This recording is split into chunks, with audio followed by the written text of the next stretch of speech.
All right, let's get a mic test underway. This is the sound of my voice. This is the sound of my voice. Testing 1 2 3 1 2 3. All right, let's get a mic test underway. This is the sound of my voice. This is the sound of my voice. Testing 1 2 3 1 2 3. All right, so that works on there.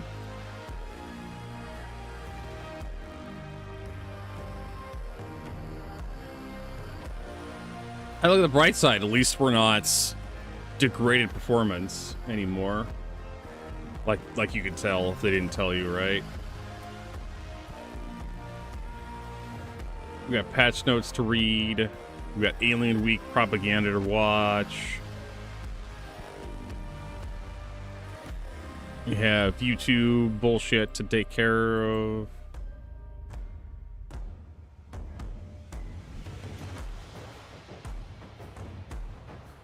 I wanted to open that up. Why did Notepad open up every fucking document I'd ever made in it? That's kind of unfortunate. Like every goddamn note I've ever taken just pops up in front of me and it's just like, okay, I didn't need any of this stuff. But Vertigo, you may need those notes. Usually when I open Notepad, I expect to like just make new notes. All right, YouTube. Like every goddamn note I've ever... Okay. Let's test that. Okay, it works. Oh no, what am I doing?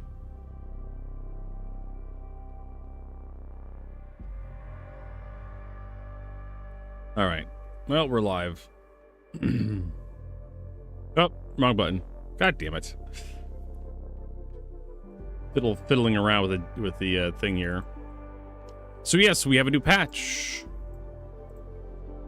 We have a new patch that's available to everybody. Oh. We also have a new YouTube video we can watch together.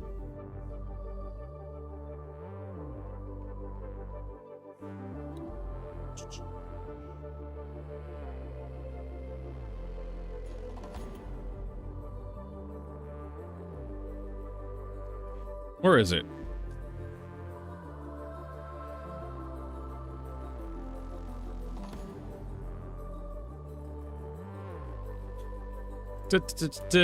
Star Citizen. Yes, there be the Railen behind the Gatak Tyilui. This stupid thing. We have to watch a video about how to spend more money in Star Citizen. The Tyilui is a new ship from Gatak Industries.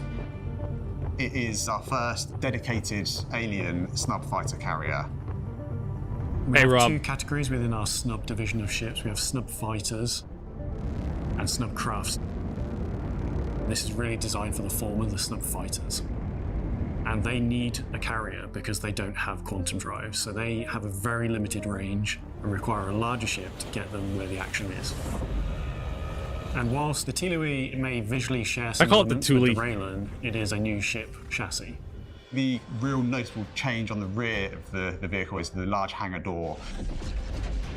And that really reveals the large hangar opening, which also has an air shield across the rear.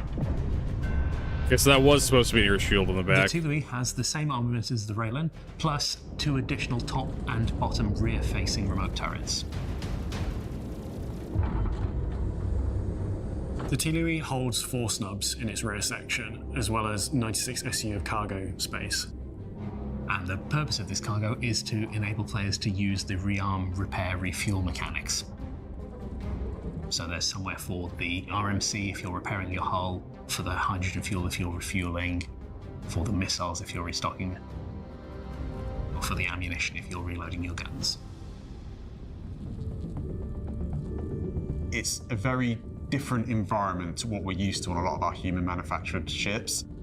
The Xi'an are the masters of sort of gravity and magnets, So magnets. The rear How do they section of work? the Tyilui is its centerpiece. Not only does it hold the 4 snub bays, it does it in a sort of 360-degree environment, allowing you to sort of get in, and you can walk the whole way around the interior of the ship to get to your... I remember this mechanic from Prey 2009, 2005. God damn, how long is it? I actually own that copy of Prey.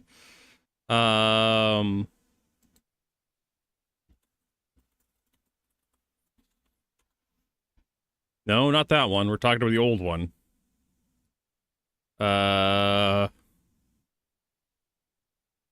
2006. Sorry. Used to be able to walk on ceilings in that game. That was kind of like its big thing. landing pad. We're using the actual anti-gravity technology on that, so you can walk on the walls. But And those ceilings. walls actually floor.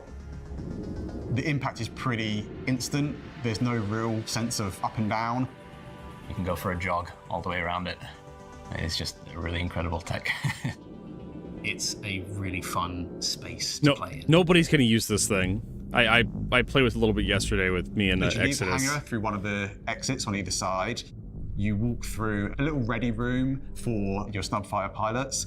These are small, almost cave-like little corridors that allow you to transition from that intense experience of flying Game a Tour, snub welcome. fighter into the calm and into the safety of the rest of the ship. Store.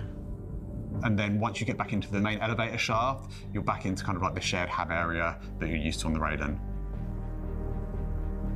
The whole rec room, which is just like a huge space, really high ceilings, Really high ceilings. these massive imposing arches on either side that frame the whole space. It feels like a fancy Turkish restaurant for me. A bit Grand Bazaar vibes. And the overall Grand Bazaar art language is wipes? like kind of The hell? Art Deco What is that? slash alien. And I like to using the organic materials like actual alien rock on the walls, which feels nice, more architectural masterpiece. The turret access rooms, there's one on either side of the ship, and they feel really interesting. They've got a little more than a typical turret access might have. I like to call it the turret reception just because it feels like you go in with an appointment to see the turret, and there's this really nice window that gives you a nice view of the side of the ship, and there's like a nice bench in front of it to sit and look out. Oh, You have some escape it's nice. pods in there as well. The whole room came together feeling really kind of cozy and interesting. The Tyilui is for anyone that wants to be in the fight, but wants to play in more of a support role. Very happy with the ship. I think we've really sort of pushed the boat out, especially with the interior section at the rear.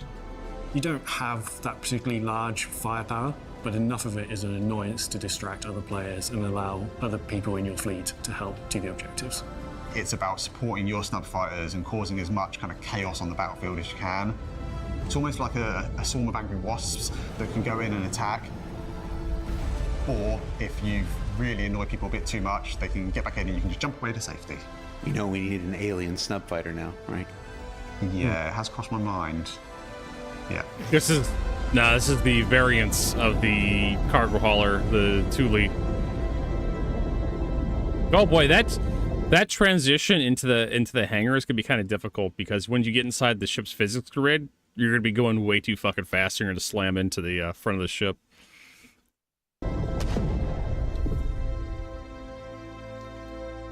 But CIG seemed to want snub fighters to exist.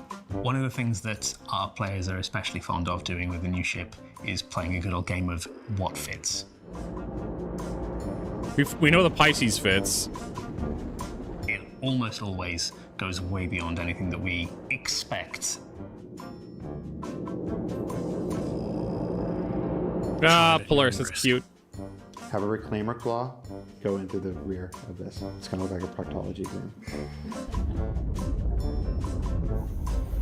Rear docking close. Bottom suffered major damage. That's an official request.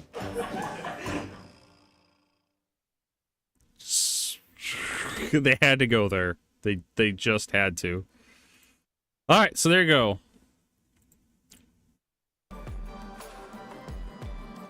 All right, let's get in here.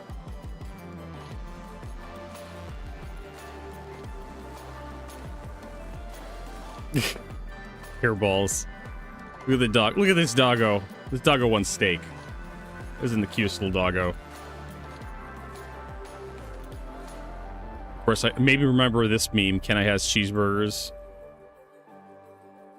All right.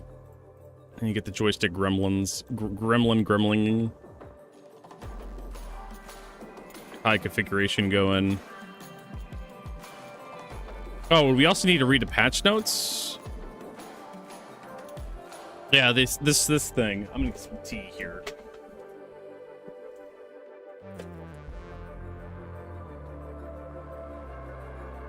Preferably just one tea bag, not like 10.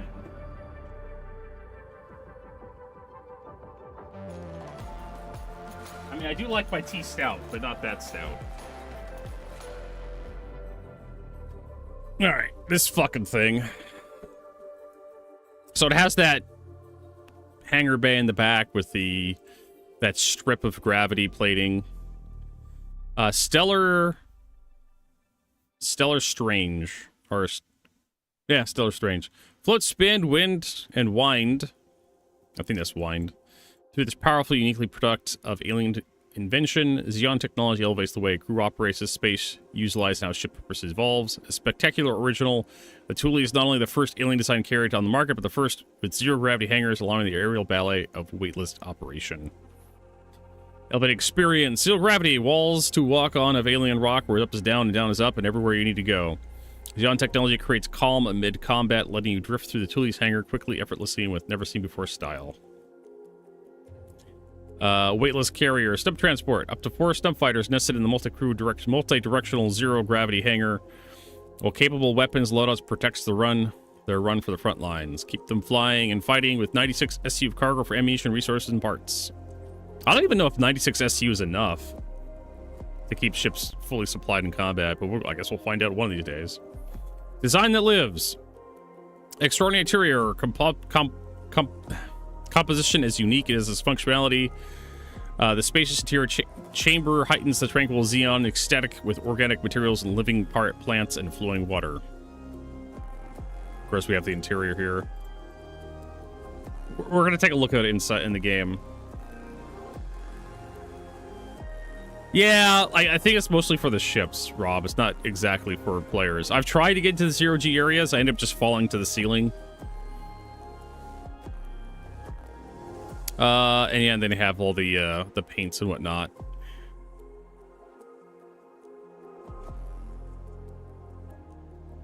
I think the Umchuai, whatever how I pronounce that. This is probably the most unique, good-looking paint. It's just gold. And of course, it's got length. This thing's actually really tall. And it's not as wide as like the it's bigger than you think it should be. But the C2 is like a lot more unwieldy. 96 SCU for a ship this big is like disgustingly awful. The firepower is not that great. The pilot has like 4 size 3s, I believe. Has a couple of size 4 remote turrets, or manned turrets on the side with a couple size 4s. And then it has a couple of remote size 3s covering the rear. Oh, sorry, it's got 4 size 4 for the pilot? Okay, that's a little bit better than the Railen. They got a bunch of missiles, like really tiny fucking 6 size 1s. Okay, that's gonna do something. And this tractor beam, as we found out the other day, is just awful. It's the exact opposite of like the Taurus. The Taurus has a really nice tractor beam. So does the Raft. This thing is, you basically have to put stuff like in front. You have to have some. Hey, Keelblock. Brits gaming. Pretty much. You basically have to like grab something from on the ground and then with like another tractor beam and then raise it up into the air right in front of the hangar and then have someone grab it from the hangar. You don't even need this internal tractor beam. You can just have a couple of dudes with 2-handed tractor beams do all that. But yeah, like, I don't understand why CIG, they keep trying to make snub fighters a thing. And just, Is it the weekend yet? It's, yeah, well, you know, it's the soon, right?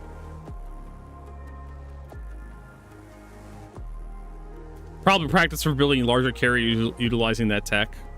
Okay. These member-only offers included bonus items, the Umachi paint, only available to Chairman Club members, the limited edition insular paint, and the armor and rifle set. Yeah. And this armor set is like they've sold this armor set before. The Xanthul Ascension set. Like, I've seen this before on the web store. Also, this insular paint. Insularis paint.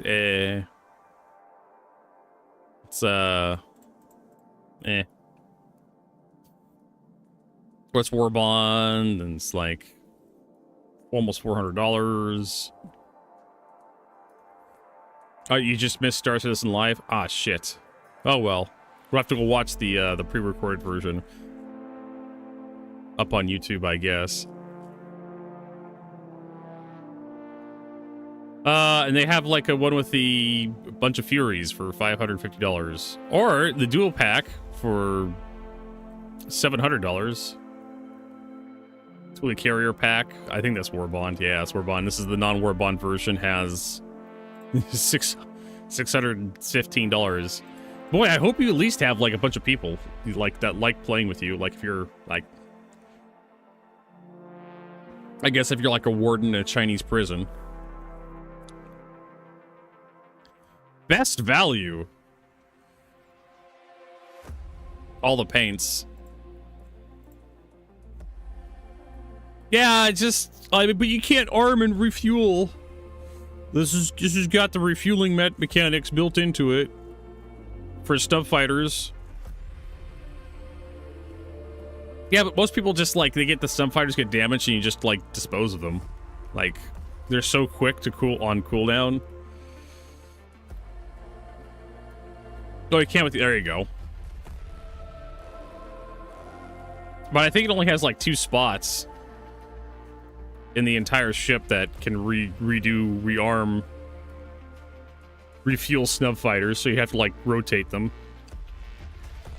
Also, the hangar entrance on this thing, boy, someone's gonna make a mistake and clip that. Easy. I think the Railen's probably the best one out of the bunch. It's basically just a, I mean, spanning species, human operable yet distinctly alien, the Railen bursts into the long-hauling transport with agile vertical design, remarkable gravel of employment. Gattac brings Jean Tech and its millennia-rich experience to the UEE, honoring the unity between two disparate spacefaring civilization for new allies, new innovations, and new experiences. Extraordinary alien advancement and practical practicality of the Xeon technology becomes part of everyday hustle aboard the Railen. Its unmistakably unfolding silhouette hints at its unique inner workings, from Glavlov traversal into and throughout the vessel to powerful Xeon thrusters that give the mini hull a surprising agility. It's not. It is. This thing is not agile. It is slow and lumbering. Ton of solo players will buy a carrier plus Porphyry pack and show it off their fleet, even though they have no real plan to man them. I mean, yeah, I guess if you just want to like dollar bills, you know, just kind of makes, you know, more agile than a Corsair, I guess. Explosive defensive measures through typically peaceful, the Xeon are always prepared. Missiles, turrets, pilot guns protect the hauler's interests whenever they roam. Dispatch thievery and stay in control in a well-oiled Xeon machine. Expansive fortified cargo.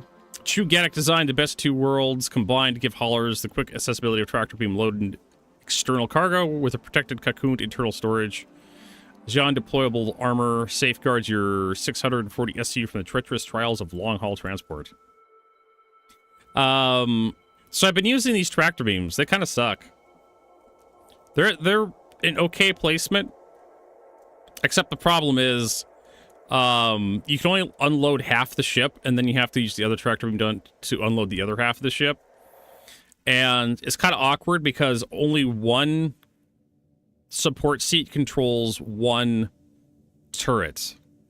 So if you want to unload the other half of the ship, you have to get out of the seat, get into the other seat. You can't just flip-flop remote turrets, which is really awkward. Also, the turrets feel really weak. They're really slow to use, even when you're using them. Oh, look, they have the exact same paint. Yeah, these are the exact same paint names as the other ship. The Tyilui. Okay, cool. Like, let me guess. These aren't, like, you can't apply these paints to the, to both ships. Chairman's Club offering. Both ships. Actually, I wonder about that. Let's look at the does it label both ships? Both paints? Yes. It does. I did double check, but yes, they are listed twice in this double pack. I mean, they are. I mean, if you go into the back end of like both of them, they're completely different back there. But they're not variants, Vertigo. They're unique ships, even though like they look almost like the same 90% of the time. Whatever. This thing's really expensive for what it does.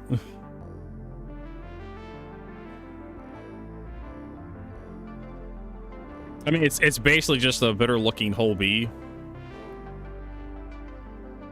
It's got kind of the same ornaments, except it locks the extra remote turrets covering the rear of the ship. I mean, honestly, if they had combined both ships into one ship, a cargo hauler with like remotes, with like snub fighters for defense and some extra turrets, it actually would have been a pretty decent design. I don't know how they fucking do it, but in the form factor they had, maybe if they didn't make the ceiling so goddamn tall.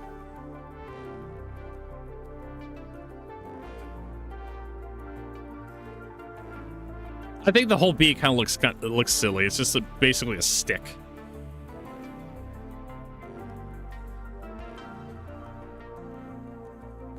This thing has a lot more uniqueness to it, but eh.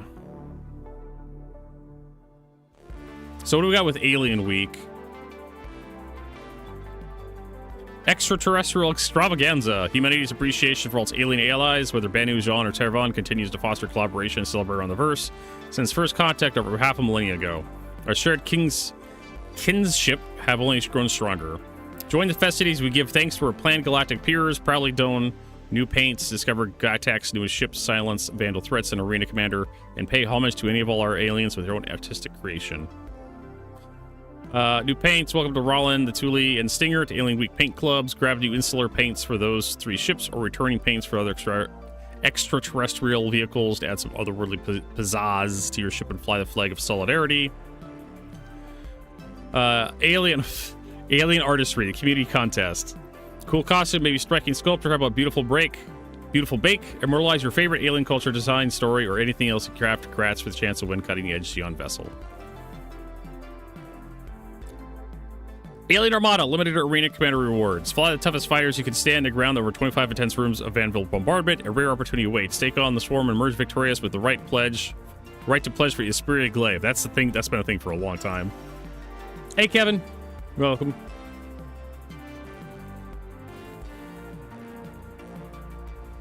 Yep. Actually, it was yesterday, but 482. The Tyilui and the Railen. We already looked at them. Featured offers. New Star System, begin your adventures with this limited time starter pack full of everything you need, get more and more. Pair with new alien-inspired monthly bundle featuring a metallic marble armor and weapon set with matching paint design for new starter ship. Warbond cannot be obtained by store credit. Yeah, I don't think the Sulin's worth it as a starter for $70. I mean, unless you really 17% off. CSG, you're killing me. 0.4 months insurance, self-land hanger starting money 20,000. You get the armor sets. I mean, I guess. I don't know if I could recommend the Sulin for that price. The Sulin is such a ship. Ooh, you can get a Stinger. The Banu Merchantman, the Forever JPEG.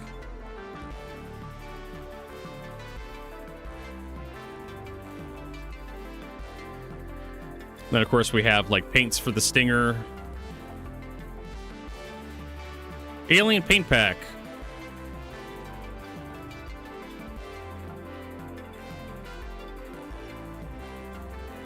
Cool, I guess. For ships I hardly ever see. Well, a couple of them are still ships, so of course you're not going to see them, Vertigo. I don't think I've seen the Santok yet in a long time.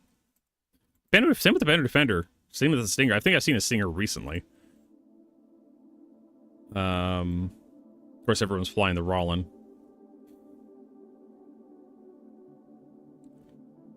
I know, right? Instead of, like, finishing off the ships they already promised, they decide to make more. Well, of course they have to make more. They have to keep making money. They have the Wanderer Star paints and whatnot. It's mostly just a paint showcased for all the alien ships. Here's that one, the Sulin, with, like, the crossbow and the alien armor. The Banu skull helmets. Comes with a crossbow, Vertigo. A crossbow. I don't understand how some people are unironically excited for the crossbow.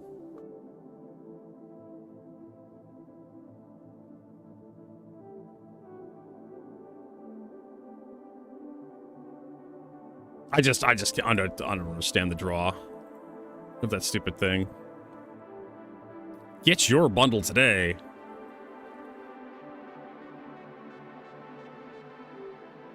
It's just $20 for this paint and the armor sets. If you want to buy the crossbow by itself, fuck you, it's $20.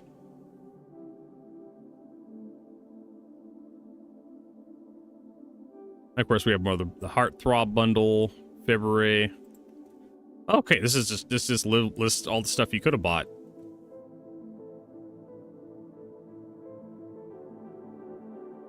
And of course, none of these are clickable. You can't, yeah.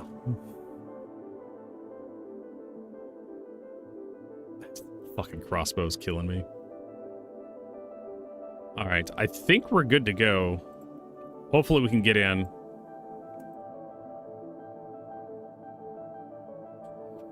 We have to do some cargo running.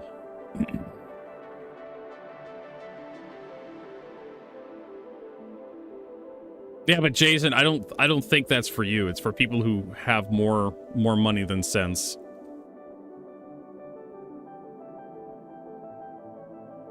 Right? If that makes sense.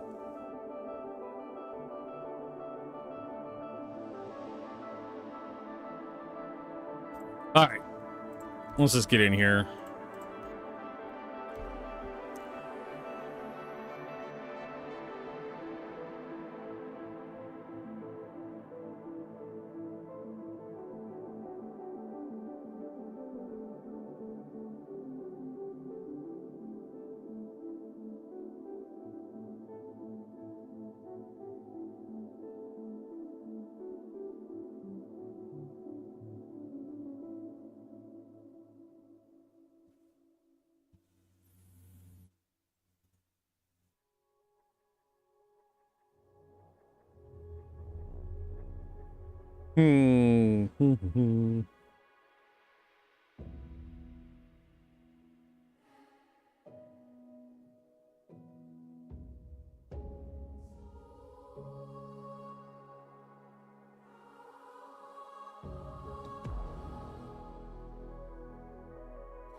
What did I haven't seen it. I do know target refueling ship with T and send a docking request using right alt N. Be sure to align your ship behind nozzle refueler. That's what I do know. Apparently they didn't patch that. They didn't bother getting that thing fucking patched.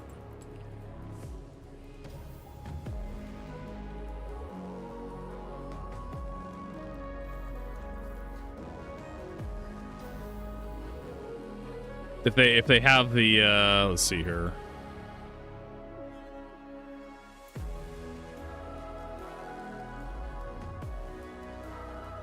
That's June 18th.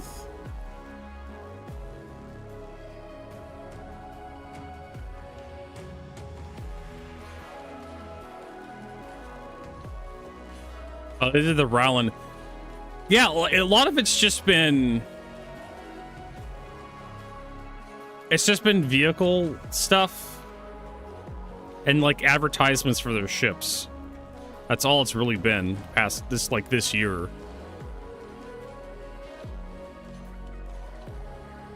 It's like, here's the new Aurora Mark II.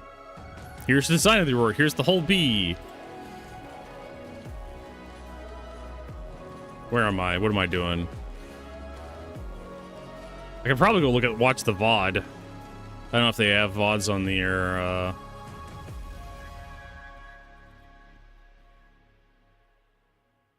Oh, it's a category, dipshit.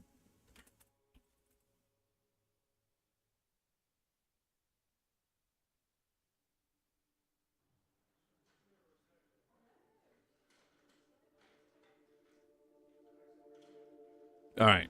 We'll just have this running in the background as like a...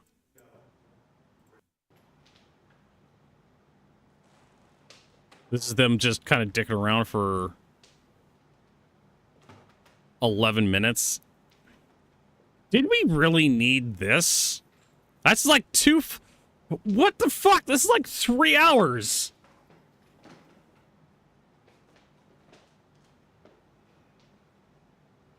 Holy shit.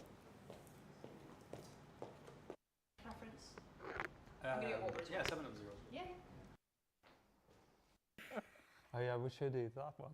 No good. Is this Jens, the legendary CryEngine dev? Are you legendary, Jens? I'm not legendary.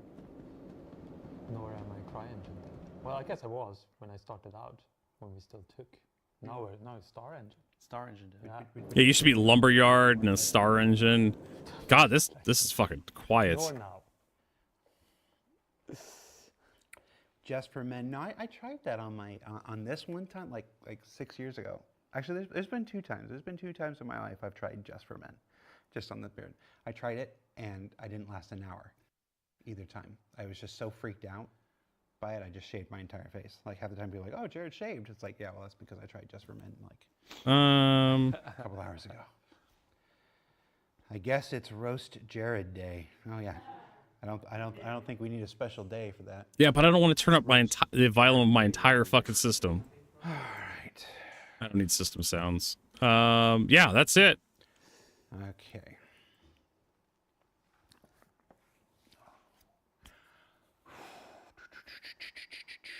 I guess I just have to turn We'll up get started here in a few minutes, guys. Yeah. Okay. We just opened for them. Oh, okay. When they were not simple plan yet. Let me just check one more thing and we can get going.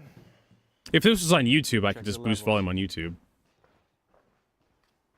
Check the levels. Wow, for the first 3 minutes, it was just them dicking around. 2 streams. Beginning of last. So I had this plan. Let's just turn the in-game volume down. Look, I had this plan. I had this idea of what this show was going to be and whatnot. You know, you and I, we've been doing this. The fuck are we? Every quarter for the last, since the big change, the beginning of last year. We started, the February. Mark 1. And stuff like this. We've still got that show, and we're still going to do a bunch of that show. But we just put 481. Okay. 481, 482. Calling Stiller. We just put 482 out yesterday. Yeah, they did. Downloaded it, and I just didn't feel a goddamn difference. Yeah. What happened? Part 2. Well, it started with an attempt at a bug fix Yeah. a month ago. A month ago. With this 4.8 release and the way we've been doing patches this year, we have 2 streams when we work off from the working set. We have a base stream that we use for the base release, so 4.0, and we have a hotfix stream where we bring all the continuous changes along. So there was an attempt at bug fixing something on the Idris that was actually creating some performance issue somewhere else that was checked into that stream and nobody saw it, and it went through. So we've been on the hotfix stream now for 4.81, now going to 4.82. In 4.82 we went back to base stream, which are supposed to be at parity at this point, except additional content, because we've added additional content to somewhere else. Off the well, it started with an attempt at a bug fix a month ago. What?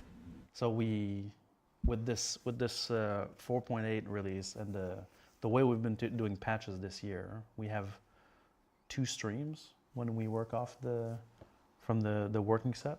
We have a base stream that we use for the base release, so 4.8.0, and we have a hotfix stream where we bring all the continuous changes along.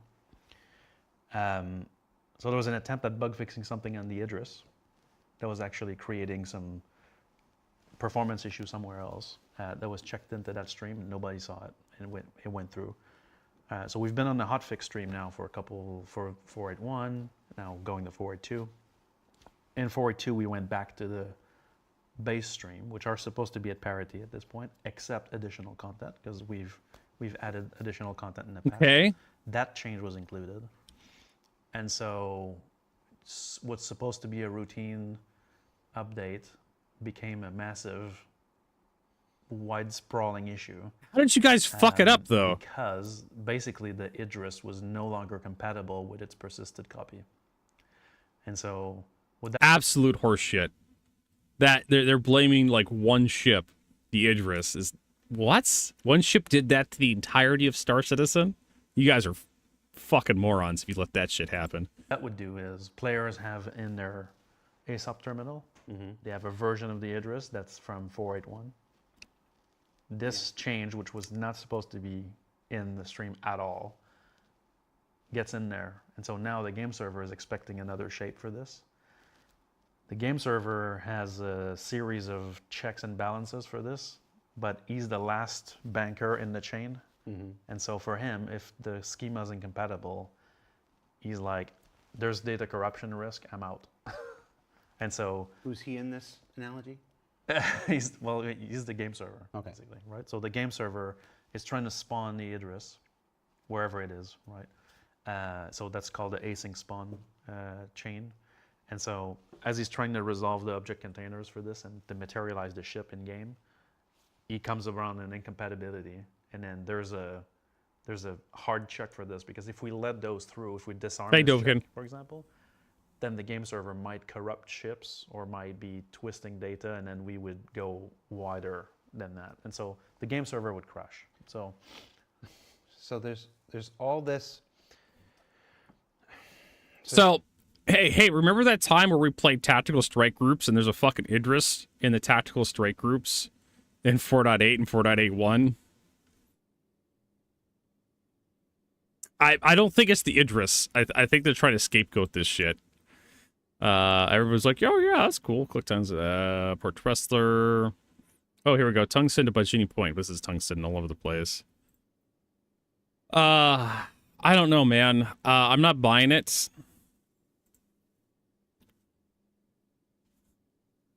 I just... Arc 1... Conundrum. To Bajini Point. We can use that to get back to Bajini. And we can show off the new ship. Let's remember medium hull. Never mind. Fuck that. I don't know.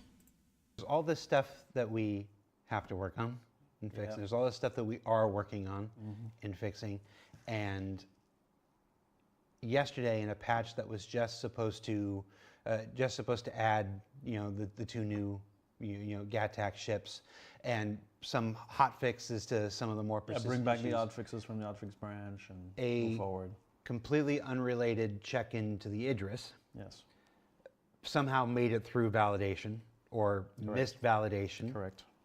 It's like this, got in, and now the server, which is still built, the persistence records, which are still built on Bajini 4.8.1, Point. Yes. and expecting a 4.8.1 version of the ship. Also 4.8.0 because 4.8.0. they're compatible. Really? Hey, Prince. It's expecting a 4.8.0 version of the ship, got a 4.8.2 version of the ship without knowing that there was supposed to be a difference, and just went, all right, I'm gonna head out. That's right. You did the SpongeBob meme. Yeah, and so every time an Idris would be attempted to spawn, that server in that region would crash. and then restart, and then try to load the Idris again, and then crash again. And so as players were unstowing more Idrises and more shards, more servers got affected. Okay, pushing Until you points reach a to. point where now the ops team is in the background, and they're like lighting all the fires. Like the Yeah, Rohan, why again? Like, Yeah, you were calling the Rohan. I saw. I mean, maybe it only affected player Idrises. Like the NPC Idrises are different. I'll give them the benefit of the doubt, but this explanation doesn't jive with why fucking elevators sucked ass. Why, like, this explains like crashes, right? That's like one problem with 4.8s. We did tactical strike groups one time, and we had like a server-wide crash with tactical strike groups. That one. We tried it like for 14 hours straight, And, just about. And so we're looking at this, and basically we start cordoning off shards, because at the beginning we're not sure what the issue is. So we start cordoning off shards, and what happens in this case is like the more shards are getting offline, the less capacity we have for players that are either entering the game or shard hopping. Oh, We what I have think to they're lock people okay. out. So what I think they're explaining. Okay, so this is not why 4.8, 4.81 was shit. This is why they had really long queue times for 4.8.2. People were, yeah. So I don't think they're describing why the 4.8 branch was garbage. What I think is they're describing is why the queue times for 4.8.2 were so long. So I was wondering what the fuck they were talking about. Do they? A bunch of that show out yesterday. We just put 4.8.1. We just put 4.8.2 out yesterday. I've got you. We're live. Yeah. What happened? Yeah, this is why the full release of 4.8.2 was terrible. So apparently they had an Idris hotfix in there, and people were spawning their It's not Idrises. anything specific. In this case, it's the Idris, but it's not because it's a capital ship or anything. It's just. No, it could have been any in that case. Yeah, so I was like, So what normally the fuck there's are they a talking check-in about? Like, system. no, like We have the five Idris couldn't be the this only year problem. because we have a Yeah, I'm different, publishing really model this confused. year. And so ships that have been distributed already in a given major, minor patch cannot be modified. Now, for some reason, this check-in passed all the validation check and ended up in the build. This is. Sound like some producer We're gonna- fucked up somewhere and we're gonna probably get could be to looking for a new job. The show proper, guys, with what happened last night and Benoit up until all hours of the night. To say this is frustrating is Understatement. an understatement. It's. I'm This is why you have a gigantic text document that says, here's all that's going in the patch, and then you have a thing like, here's all the stuff in the patch, right? And you have someone go through that and make sure all the stuff that's supposed to be in the patch goes in the patch. Yeah, this is just like, so, again, some producer fucked up. Some producer somewhere didn't, just allowed something to a patch that shouldn't have gone into the patch. going to give you some time. We're going to get into the show proper, and then I'm going to come back at some point about why is this happening and whatnot. It's if I've got you here, I've got you know. I've got you Never guys mind here. like the problems with 4.8 and 4.8.1, and they allowed this shit to happen. What the fuck? Is like half your company on vacation or something? But yeah, let's go ahead and get started. Let's go ahead and get started with the show. Hi, everybody. It's a very weird start to the show. I'm Jared, content director for Cloud Imperium Games. It is a sexy looking ship, I'll give it that. Star Citizen Live, which is the show that you're watching right now. Approximately every quarter for the last year and a half, we have a show where we have a scheduled show where we have our chief technology. Wait, am I already at Arc 1? Way off the whole script today. Yeah. The chief technical officer. No, I have to go to Bajini Point. Benoit on the show to discuss what is essentially the current technical state of the game. Now, I want to be real clear. This is about the technical state of the game. Oh, this is the Railen. Design issues. This isn't the Zuli. Content issues or whatnot, not the realm of the people that we have on today. Joining us on the show today. I can because show you the he kept Zuli threatening to do it. when I get back to our Corp. It's like he made the mistake of promising, "Oh, I'll be on the next one." Yeah. Is our director of programming, gameplay programming, gameplay engineering, gameplay Nice. programming. What's going on there? Both are violent. Both at the moment. Oh, that's why. And we're here to talk about 4.8, 4.81, 4.82, like this, the current technical state of Yes, the the game. Zuli is 4.8 viable. At this point went out about Yeah, so 4 you can see weeks the back end's a lot about different. 4 This weeks has the ago. cargo back end. There was a lot of really great stuff. Before we just had a couple unscripted minutes about some bad stuff, and we're going to get to couple more unscripted challenging minutes stuff in a minute. They also had Let's a bunch of talk a little unscripted bit bullshit at the about front of the how broadcast. 4.8 did.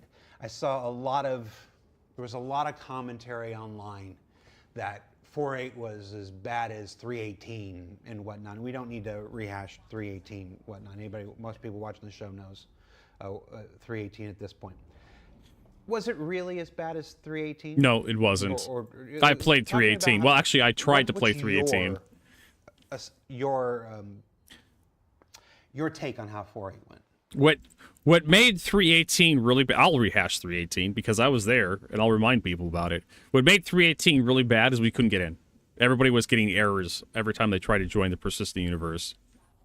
And I would compare 4.8 to like 3.0 for 2.0. Because 3.18 didn't let you pretend you were actually trying to enjoy something. 3.18 just stopped you from playing. So you just like, well, I can't log in. Let's go play something else. 3.0, you could log in. You could play for maybe 5 minutes and you just randomly crash the desktop or you crash the menus, 30K, that kind of shit. So 3.18 was bad, was a different kind of bad. 3.18 was just a bad showing for them. But like I said, 2.0, 3.0, you can log in. You can log into the persistent universe. You could play for a few minutes and then you just be back to desktop. You know, that Derek Smart desktop commander bullshit. 4.8 was bad because, again, you think you could play, right? You think you can log in. You think you can enjoy some shit. But instead of crashing to desktop or crashing to the main menu all the time, you encounter endless bugs and hurdles and frustrations that are not baked into the game, that aren't there for put there by the developers as gameplay features for the players to deal with. It's just shit. Freight elevators would just stop working. It's just like, well, I want to run some cargo today, but fuck you, freight elevators don't work.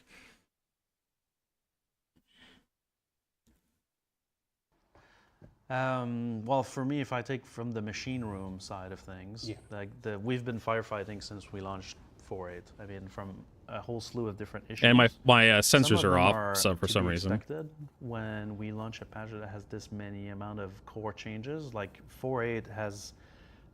We've touched on systems that are really central to this. What the fuck did they do? I don't remember reading anything in the patch notes that led me to indicate that 4.8 was some big technical groundbreaking patch. Like, I guess he's gonna touch on it here in just a little bit, but I don't remember reading the patch notes for 4.8 and go, oh, there's a big piece of technology there. Like, no, there was like, oh, Grim Hex has like new elevators or some horseshit, and that was basically it. Reversal again, so we're talking about the entitlement system, which has not changed in years at this point, and we've completely overhauled the entitlement system. Okay, so the to power in part the item imprint system, but more importantly to pull the entitlements out of the patch cycle and persist them across patches. So what we call the LTP layer is not just what you have in your inventory, it's also what you own. Your ships and all of the items that you purchase in game now have an entitlement record that holds the insurance loadouts for it, the ship insurance, all of the customizations that you make out of it, and that's hosted outside the game, not outside the game, but outside the game patch, which means that when we come back from a patch, there's no risk of, oh, I'm not getting my ship back, right? What you see in ASOP in the first patch will be exactly the same data source in the second patch. Oh, cool. There's what the hell is that? A pit bull? Is completely gone, so we're very happy. That's a Mark II. Actually went very well in 4.8, even though up to the launch it was, there's always last minute things to look at. But we have been firefighting across a multitude of different issues that were tangential to that. Let's pull up the other ship real quick. Some of them we can touch on a little bit because I've made some notes to talk about gameplay systems here and why they were affected All right, by Dovahkiin. some minor infrastructure issues that turned out to be massively contributing to the perception of the patch. So I'll talk a bit about that in a bit, but basically we've been firefighting Walls. since 4.8.0. Keep saying it's firefighting. I want to touch on Couple two support one seats for the thing, remote 'cause turrets. We just had a I can't remember what the tough co-pilot moment seat does. I about think that's for the Idris tractor last beams. night, right? That's the But, tractor beam support seats. 2 weeks prior to that, we had another downtime patch that needed a lot of rectification. So the All the people that components are up here. the teams that run the online group were, hard at work on this maintenance. And unfortunately, another one of those unwanted check-ins came in during that 4.8.1 cycle, where in an attempt to fix the VGL flight suits that was missing hands and feet, another check-in came in that removed subcomponents of this flight suits, but not just removed them from the flight suit, deleted them from existence from the game, and that's not something that you can do in a minor patch. And so clearly that's two instances in this patch where changes and check-ins should have been validated and prevented and went in, and then after that became an infrastructure problem, because same issue here.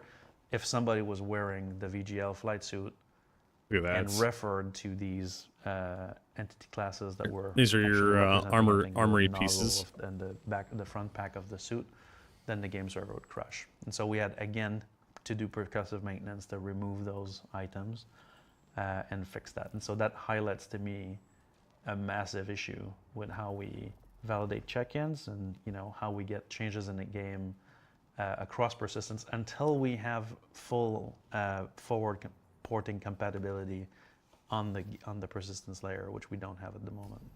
But will be a game changer. Yes. Sounds like some intern pushed a patch they shouldn't have pushed, and he's. Well, it's Where's the button for the elevator? it's, They call the elevator live up here. service, you're always running, right? You're always running. Like we're talking about forward patching. If we'd been behind closed doors, Yeah, the elevator's down at the would have done bottom. that. How the hell do I get it up you here? haven't ever seen the game until you've done that piece of technology. But that's not who we are. We're always running, and that's what makes it really Live exciting service. to work here as well. Right? I mean, I could just jump down, no problem. But where? How am I supposed to We're putting like? ourselves out there all the time. But if I look at this specific case, you're saying like, right, we have Guys, I've pressed all the buttons. I don't think there's any more buttons. contracts on Well, fuck what it. you can and can't do in these substreams that go we've down. already released, where the data management is super strict, and obviously now we Obviously, it's not strict enough because you Yeah. guys are admitting you pushed a patch that was before it was ready. to look at like how do we Hell is this switch how do we to? really Why is add that extra layer of protection. Why is this happening? Because you have a junior developer that's Why- giving Claude. It's Claude code. It's I know. I have to be. I'm allowed a lot of latitude here. I'm allowed a lot of latitude here, and I appreciate it from A from the latitude? people that I work for. But this is really frustrating. This is how is it? I understand that, Rich Tyler, our senior game director, went on stage at CitizenCon, 2 years ago, and laid out the roadmap to 1.0. It's Gonna be the turrets, and I escape pods understand here. that through 25 and through the first half of 2026, we have made some legitimately ridiculous strides towards making this game actually the MMO it was always trying to be. If people who followed this project in 2015, 2016, 2017, a lot of the years before, it's very easy. It was very easy to have questions like, where are they going? Like where are they going? Why is this like that? Why is that like that? It's like we would often see questions. Has anybody ever played an MMO before? Do they know how to do this? It's like this, and there's a reason. There's a reason we made a major pivot. We made a major pivot at the end of 2024. In 2025, we went into this content mode, and we said no new features. No new features. We're going to focus on content while we shore up all these things. And when I was you and me sitting here more than a year ago, it's like this. And in the last year and a half, we have tripled the amount of content that we've put out. Yeah, they have. Compared to 2024. But does any of it fucking work? 2022, all combined. Like the amount of content we have put out in the last 18 If content months doesn't work, it is doesn't count. Amazing. And the people here are working their asses off to make it as good as possible. I don't doubt the intentions of any human being here. I don't doubt the dedication of anybody here. We're not. We have not the here today Banu to urinal, apologize for anything. or the Jean urinal. I know that we're all working. Human shitter. Except Steve. We're all working. We're all working as hard as possible. But why does this happen? Why is this happening? I can't sit here and do this job and feel good about my job without asking you outright, why is this happening? If everybody is working as hard as I know they are, and everybody is working as dedicated as they are, and everybody is as talented. The idea of content, yeah. Suppose these are the feeders for the Jean. 2 weeks. Not quite sure how they eat, but this is the human one. I know. I think there's a part of that which is they're desperately trying not to throw someone under the bus. Transforming the game.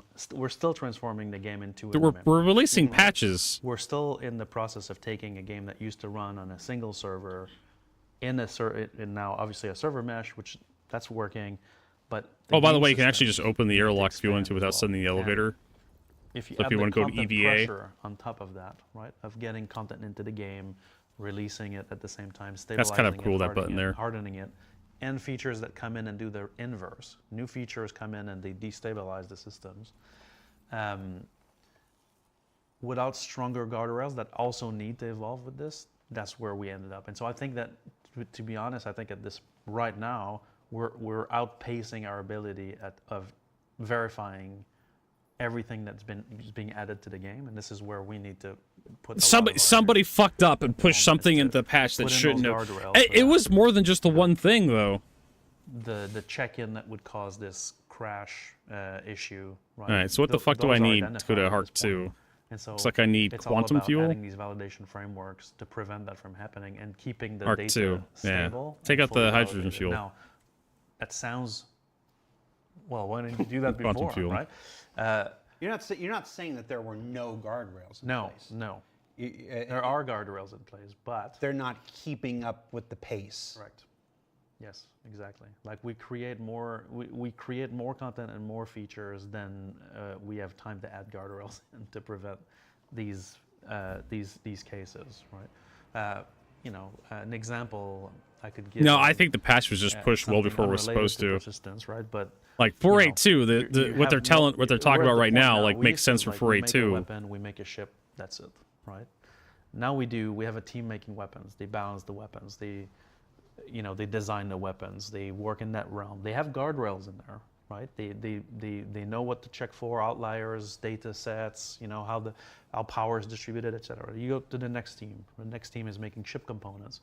They have their guardrails, they have their approaches, they have their things, right? They balance it out. You have another team that's making recipes. Crimson Zamboni, thanks for that resub. The Crimson Zamboni just resubscribed for 45 months. Howdy, Vert salute. They make sure that that's balanced, and then they move on to another team that's adding this content to loot boxes, right? Now, we didn't have that a while ago, right? And then mission rewards added in there. Blueprints, yeah. All of these have validation, but there's no holistic validation across, right? We're at the point now where all these systems communicate with each other all the time, right? And crafting has changed the game quite a bit on that area, right?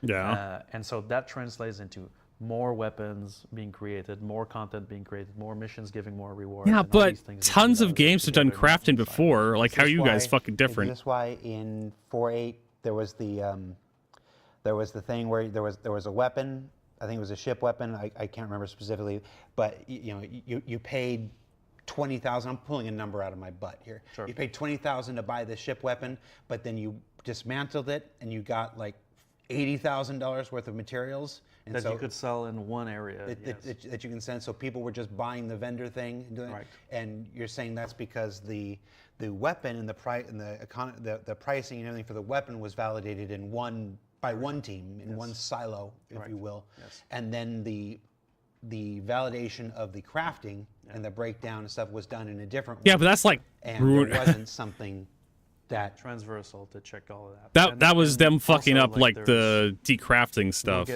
and definitely like now materials, post-7 whatever. in a realm where just human validation is not enough, right? And so a lot now they're gonna do AI. design data is typically, managed by the team. But I think that we're way past that, and we need machine validation for everything because the game we're There it the way is. at which We need build it Claude. and the technology Saturday, we're Rob. putting in is just too fast for validation to keep up. Okay. We're thinking about doing it on Can't Saturday. rely on endpoint validation. Because in this case, it was machine validation that caused the error Yes. and stopped it from corruption. Yes. Yeah. Exactly. Like But the it's machine at the endpoint, validation it's had too a late, correct. Yes. Exactly. so had to come earlier. So for validation, let's just stay on this topic here for a bit. It's people are going to, as talented as everybody is, as skilled as everybody is, and stuff like this. Mistakes are going to be talents. made, and the wrong thing's going to be checked in, and stuff like this. And Yes. the game is growing at a scale. Like I've been here for more than a decade and stuff. I know it's a Jared meme drink. Anytime I talk about how long I've been here, you can just see it in my hair now. Weird.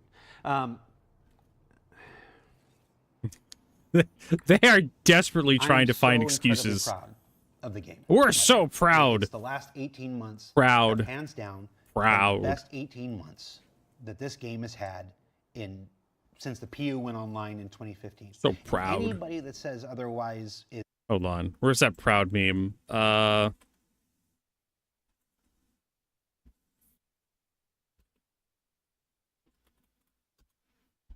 just want to bring up this fucking meme.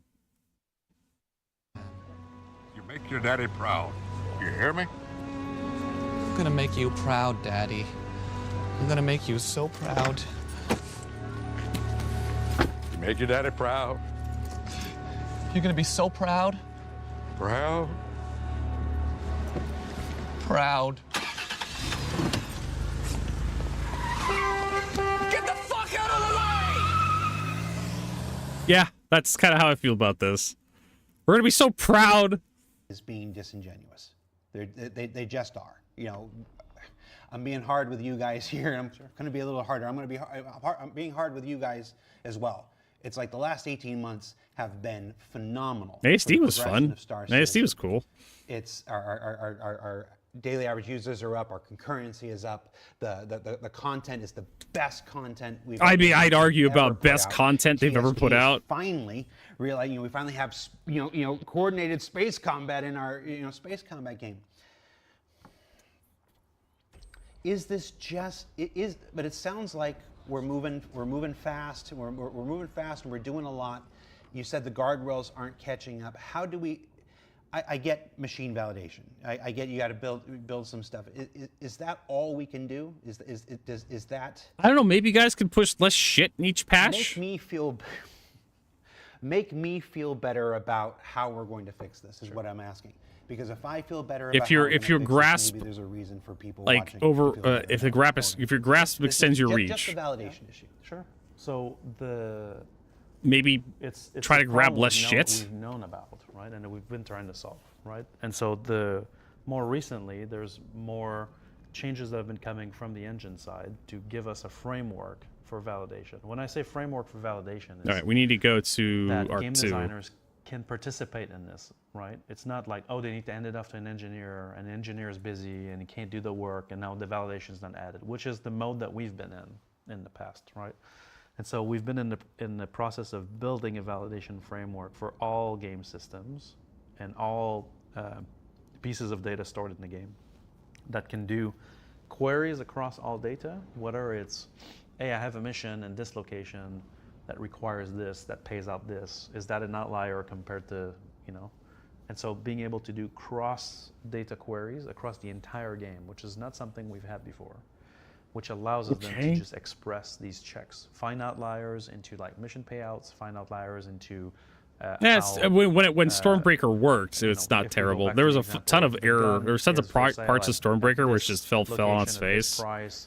it's dismantleable into these components that can be sold at this location, that exchange value is too high, right?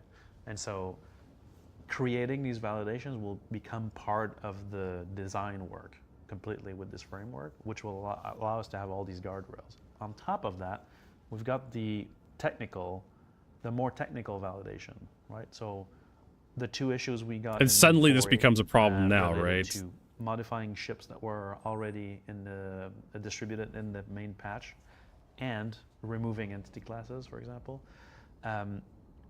Both of those things already have lock checks right now. That's the first thing we did when we discovered them.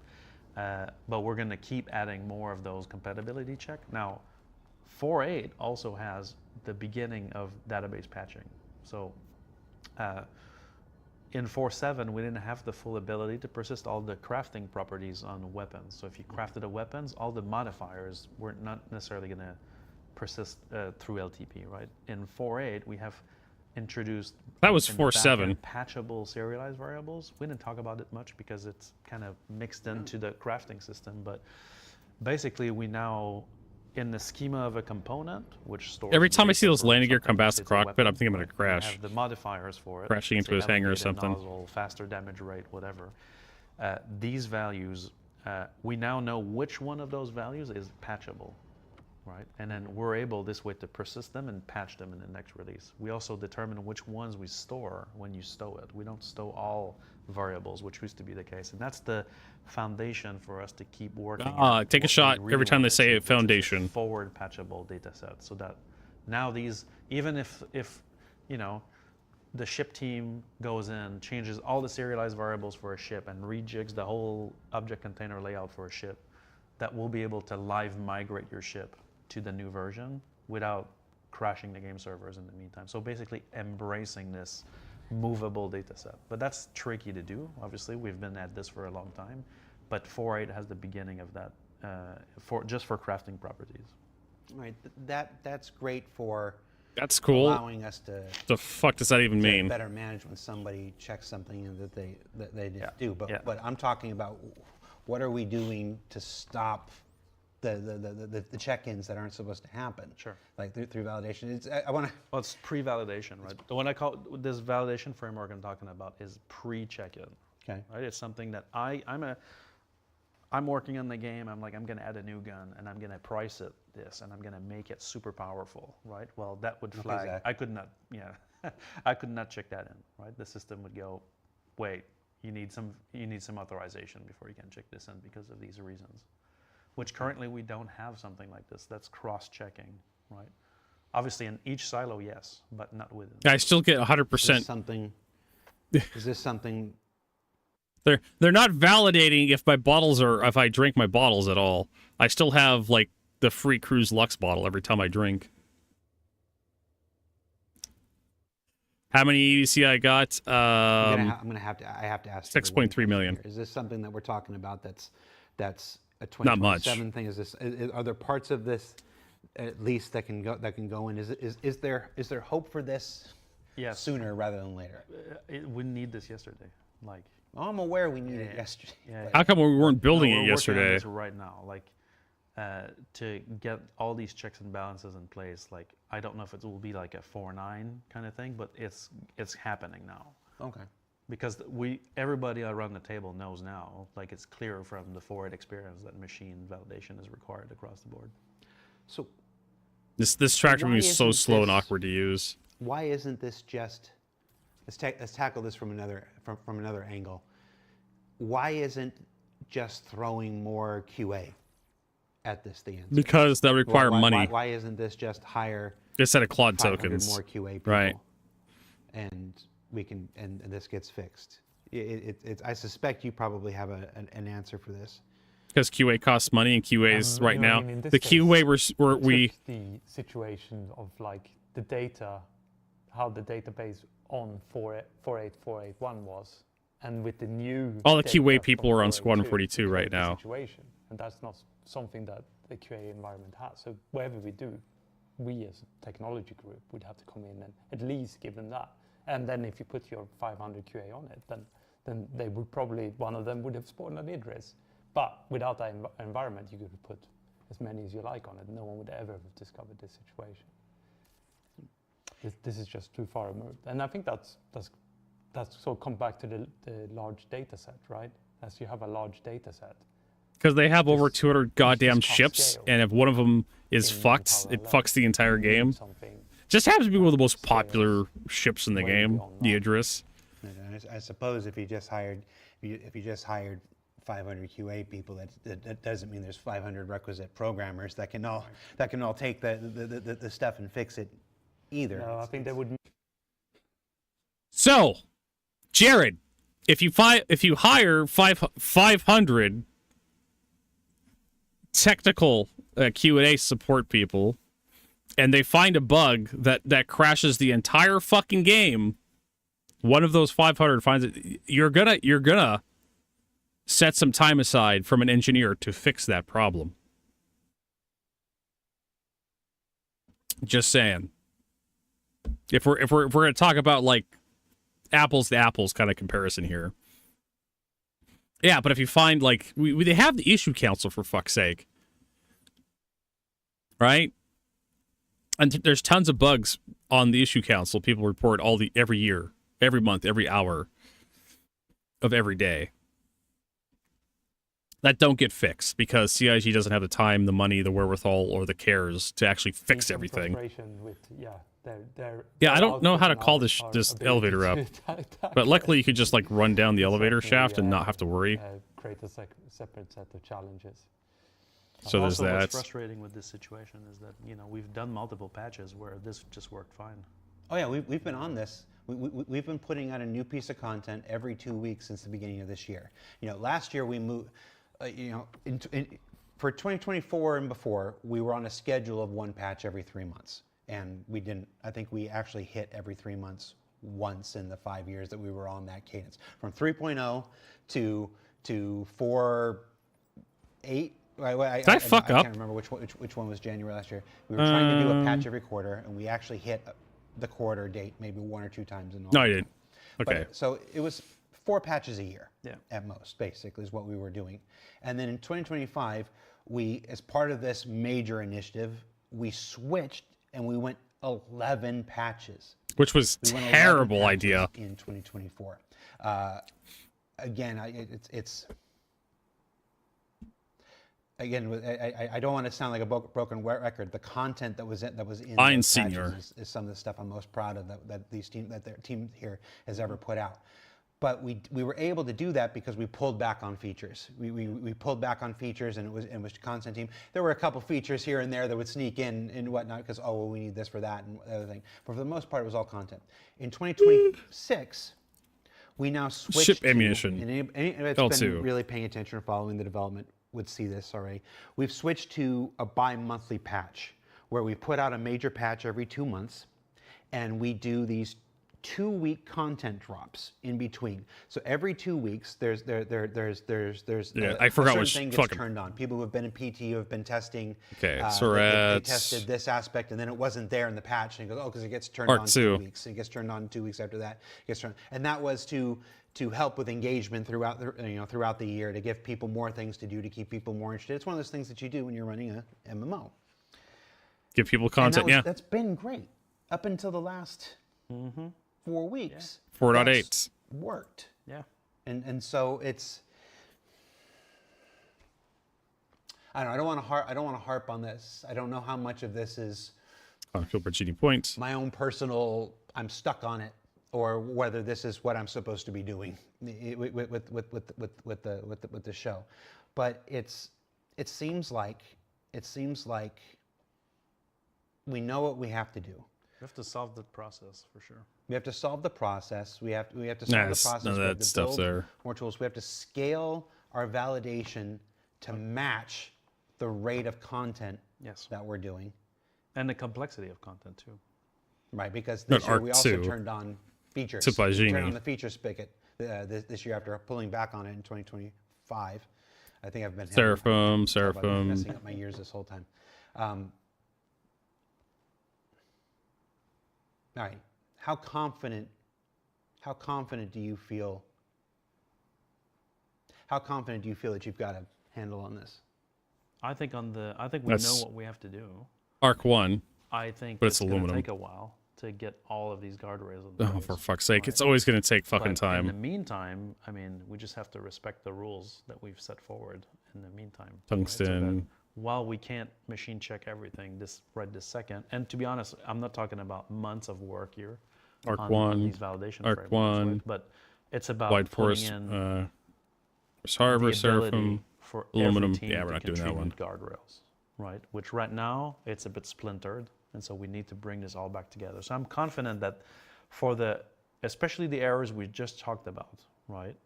Like releasing a piece of content that crashes every server on launch, or twice, right?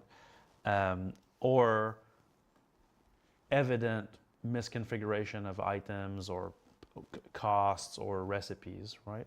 I'm confident that that will solve the issue, that those issues will no longer occur. Okay. As long as we respect the validation and nobody tripped them off, which, that's the next battle. The validation issues. Yeah, exactly. I think that we can So, eliminate that. if I read between the lines, it was like shit was pushed out before it was fully checked, is what Benoit is saying. Like they had validation.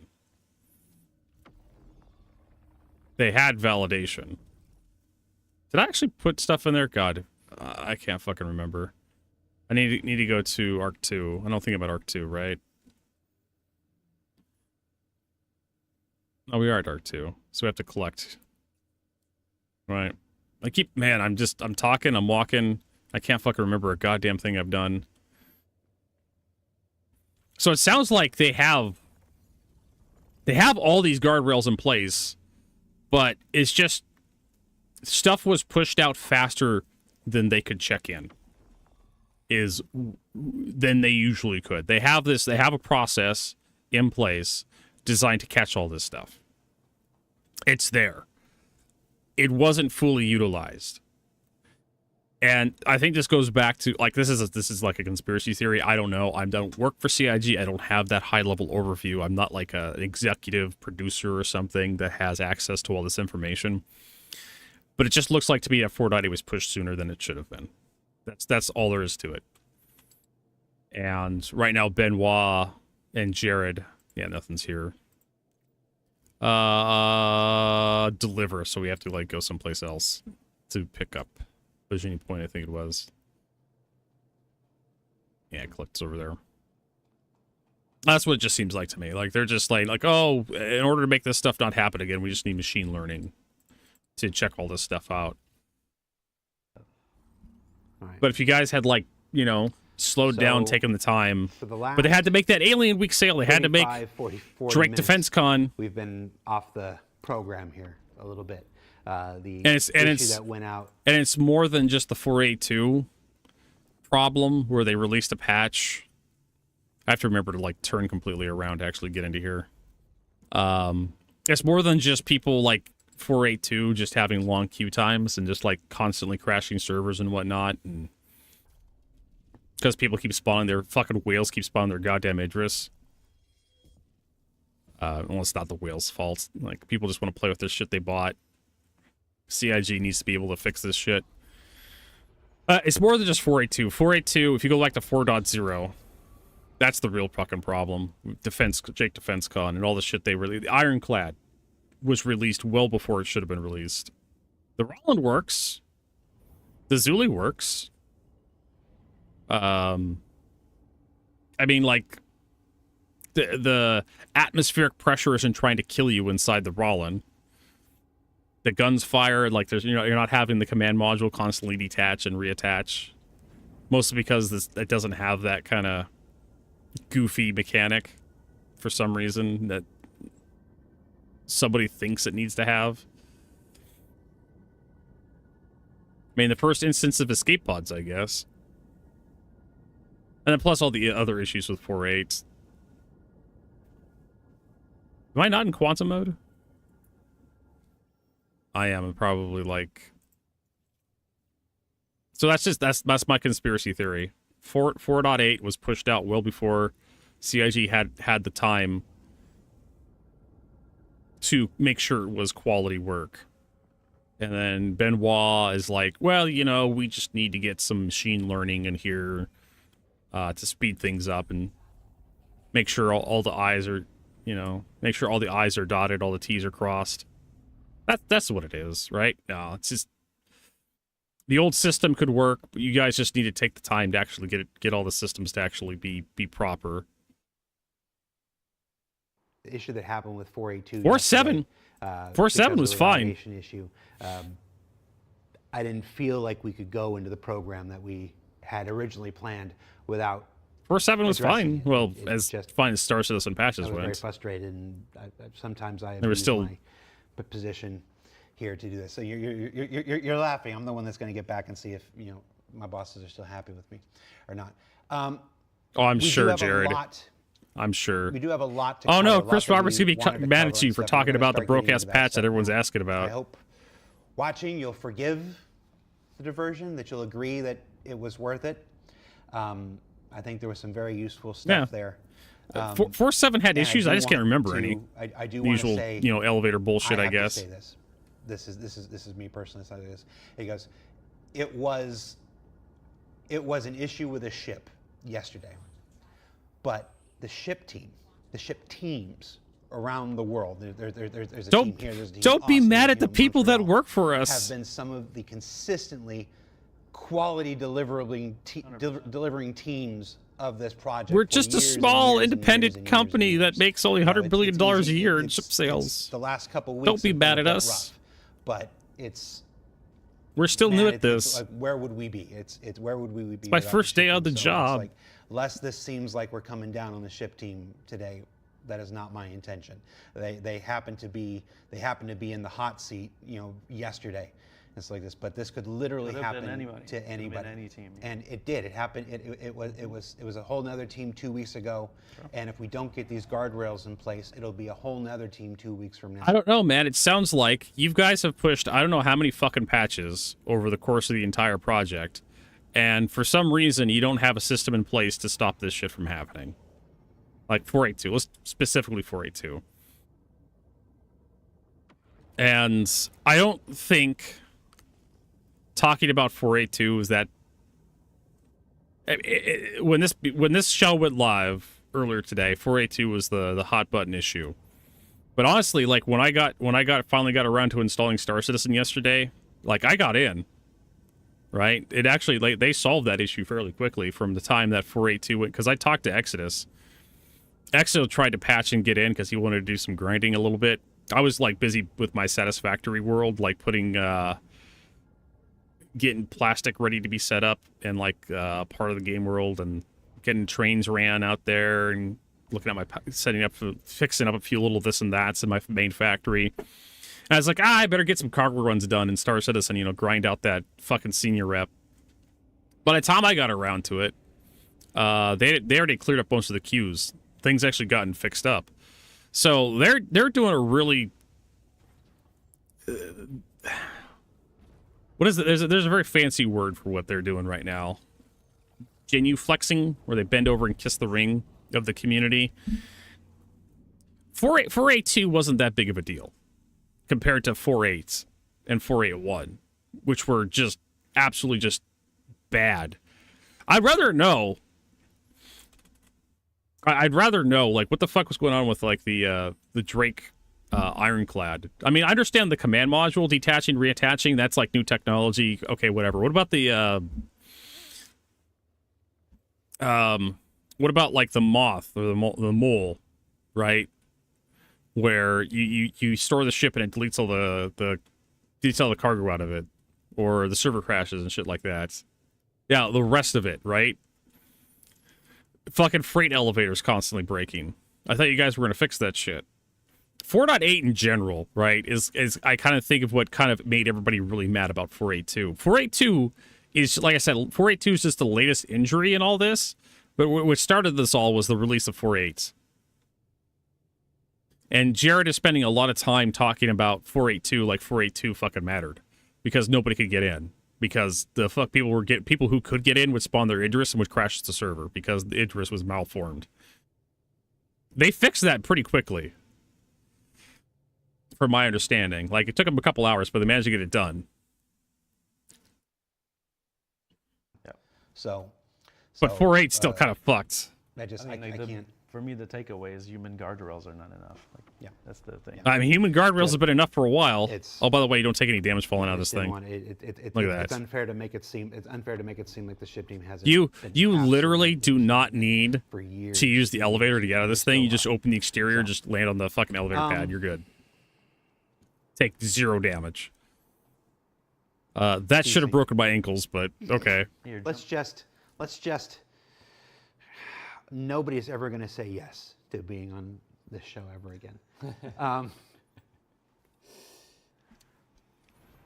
Benoit, I put you on the hook to write a big old write-up on Desync, and I know it's being worked on. I've seen the draft and whatnot. It's being worked on between every other initiative. You know, time spent writing is time spent not actually fixing things and making processes better. And also, we got a couple guest stars in it that I'm hoping will make a difference too. So that's still underway. That's still underway, and it's more like it's when we're done with it, it's going to be more like one of those.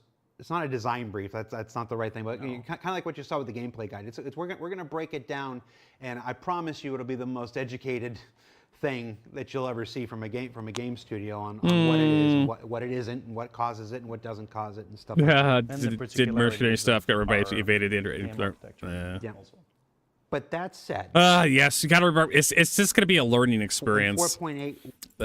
As I'd love to complain about the insurance system, but it works most of the time.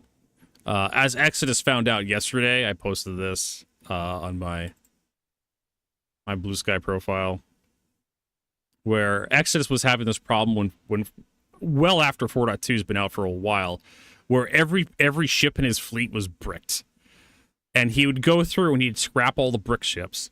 He would go through, pull out all the equipment out of the brick ships that had upgrades, and he kind of remembered this ship has, I put upgrades into this ship, so I need to pull this ship out, and stuff he'd never flown before, like the Firebird. He almost never flies the Firebird. Or his Hornet Ghost. So it was weird that like a huge portion of his fleet, he was showing me this on Discord, and he was scrolling through his entire ASOP terminal. This is like just one page, and just like a huge number of ships that were bricked, except the ones he had been flying. Hey, Helitons.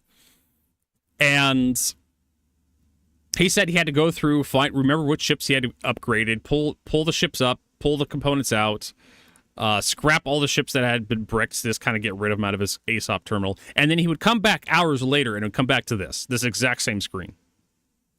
The ships he'd been flying were out and available. Everything else would be bricked. And it was just kind of like his kind of like he was complaining about it to me, griping about it. I have to ask him today if I see him again today, if like this has gotten fixed. Super rafts. Yeah, pretty much the whole B super rafts. It's really big for what it does. My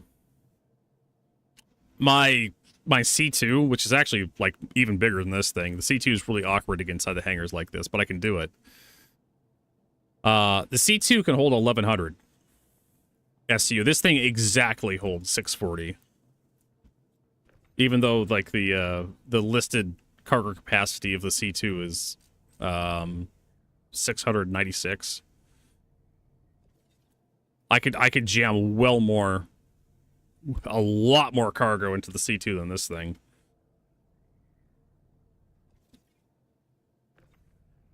But that's like the difference. I could also put snub fighters into the C2. That was we were talking about the Tyilui. We got to pull the Tyilui out here for like a little tour. The Tyilui tour. But basically, yeah, the Railen's just a super raft. That's all it is. And it's fine. If people like the look of it, you know, and the big draw of it. It's not a terrible ship. It's not a brilliant ship. Yes, this thing does spawn. Both ships, the Tyilui and this thing, the Railen, it's both spawn in large hangars.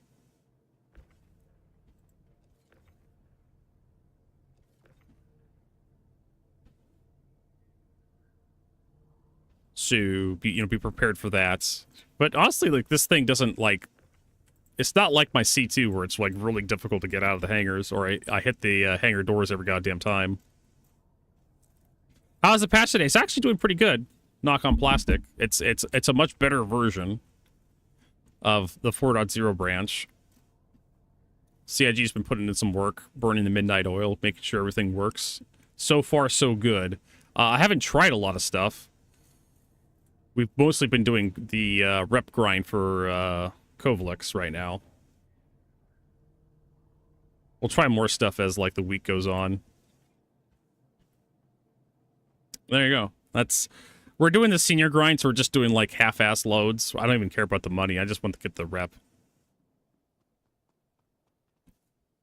So I can't remember what the fuck else I was talking about. But I was talking about the insurance system earlier, and I would love to complain about like how the insurance system sucks, but it's just one of those skill issues where we have to remember to insure the ships. And like you think when you go to like your thing here and you go to your ship and you change things here and you hit save loadout, you think that would be like good enough. Somehow, some way, someone got their head up their ass and decided that there was going to be an extra step in all of this. That you have to go to the... I guess they're going to change how like the vehicle loadout stuff works in the future. I mean, they could have kept it so it was just like one button press to ensure the loadout. And then you had like 2 buttons to either claim the insured loadout or claim the base loadout. There's definitely ways of making it easier on the players. Got to master on Friday, yeah. I'm hoping the master missions aren't that bad. But we'll see. But anyways. Excuses. I started with 4.7. 4.7 was great overall, but there has been... There's a reason I had to call you and ask it. There has been this mounting desync for the last several patches. Yeah, and it still exists. It starts out small and it gets bigger. It affects some people more disproportionately. I'm gonna go to Arc 2. There are people that I have talked to, whether at a Bar Citizen or just reading the chat here today or in any other show, where they're having a virtually unplayable experience. And then there are other people who are like, that's not my experience. I'm having, I'm having a wonderful time and whatnot. I saw Exodus walk through a cargo container on my screen because it wasn't there on his screen. Reading the entire doc that we're doing, I can't get past this show without talking about it at least somewhat. Yeah. What do we know is causing it at this point? What are we doing Bad to server code, server meshing, something. Well, so what we know about right now is that there are some meshes.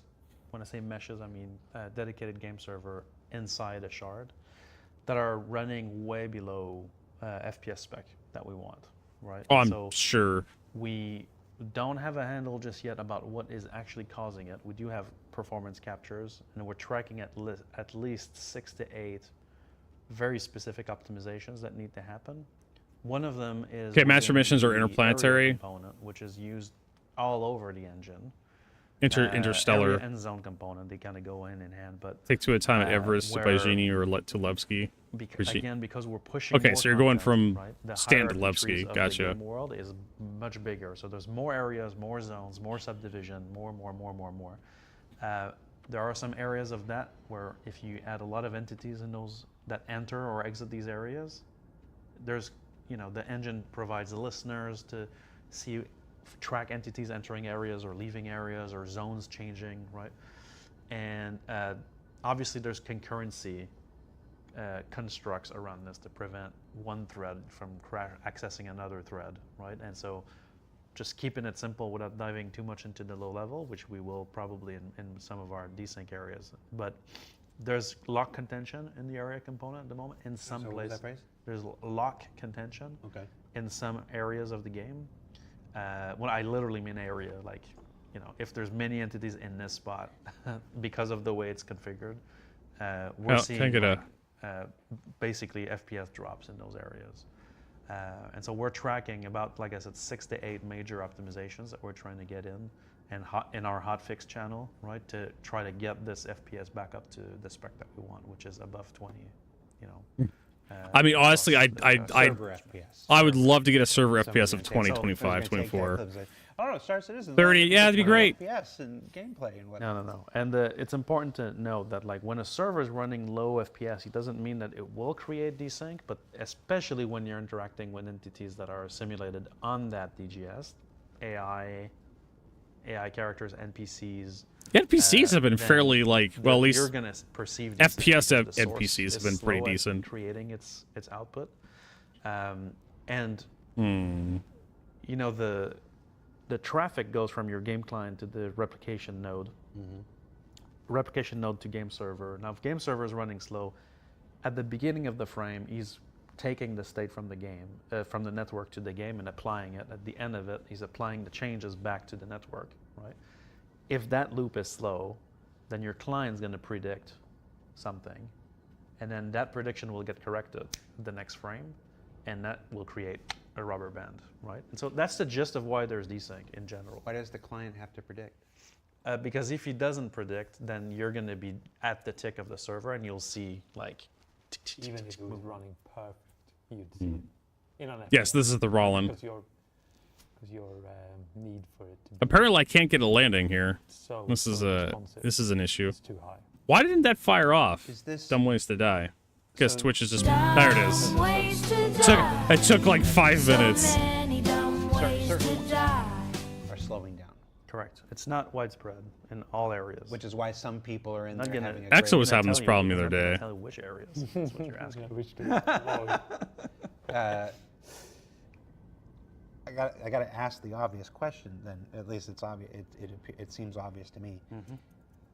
Is this related to the ship cleanup or lack thereof? That's one of those things that we're looking at is how aggressive or not the ship cleanup is actually happening.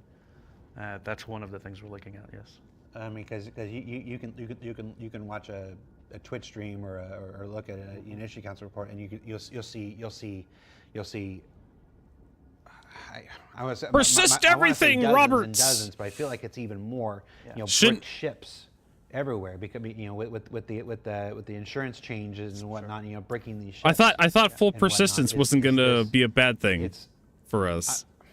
And everybody's like, is this viably part of what it is? Is this In part, yeah, that for sure doesn't help because the more entities are replicated, the more the server needs to do every frame, and so that contributes to this. So yes. You can usually find it when you look at a server that is performing great. It usually has a larger vehicle population, certainly.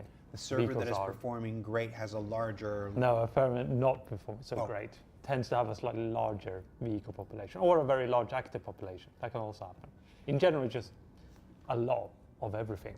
We're quite a heavy game. just having more shit on the We wanna server avoid getting makes the to server sort of run like size that we shit. were I in Stanton before we went into meshing, right? Because that was consistently difficult to manage. Yeah, but if we're okay, so if we're already, Stezig is like, fix it. Super helpful, dude. That's what you pay you guys for, dipshits. You're the so you're the listen, we experts. probably We're not. We talked- pay you.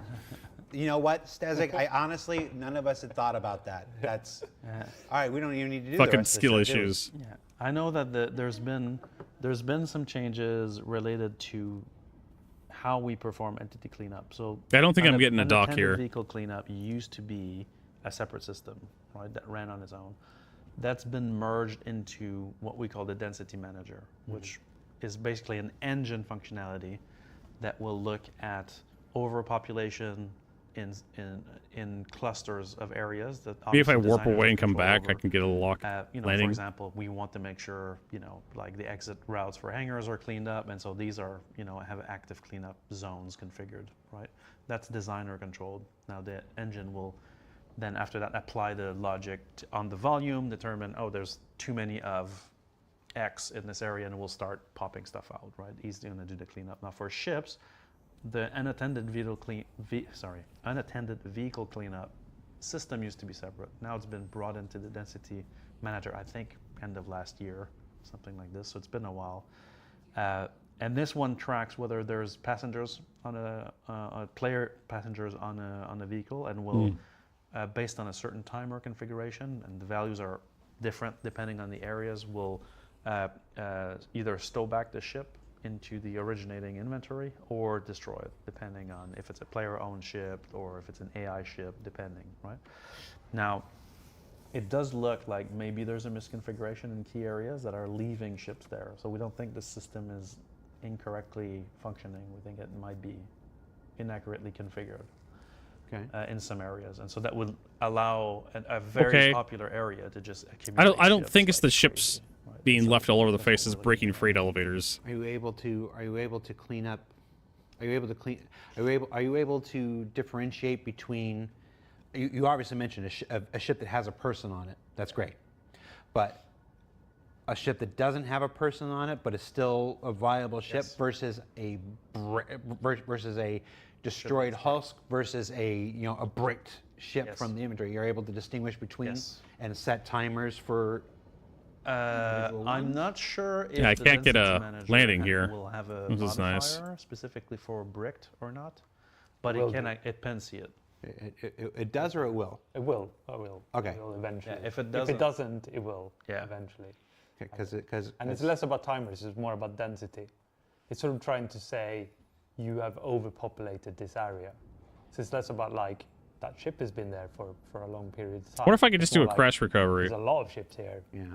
Let's remove one. Let's figure out which one is best to remove. For unattended vehicle does have a timer as well. So you kind of have these like, it's sort of like we talked about validation. You start with a timer, then you start adding intensity, then you start sort of building up these views of the world to kind of understand which areas are problematic. Like, oh yeah, the entrance to a hangar, we have to be super strict. Yeah. There's a place, as we're talking about this, something that pops in my mind that I think is also, in our process, now, not even development process, but let's call it live operations of the game. We're very lean in terms of our live operations at CIG because we're in development, right? And so we're very lean. Even though we do run a live service.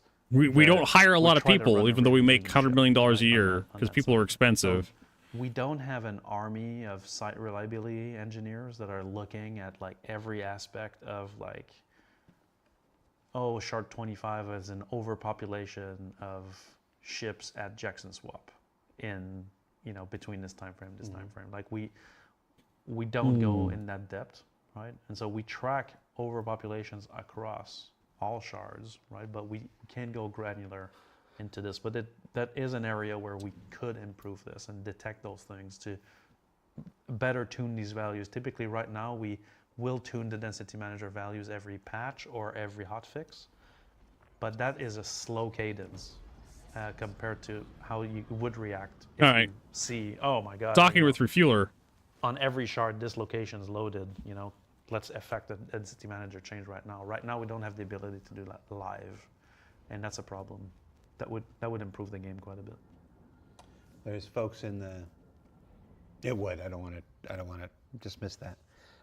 There's folks in the chat that are like, just make the brick ship salvageable or give towing missions stuff. Those are all. They are salvageable, as far as I know. Yeah, and towing missions, but it's those. Those ships inside Armistice zones are totally salvageable. Next to Seraphim Station, that as soon as you turn your salvage beams on, like you get shot by the station, you get crime stat for Armistice zone violation. Tell me you don't know how the game plays without telling me you don't know how the game plays. In Pyro, you can do that. If there's a abandoned ship somewhere in Pyro, yeah, you can just take whatever the fuck you want. Pyro doesn't care. But in Stanton, it's a different story. I think Nyx is the same way too. If you try salvaging around Nyx, like your salvage beams don't turn on because you're inside of a hard Armistice zone. Can't use your fucking salvage beams. Those are all game design and mission design stuff. That's not anything that this is taking way too much of my time to like. A solution that requires entirely player. It relies on the players entirely to solve is not going to get us where we need. I don't disagree, and I know it's the intention. They're supposed to be salvageable. If they're not, they will. They will be. It's just having towing missions to take them away and dump them somewhere is a great idea and stuff like that. But that can't be the only thing. There still needs to be AI, a technical, solution to clean this up. But players would love to be able to do that shit. But again, you can't rely on players to do everything for you. I don't think all of them are salvageable. There's. God damn it! I wanted to do this. I'm trying to remember an old conversation right now where there were rules about why this one could be salvageable and this one. I know there's been changes related to this as well recently. Where's the external pads? But like it's in my head. In my head, I'm just like, why don't we just disappear every brick ship right now until we get a handle on this? Like just crank the cleanup on bricked ships that we know don't belong to anybody, just like they get to exist for 1.5 seconds and then they're gone. It's like I'm just imagining the Reddit post after that. My ship disappeared 1 second after. But a brick ship. No, but the ship only gets a bricked ship. Bricked. A bricked ship is they're back at their ASOP terminal and they've reclaimed it. So why can't it just vanish? Now I'm certain. Whenever I go off like this and whatnot, and it sounds so simple and it sounds so obvious, and then I get back to my desk and I've got an engineer or something comes and goes, "It's not that simple, Jared. There's this and that. There's that dependency and blah blah." And I'm like, "Yeah, I'm." They're blaming bricked ships for very simple idea. But it just they're blaming abandoned ships for the latest bout of desync. Actually, we're gonna do it from this one over here. This switch over here is a fuel port. Apparently having a bunch of abandoned ships on a server causes the server frame rate to go down, which has caused desync, or it's one of the causes. But this is what Chris Roberts wanted, though. Chris Roberts wanted a bunch of abandoned ships all over the fucking place. Chris Roberts expected you all to keep your ships instead of just blowing yourselves up. I mean, like, if more stuff worked reliably, I'm sure if more stuff worked reliably, or if there was, like, actual consequences. I know, coffee cups. That's what Chris Roberts wanted. He wanted coffee cups and dumb bullshit all over the place, and a lot of people were like, hey, bro, like you're gonna have to keep track of all that dumb shit all over the fucking place. Let's pull up the Tyilui. Because I want a fucking hanger. Maybe if I spawn the Tyilui and detach the hanger.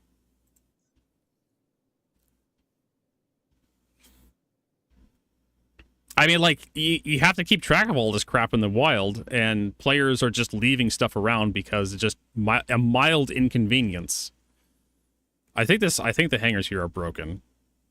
So either we have to swap regions, or we're going to have to, like, abandon what we're doing and do something else. This is taking way too long. I think the hangers here are just busted. But they're blaming everything. Well, yeah, okay, so this place is just fucked. Strange, I was able to get a landing here. So we can go to a pad 4, I guess. Get our fucking Railen. Arc 2 is just like a no-go. I think it's like pad something or other. I don't know. Like, it's just, they're spending a lot of time and pointing fingers at what's causing these problems. But the desync vertigo, yeah, what's the problem with the desync? Netcode, basically.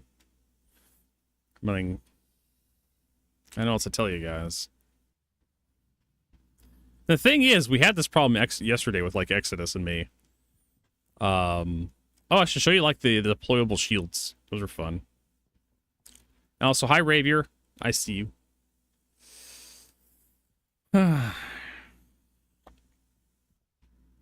It's all the ships everywhere, we swear.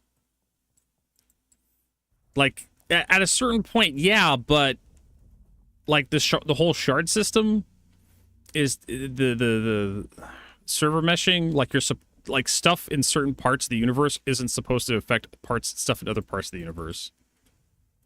Thanks for that shout out, Prince. Appreciate it.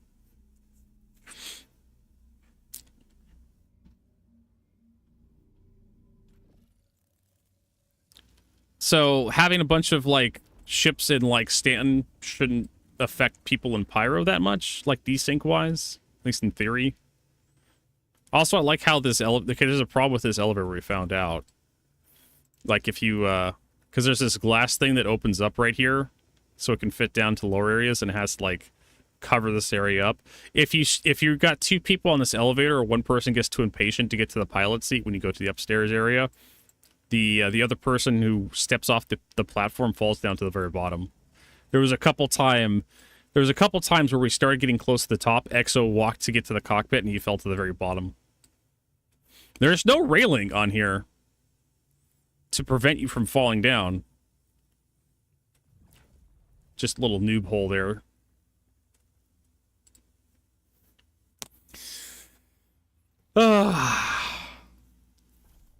Alright, so we need to have a more aggressive cleanup. I would, like I said, it would be nice if no railings in the Railen. I think I was going to make that joke.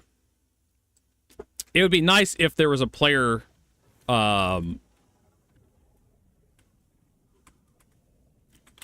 thing for handling like over ships everywhere. Yeah, and Benoit's response to that, like, you can't salvage them unless they're parked inside of an armistice zone, in which case you can't. If they're parked at an outpost somewhere, because the vast majority of players only play within the Stanton system. And so every time you see that old chestnut of let us salvage them, it's always a screenshot of some base in Stanton. You can in Pyro. You can't in Stanton.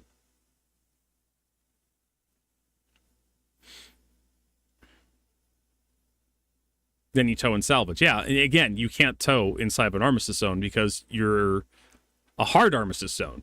There's two different types of armistice zones. There's soft armistice zones that's around space stations, and there's hard armistice zones like on the outpost in Stanton. In Pyro, you can do all this stuff. In fact, I did that with the when the Moth was released. We went into Pyro, and we did a whole bunch of salvaging. Very profitable. Why not spawn missions to clean them up? Again, the spawning missions to clean them up is like the one step in this. You have to deal with the whole armistice zone thing in Stanton.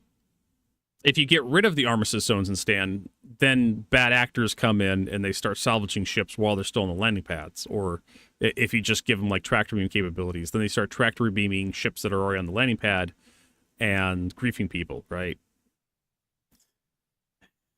So there's a bunch of other shit you need to stop bad actors from just pad camping inside the armistice zones. Like, sure, you can just release like the salvage and tractor beam tools to be usable inside armistice zones everywhere in Stanton. Mostly, this is a Stanton fucking problem. This is not a Pyro problem, which kind of shows you like who's complaining about this shit. In Pyro, like you shoot the ship until the shields go down, and then you blow open one of the doors and you get inside, and then you just turn the ship off, and then you just do your normal salvage bullshit. That's how we did it in Pyro. In Stanton, you can't do that. Again, armistice. It's an armistice zone problem, and the reason why the armistice zones exist is to stop people from griefing the citizens of Stanton. Right? That's the problem. So the problem is rep is always in a positive direction. Rep doesn't go negative because we're fucking toddlers and we can't deal with actual MMO consequences for our actions.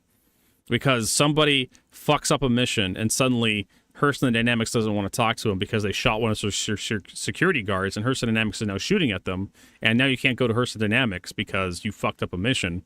That's too much of a consequence. That's too hardcore of a game for the babies we have in Star Citizen. I'm half serious when I say babies, right? The Care Bears, because it was way too easy to kill the security guards. And I knew what the fucking security guards looked like, but I still clipped one every so often. Got crime stat for it. But having actual consequences in your game is too much for the vast majority of gamers these days, especially for the people that are playing Star Citizen. Having punishing mechanics and whatnot, it's just I mean, if CIG got rid of all the glitches and whatnot, it wouldn't be nearly as bad. But they could have an overarching karma system where you slowly lose karma and then NPCs just stop talking to you and eventually fuel costs more. But there would be bugs, right? That's another issue with this. He'll like, hey, I play Star Citizen. That's another, because on one hand you have the Care Bears that just don't want to have any difficulties in Star Citizen at all, and I get that way sometimes too, right? I could point fingers at myself, and I get gameplay skill issues and whatnot. I get mad. Like, that's one of the reasons why I sometimes get mad at the insurance system. And I realize it wasn't me that pressed the button to ensure this. I got to remember to push the button to ensure my loadout. That's a skill issue, and I can't get mad at that because I should know the new system, right? Or I fuck up in a contested zone by myself and I get shot by an NPC or a player and I get down. It's like, shit, this sucks. That's another skill issue. But then like freight elevators don't work. Or I can't get a landing. The reason why I'm sitting here on a landing pad looking at the fucking raw, I can't even tell what the fuck I'm looking at because everything just looks the same, geometry-wise. The lighting does not help me like understand what the hell the shape of this ship is from that angle. Like, this is a little bit better. At least I can kind of tell. But from that angle, like, everything just kind of merges together into like polygons. I can't really tell like what the landing gear is, and it doesn't look like anything, right? It just looks like a mass from this angle. At least we'll zoomed out a little bit. That's kind of like shading and lighting and just the lack of shadows in general. That happens in space. It's a little bit easier. It's just a blob of stuff. But yeah, sometimes I get that way too. I get my Care Bear side comes out a little bit, and then you get like this where I'm trying to call for a landing so I deliver some fucking cargo at this space station. The space station doesn't want to give me a hangar. And we could have a reputation system that has just a little bit of a teeth, not like baby teeth, like little tiny milk teeth, like your kittens or your puppies. Just kind of nibble on your skin a little bit. And I know for a fucking fact that system would have bugs, and you'd have people that would have bricked accounts from it. They would somehow manage to skip over all the way to like absolute negative reputation. Like they'd do one fucking thing wrong. They do one fucking thing wrong, and they'd be maximum negative rep with everybody, and they wouldn't be able to play anywhere. That would fucking happen, right? And this is one of the reasons why we can't have overly punishing gameplay mechanics in Star Citizen. A little velociraptor. Yes, I've actually known one of my friends. Their parents raises CNI dogs, and occasionally they get a puppy, and those fucking teeth, they'll tear your clothes. So there's that. There's the Care Bears, and there's the actual way that Star Citizen plays right now. And if CIG ever got around to actually making Star Citizen less buggy and less awful to play, just from a technical perspective, maybe you'd set... And I had this conversation with Expat Brett a long time ago, but it's always worth bringing up. CIG informs the community about how the game is going to be played by how the game plays now, right? If you go 6 years without any real punishing gameplay mechanics, then suddenly you decide to add punishing death mechanics into Star Citizen, you're going to have pushback from the community because everybody's been playing, and we saw this with the flight model from 2.6 to 3.0, from 3.0 to 3.5, and then Master Mode comes out. Master Mode got a ton of feedback because a lot of the people who actually enjoyed playing Star Citizen for the flight experience did not like Master Modes. They thought it was going the wrong direction. And so they, of course, them and their friends left a lot of feedback for CIG. And CIG is like, it's just a bunch of noise from people, astroturfing. I'm sure, right? Call a Care Bear. I'll call you a Care Bear just for being here, Firefly. You don't even have to, voice any opinions about Star Citizen. But yeah, CIG starts adding more punishing mechanics to the game, and they get pushback because the Star Citizen hasn't been, because the insurance system allows you to just get your ship back, right? Because it's so easy to lose your ship. So we want an insurance system designed to punish you for losing your ship, but because of how easy it is to lose your ship, we can't make the insurance mechanic that punishing right now. And everybody just assumes that the insurance system is not going to be punishing. And then CIG tries to crank up the timer and everybody complains about it. And it's just, I don't know, maybe if you guys made a better game, you can actually make the game you want to make. As far as I know. I don't know. Like, it's just, this fucking, this live stream, we're halfway through it. Actually, not even halfway through, but, like, Jesus Christ. It's hard because it's I'm no different than half the people watching the show. It's just there are times when something we're not getting a landing here. So easy and so obvious. And so they're like, hey, why don't we just let people salvage? That's what my head was screaming that whole time. That's where I was going. Just until we get a handle on it, destroy the bridge ships right away. I always say, if it was easy, it would have been done. If it was easy, it would have been called your mom. By that. But instead, they called it work. To assume there is reasons that makes it not easy. It's usually like that's one of my favorite things I was ever told as a mechanic. Well talked about. If work was supposed to be easy, they would have named it after your mom, but they call it work instead. Deconstructed and stop whining and get back to work. Somewhere else for something else. These kind of complex interactions between lots and lots of different systems. Usually what you guys decided to work there. From a tech point of view, it's like a couple days ago. There's this Penny Arcade comic which I love. Where there was this fuck me. I think I have the exact comic in my pictures folder. There was a guy who was working for Relic Entertainment that had a fucking crash out on a forum because apparently the fan base was a little too whiny for him. And he was just like, you guys are dealing with your bullshit is beneath me. And Penny Arcade had a very good commentary on his crash out.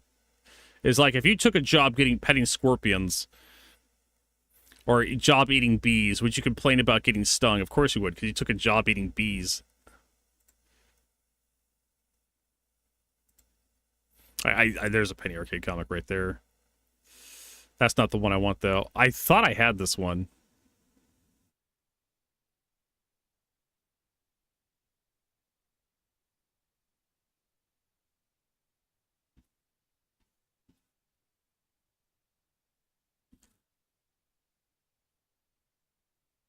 For some reason, I'm reminded of that. Oh, yeah, here's the tech tree for, like, Sword of the Stars. I don't know why I still have that. And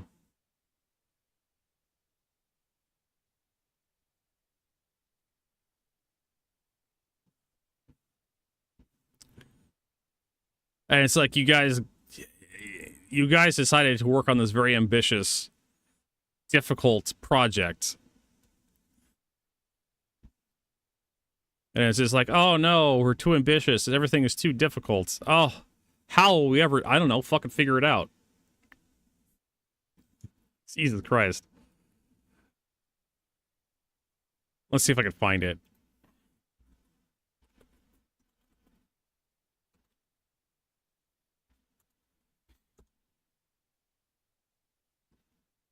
Oh, yes. Alex Marware's, Rodberg's legendary quote. This one. Alex Marware's Rodberg got feisty over the Relic news, declaring that wading hip-deep in foreign bullshit was beneath him. Too bad it's your fucking job, huh? Imagine a guy who gets stung by jellyfish all day. Maybe he has to pet scorpions. Maybe he has to eat bees. These are not good jobs, but if you take the job like that, do you get to complain about it? Yeah, because you took a job eating bees. It's basically a fucking non-comic or non-commentary. It's like, yeah, you took a really difficult job. Of course you get to complain about it.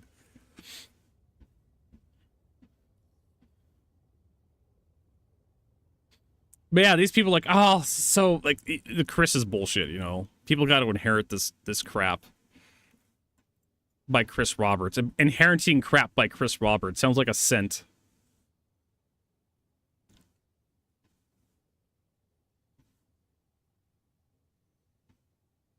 Oh, there you go. Why is Terra Hydro Farms buying RMC? Why is a place that grows corn buying junk cars? Why would a place that is growing hay buy your fucking 2000 busted Ford Ranger?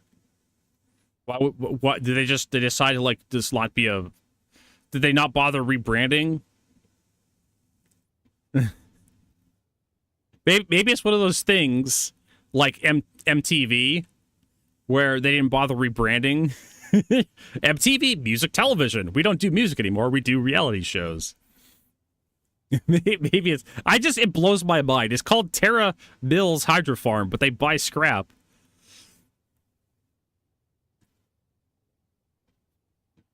They're a scrapyard. But why isn't it CIG? Why isn't it the scrapyards not buying scrap? Oh, well, Vertigo, there's no armistice zones around the scrapyards. So the fucking again, this is the Care Bears. People go down to Hathor to like loot the place or turn the laser on and fire it, and then they get shot by another player, and they go to complain on the forums because the game is too hard. It's just just a little bit about a pushback. But it's the plus play to something when the elevators work. It's one of those things where why did developers do that? All right, so we're not getting a thing here ever. So that's not a thing. I want to get these goddamn senior missions. So we can't go to Arc 2. Vertigo's gonna spend the rest of the broadcast talking. Hey, listen. What? You need RMC for repair. Yes, I know, but why is a place that is selling corn buying tons and tons and tons, literal tons of RMC? I mean, I understand they have tractors and equipment out there to repair, so does every other outpost. But Terra Mills Hydro Farm. Terra Mills Hydro Farm buys this crap by the ton. Let's see here. Commodities. Best buyer.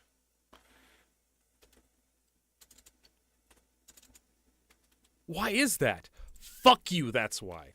There we go. Terra Mills Hydro Farm. Selling. It apparently has 811 capacity. Samson & Son Salvage Center has 230 It doesn't make any fucking sense. I mean, Orison and New Babbage. Orison is a ship manufacturer, so of course they would want that. New Babbage, they make fucking stuff over there as well. Reclamation Disposal Ordnance, 90. 90. Lorville has 7,000. They build weapons. Area 18, 6,000. They build fucking quantum drive. Grim Hex is 1,000. Maintenance area, Krill 5. They'll buy 60. Brio Breaker's Yard has 140 SCU. What the fuck is going on? Why does Terra Mills Hydro Farm buy 811 SCU of recycled composite material? Why aren't the scrap centers buying more? Why don't they buy 1,000 of that shit? I don't know.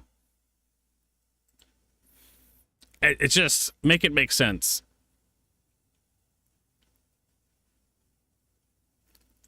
Like, isn't that what the scrap yards are for? Like, do the scrap yards process scrap and then sell it? Or do they take in scrap and then process it? I don't know. I have no idea. I don't want to be here anymore. I'm just yakking about stuff. Yeah, they should sell that stuff, right? They should be selling RMC, but you have other places that sell recycled composite materials and, like, construction rubble or some horse shit. I wonder if bed logging works in this piece of shit. Yeah, but they buy it, though, according to the website I'm on. There's a shadow company there. It's the Mob. Okay. Sure, why not? Like, there's a whole bunch of lore you can, like, explain away some of this stuff. Maybe nano-induced cornbreads, get a little nanobots through bloodstream. That's where all the extra iron, it's like Wonder Bread. It's like enriched white bread. It has like extra iron added. It's us. They had titanium or something, tritanium to it. Everybody needs a little titanium in their diet. Why does this damn thing always retract? Whatever. Are we supposed to do it this way? I don't know. I guess the Xian don't really care about, like, privacy. Everybody just sleeps like kind of an open floor plan. I guess in the future... What does this button do? Oh, storage. Just a little tiny storage compartment. It has 1 million SCU. Okay. And apparently sitting.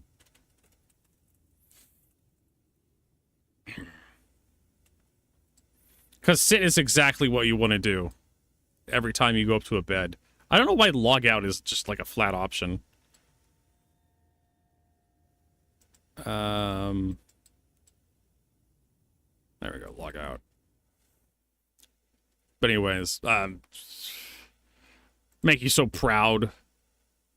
Proud. Database that says that's bricked, I can treat it as garbage. Yeah, there's this thing. It's what was the example? We had the example. I have to look back in our chat. There was something in the 481.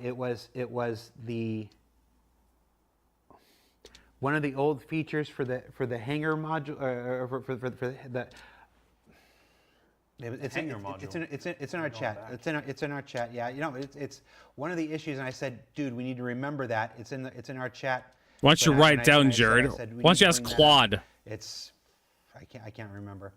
But recently, one of the things that flummoxed 481 was an old system. It was an old system from like 6 or 7 years ago. Yeah, this is what's supposed to have these guardrails up top. Some new piece of content touched for the first time, and it didn't work. I can't remember. It's just one of those.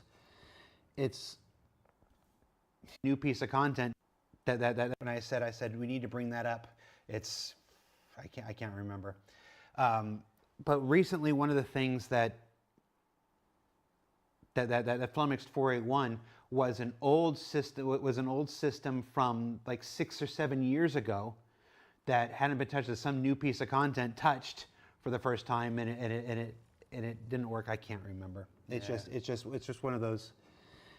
I would actually want to know what the fuck he's trying to talk about, because I've been here for a long time and I remember all the old content. Pivot there wouldn't be a studio that closes every week in the last 2 years. So 4.8 comes out. You'll probably remember later on the There's been broadcast. other issues. We talked about the catastrophic ones, but there's also other tangential issues. We've got a section coming up where we've pulled the dashboard and what folks are working on. I'll get to that in a second if that's where you were going. I want to stay a little bit more in the 4.8. So.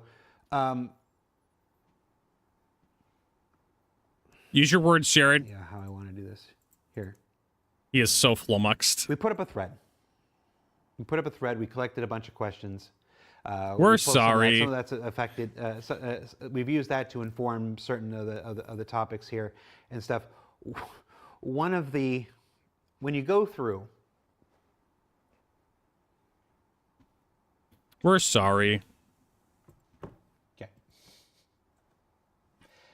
He is really he does not have a script. I understand that nothing is simple. I understand. Wow. I understand that there's probably he's like incredulous causes that all contribute to this. But if I ask the simple question, is he okay? I don't think he is. What changed in 4.8 that affected server performance so much?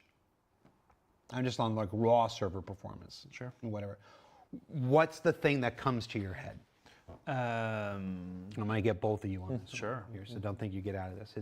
It's aluminum Pacini. For me, it's behaviors. So, there's one thing about running a game server, is that it's kind of an organic behavioral system, right? And so, you can have a game server with a version of the code, a version of the data running a certain way, and then players start doing something different, and that completely changes the performance profile. And so I feel like in 4.8, most likely my hunch for these 6 to 8 like performance issues that we're looking at, it's related to some imprint changes. So the way people use ships, leaving brick ships behind, are there more claims, than before? I mean, I believe it could be the brick system that showed up that are creating more claims that would affect, the amount of entities on the server. Is there a malfunction on? I mean, a part of it is they really just can't come out and say, "Oh, it was Gary from, junior accounting or something."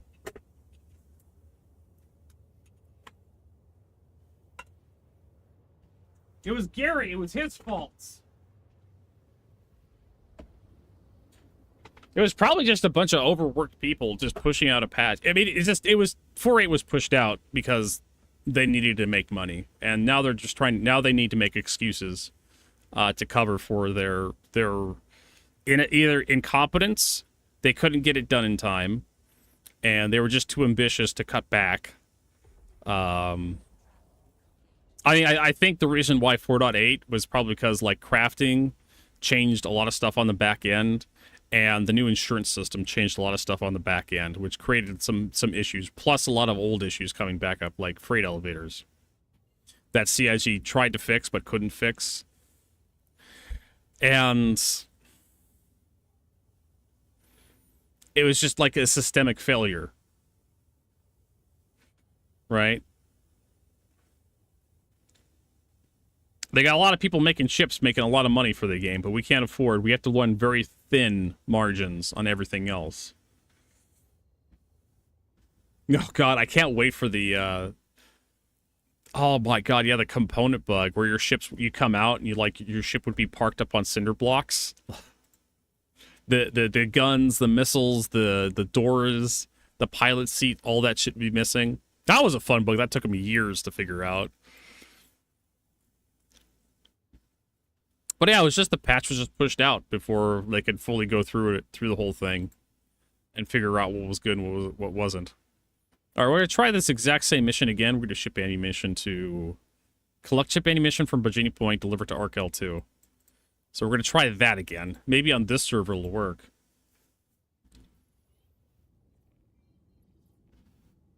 I don't think they have time. Like, I want to be on Jared on this one, that everybody working for CIG wants to show up, do a job, and go home and get paid, right? Get paid and go home. And I've worked with people who are just really bad at their job, and I actually remembered this story. I was working for a forklift repair company back in 2008, it was 2007. It was before the financial crisis. 2008 really hit. And there was a comptroller working. He was like somewhere below a vice president. He was there to kind of like fix some issues with the company. He was hired by the owners to come in and fix some issues well before I was hired on. They were having problems with cash flow, and they wanted to get this specialist in to fix some cash flow problems. So he's hey Meg, he was to the side of a lot of management.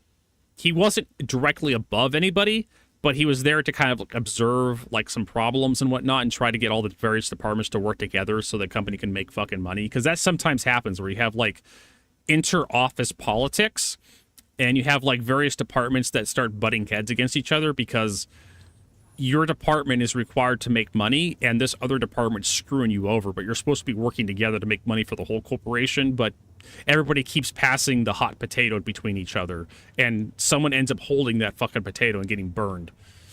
And it looks bad on their books at the end of every fucking quarter. And they're getting tired of holding that hot potato every fucking time. So it's sales, rentals, service, and parts that are all at each other's fucking throats, and they don't want to cooperate with each other because they keep getting fucked over by each other. And so you hire this other guy to come in and try to smooth some of these issues out. But anyways, this guy,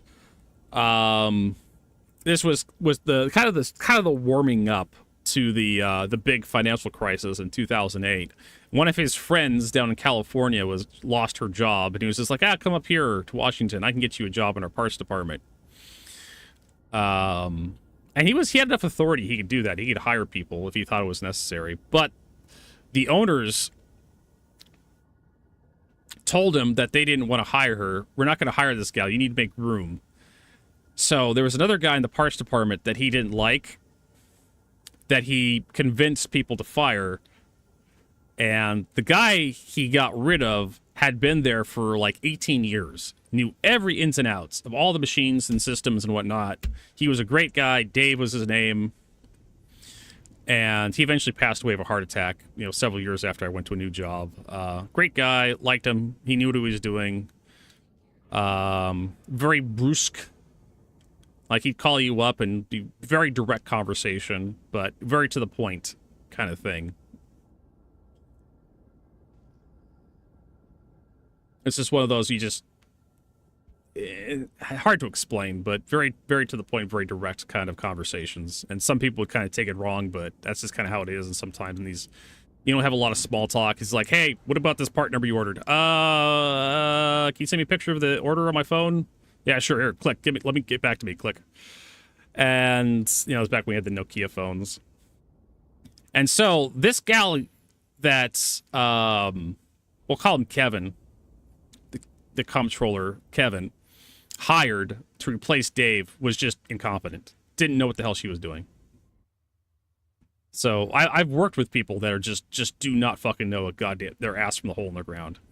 She didn't know any of the goddamn parts. She didn't know what a fucking forklift was.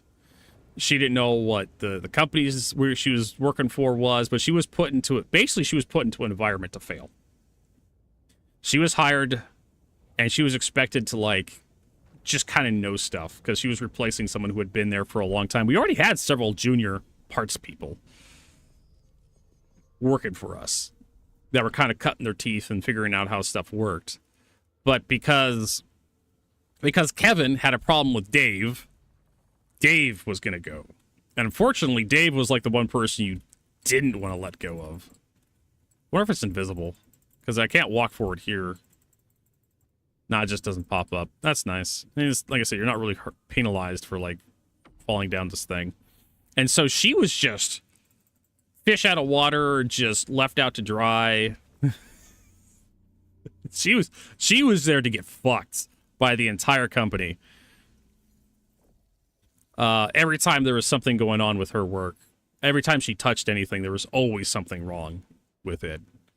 And there was always complaints about her. And eventually she just got, nope, we're going to get rid of you. We're going to get Dave back. And then Kevin, he was on contract. And the owners of the company said, yeah, we're just not going to renew your contract when it comes up later this year. We're just going to let you go. But yeah, I've worked with people who they don't fucking know a goddamn thing. I've also worked with people who just show up to the job like it's a club or something for gossip and whatnot. Where are we taking her? Quantum Fuel, Arc 1 Wide Forest Station. People who are lazy. Or I could take the Quantum Fuel to Arc 1, or I can take the ammunition. Let's just take the Quantum Fuel. I'm not going to do both of them. There's no need. I'm just here for the rep. You work with people that are just there to show up for a paycheck, and they just don't fucking do their goddamn jobs because they don't care. I've worked with those people too, and they don't last very long either.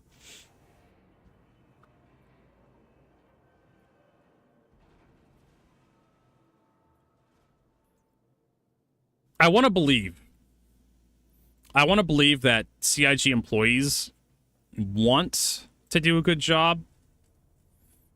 And the narrative I can construct that isn't like CIG is just a bunch of lazy pieces of shit that just want to show up and collect a paycheck and just not give a fuck. Oh, I still have my cargo in here. This stuff needs to get tossed, because this is for my server thingy I swapped. I don't need this stuff anymore. Actually, we just pulled straight off. We don't even have to do that. And so that's the one thing, the one scenario I can construct that helps defend CIG's honor in all of this, is that they were just pushed to go too fast because they had to get the Drake Defense Con shit going. They had to get the Ironclad out. It was a requirement for the command module. They could have just glued the command module on, but that would require them to maybe change how some technical stuff happened on the back end to make it so it worked a certain way than the way they were building it in the last minute. And it just was, they didn't just have enough time. Something like that. I think these go in better sideways. I actually have the armor still deployed, so it's a little more awkward. So I want to believe, right? I want to believe in CIG. I want to believe that they're good people, that they're trying their best. And I just want to say, like, it's just they had marketing deadlines, right? They knew DefenseCon, or they knew Invictus Launch Week was coming a long time ago. And a lot of this comes down, I'm just going to put it at the foot of Chris Roberts, because Chris Roberts said years ago that Squadron 42, it's coming. Right? That Chris Roberts wanted Squadron 42 to be a thing. And so that's one of the reasons why we're having these issues, is because we have a split company. They want to run extremely lean. Right? They want to run extremely lean on employees and not pay a bunch of people money that they don't have to pay if they don't have to, right? Because that's how companies work. If you don't have to pay people to do their jobs, then it's better not to have those people. So we have Squadron 42, which has taken up a lot of time for executive producers and whatnot, and executives. People who actually manage this shit and make sure stuff is getting done. And this is not something we haven't seen before in the gaming industry. Like, it happened with Anthem, it happened with Mass Effect Andromeda, where you have multiple companies working on the same project, maybe close to each other, and the project ends up turning into a hot mess because nobody's managing the whole thing. Right? One of the reasons why Mass Effect Andromeda turned out to be a big pile of shit is because you had two separate studios that were essentially making two separate games from each other, but they needed to be making the one game. And I think Star Citizen kind of suffers from the same problems, where you have absentee leadership that's not making sure the right stuff's being worked on. Simply because there's just too much shit to work on because you're making two games at once. And your own forum software, and your own web store, your fucking website, your social media stuff. All this stuff is being worked on at the same time. It just becomes a nightmare to get all this shit to work. So, I want to believe that the developers, the people actually doing like the coding and whatnot, are doing the best they can with what they got. But it's just the timetable's all fucked up. And sometimes stuff slips. You know? You're trying to go through, trying to make sure that you hit your release dates, and sometimes there's just not enough time to get everything done.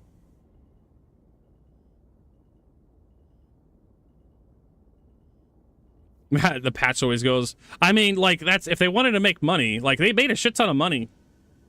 Despite 4.8's awfulness, they still made a shit ton of money, that patch. Which is just unbelievable to me. Where are we going with this? We got some quantum fuel we got to take to Arc 1.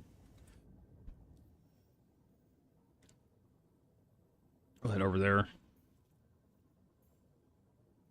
Arc 2 didn't let me land, but he'll do it to Arc 1. There we go. So they still, but there were still a lot of people complaining. Hey, Dovikin. There's still a lot of people complaining about this shit on the forums and social media, YouTube, Twitch streams, Reddit. There was so much complaining. People were complaining about the complainers. Eh, why are you guys complaining about Star Citizen? It's an alpha. Blah, blah, blah, blah, blah. Well, because it's been an alpha for so long, we figured CIG would just release patches, and those patches would just get better and better as time went on, right? And that's what everyone expects, right? You patch your game, and the game just gets... Not these days. You end up with developers like Arrowhead for Helldivers 2. They release a patch, and it actually makes the game worse somehow. Or you end up with Satisfactory. They release a patch, and hey, everything works great. Unless you're on AMD, in which case you have all these graphical artifacts. Or Death Stranding 2, where they release a patch, Kojima Games, and everything gets better.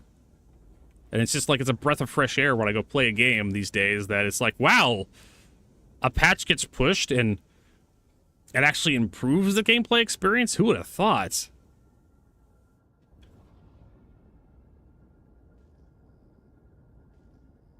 Just, like I said, I want to believe the developers did everything they could to push a patch 4.8. But Drake Defense Con, they had to make those sales. They had to have a patch release, because every time you release a patch, you see a bump in daily active users every time a major patch comes out. And you want to time those bumps in active player counts with sales, so you can capture more money, right? Because you need money to pay your employees to keep... I mean, I can keep making excuses for this all day, every day, but that's basically it. That's what I think happened.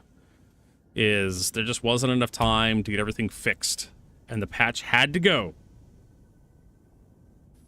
Whether you liked it or not. They had all these features. I don't know, I think they could have held back something, right? But like this episode of just them talking about, like, oh, we're sorry. Oh, it just wasn't anybody's fault. And no, it's someone's fault. It's probably Chris Roberts, the people who run this fucking place. If it's nobody's fault, but it's still terrible, it's probably the management's fault for setting the tables, the timetables and whatnot, and not understanding how their company of 10 years operates and what people are capable of that work for their company. Because at some point you become very familiar with everybody's skill set. You just kind of know. I have to undeploy the armor plates in the back. That's fun to watch. CIG's done a good job with the art of this thing. Am I ever going to buy one? No. I have a C2. I don't need this thing. But I will open the exterior and then just jump out the bottom. I'm not going to use the tractor. Tractor views are really awkward to use, and they're slow. I think it's faster just to... Because I have to get out anyways to press the stupid button to send the freight elevator down, and my handheld tractor beam is a lot faster. Oh, wait a minute. Can I actually just throw myself out the back of this thing and live? That's a pretty high jump. Yeah, you can. It hurts really badly, but that's even faster.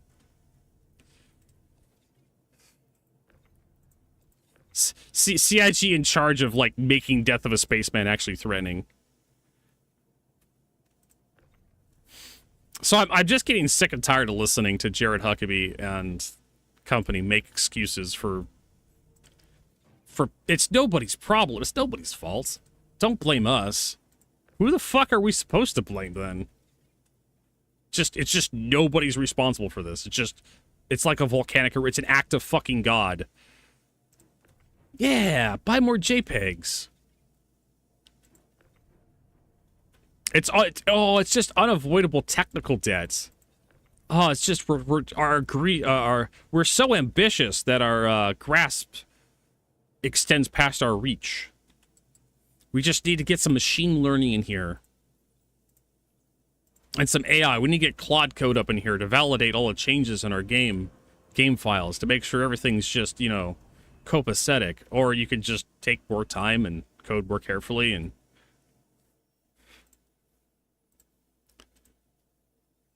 I don't know. That's yeah, the Owen Senior. For example, the density manager cleanup that is leaving items in place. The problem, or is there just problem to server performance is there's too many ships just laying around the verse on its density, and it's somehow the location that people have decided to go to in this patch. So sometimes the performance profile of the game servers changes just the place where you have this, what is it, the Chalwa's Beach or something? Let's go look at Interstellar hauling here. Hauling Interstellar. There's these 700,000 credit hauling missions, right? That requires you to go to Chalwa's Beach, Sakharin's Plot. People have chosen. Like we've definitely incentivize people to go to these places, and they show up and the elevators don't work. So what do you think people are going to do? They're just going to fucking backspace out and go find something else to do? Or they're going to like just go play a different game and leave their goddamn... You think the people are going to take their ships and land them at like, I don't know, checkmate or something just to make sure? Like, nah. They probably have a backup ship somewhere because we're selling ships on the web store. And because we're selling ships on the web store, because ships are so easy to acquire if you have money in your bank account, you could have multiple copies of the same ship. Who cares? And all those ships, especially the cargo ships, they could just haul cargo with no upgrades. You don't need to upgrade a raft to be better at anything. Like, upgrading the power plant on the raft does what for you? Upgrading the quantum drive does something. Upgrading the coolers does what on a C2? If you're basically fucked if you get ganked in a C2. So what does an upgraded power plant do for you? What does an upgraded cooler do for you? Upgrading shields makes it just so you lose slower. That fucking scene from Rick and Morty with the slut dragons. That fucking hilarious episode. Oh, what was that fucking... There was also that other scene. Yeah.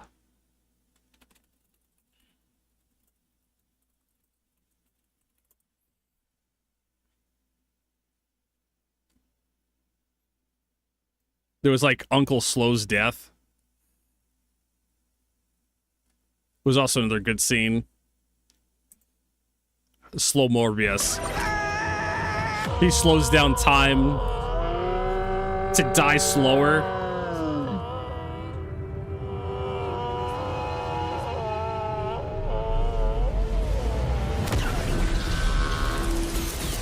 Deletes him across the entire universe. Kind of the worst possible time to use his powers. Just made the death happen slower.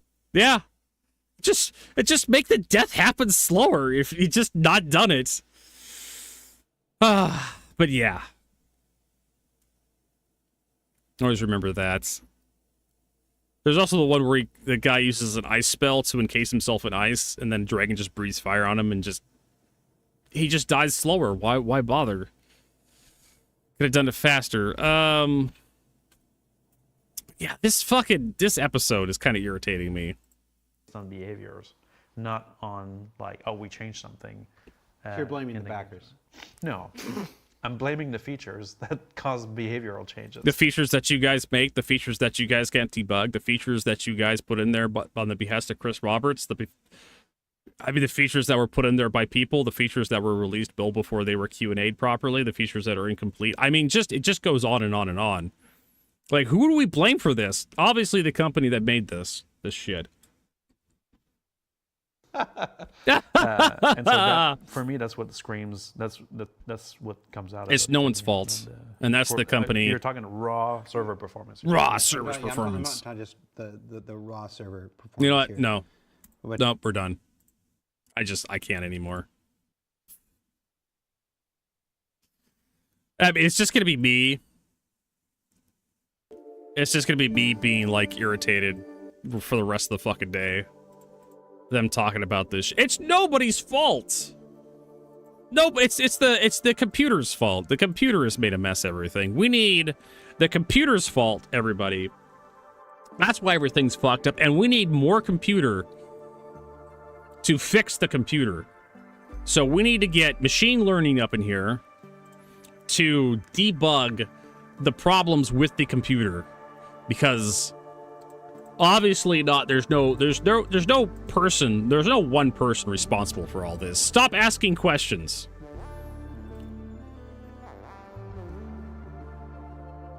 It really does feel like they're covering from like some sort of managerial decision. If like I said, I hear this and I look between the lines and I read between the lines is like, this is a management problem. Like, they were given a date to go on and they were told we're not going to be ready by that date, and they were just told to ship it.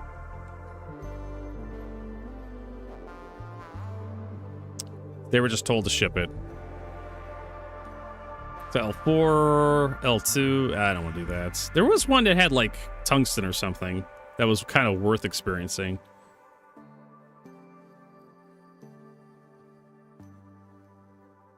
This one, I think. This is all tungsten. Aluminum. Tungsten for Mark 1. Tungsten Mark 1. I mean, we could just do this and then shove it into Virginia Point. Nah. Aluminum Everest Harbor. Nah. Just collect all the aluminum.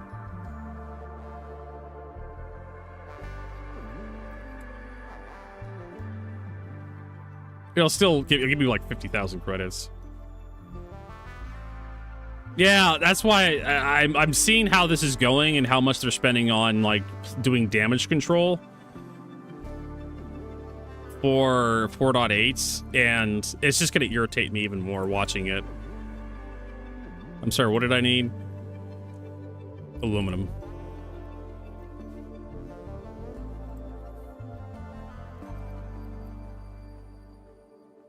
That's great. Great for them. Great for them talking about it.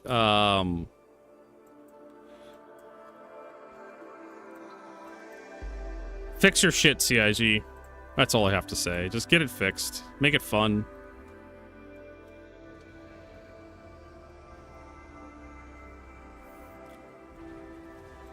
Make it work.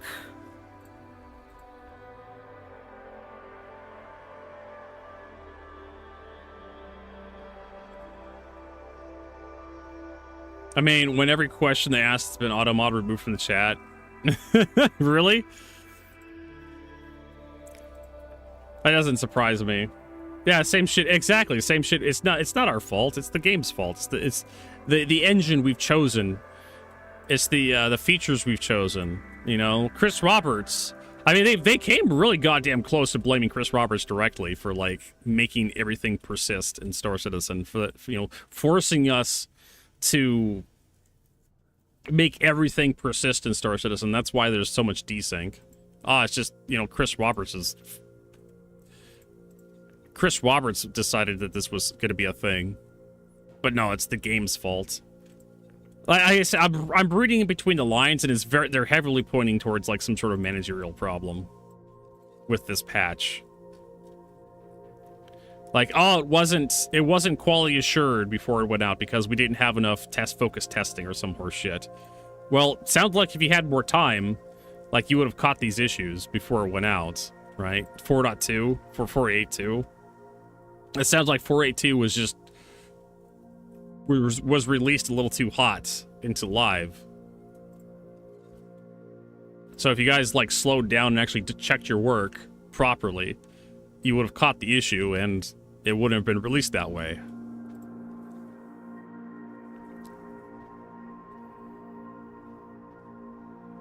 If you had just like, you know, had some sort of automated system that spawned every fucking ship in the game. Because that was one thing they talked about years ago, was having like automated air checking, where you could just simulate the game with like artificial clients and just have the artificial clients do a bunch of dumb random bullshit that, you know, just some like go somewhere and buy something, spawn a ship, fly it around for a little bit, do some real basics. Because it's really just spawn a fucking Idris. That was the problem. Spawn Idris, crash server. But apparently that takes time. And what I'm gathering here is they just don't have the time to even do that shit.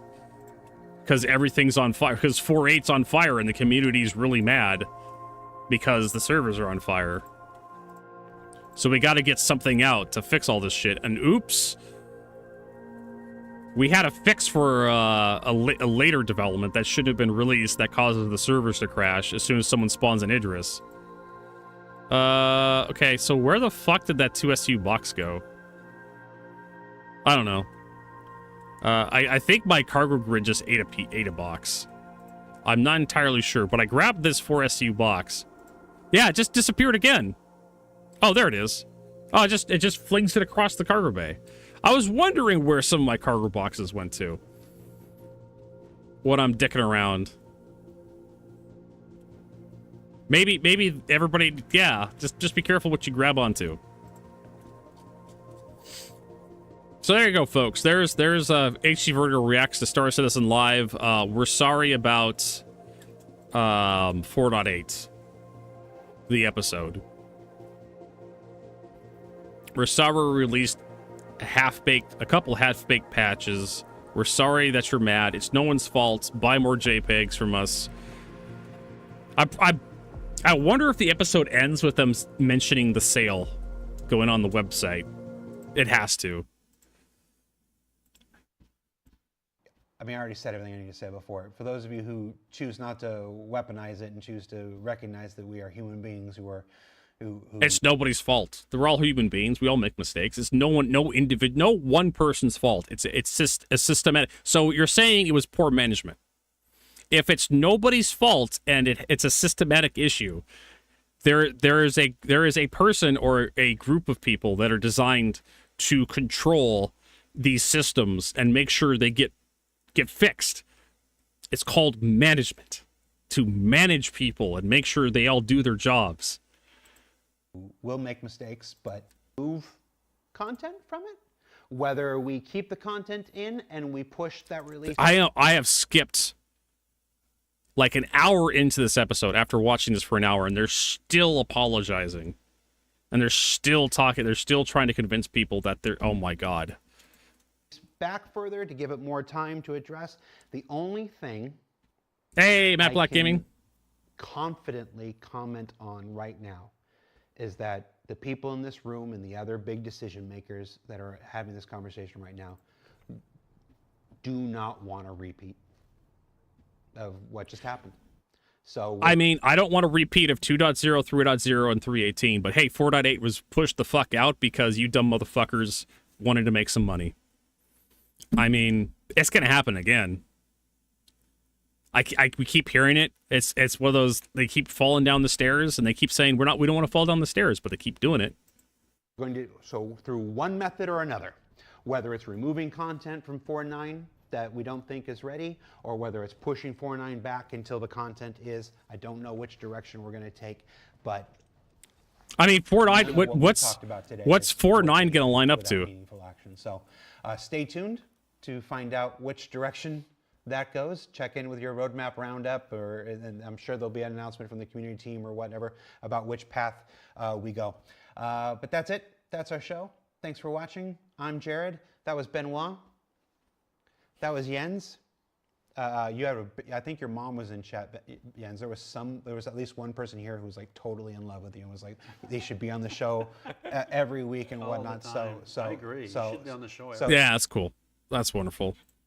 So yeah, like they're just apologizing for the state of 4.8, and it's no one's problem. It's nobody was responsible for that. We just need more air checking.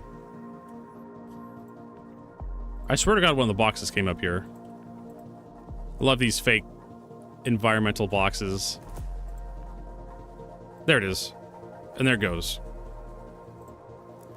It was 2 hours of them trying to explain to the community that it was nobody's fault that 4.8 was bad.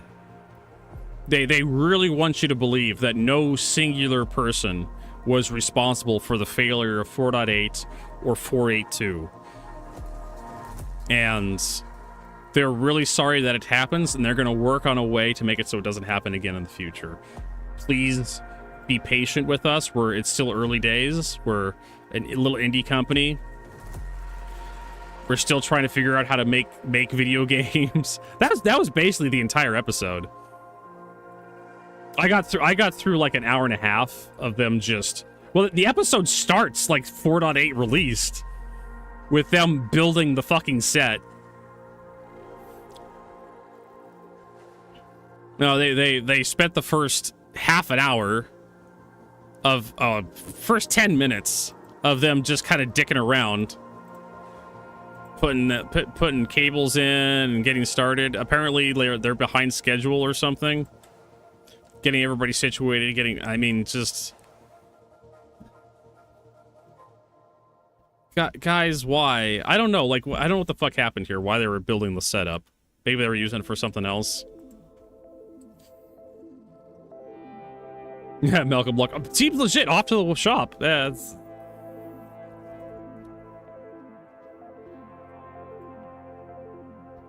Like I said, 3.18, 3.0, 2.0, and then 4.8. 4.7 was a good patch. It had issues, but it wasn't as bad as 4.8 or 4.81.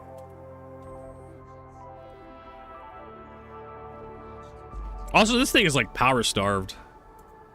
It does not have the ability to turn on like everything all at once. This thing definitely needs an upgraded power plant. I think it only has like one power plant. It has 2 coolers, so you could probably turn off 1 cooler. And like get some of your power back. Also turn down that.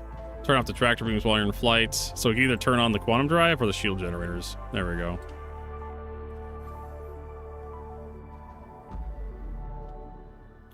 That's a fine looking ship. It's got cool transformation animations when you go from flight mode.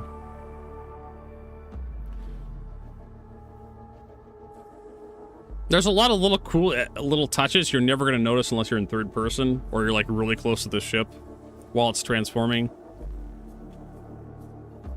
The one thing CIG does well. All right, where the hell are we going? We picked up this, right? I think we're going to Bajini Point, right? Yeah. We're going to drop all the aluminum Bajini and then turn the mission in. That episode is just going to stick in my craw for the rest of the day. That's just all there is to it.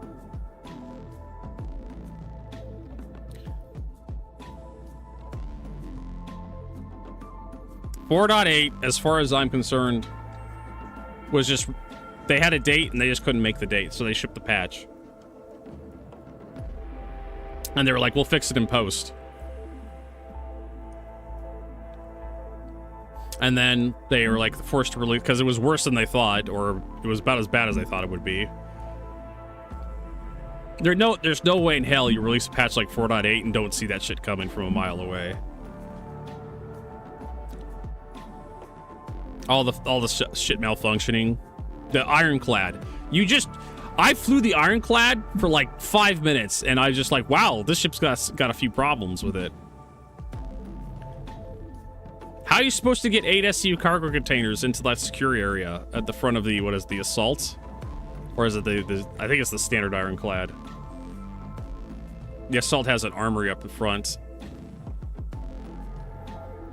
Like you don't. Like you have to like, how, I guess you just kind of wrangle 1 SCU boxes in there. Hey, Fuzzy Treat. No, I didn't. This is gifted to me by CIG. I get to fly it around for a little bit and show it off to everybody.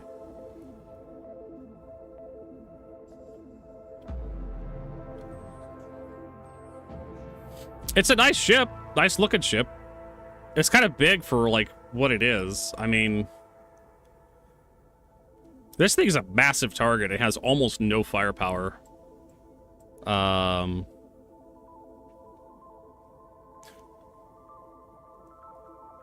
It's got a couple little missiles. Like a single light fire gets behind you in this thing and just eats you alive.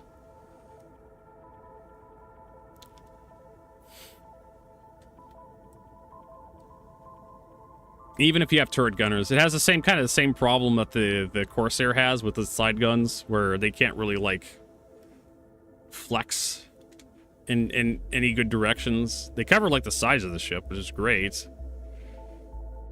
But the gunner has the pilot has a bunch of pilot controlled guns, so you're gonna be dogfighting.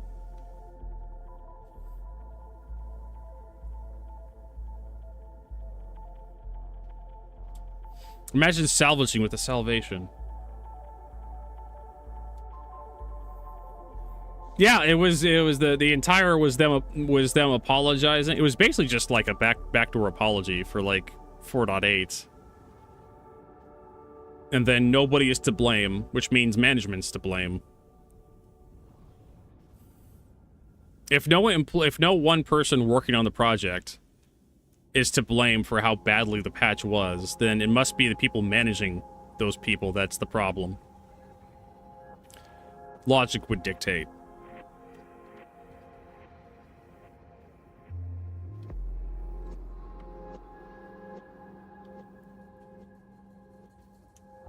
And it's going to be for the next 2 hours. It's going to be them talking about the failings of 4.8 and what they think went wrong and how it's nobody's fault. And it was just the game is too ambitious and the systems we have are too imperfect. And we need to have Claude AI to do air checking. It's just 4.8 was released before it was finished. That's the short of it. They needed to have DefenseCon going with a big patch, with a big content drop, so they can get butts in the seat to actually like get eyes on the web store and get people to buy the Ironclad and the Ironclad Assault.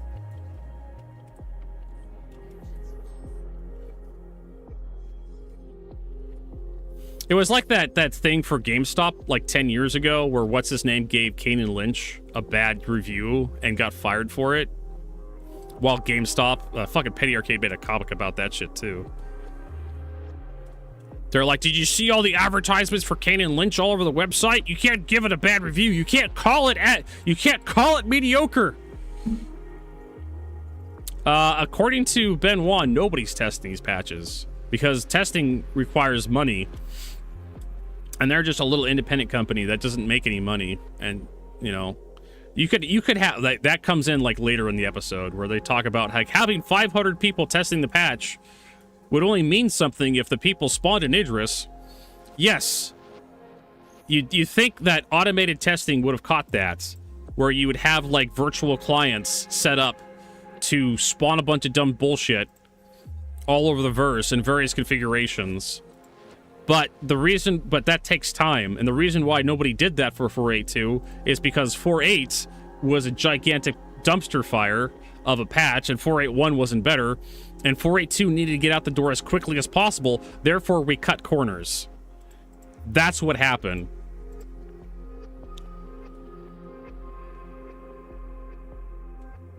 Yeah, we watched an hour of it, Nubifire, and it was the exact same shit being repeated. And I just wasn't having it.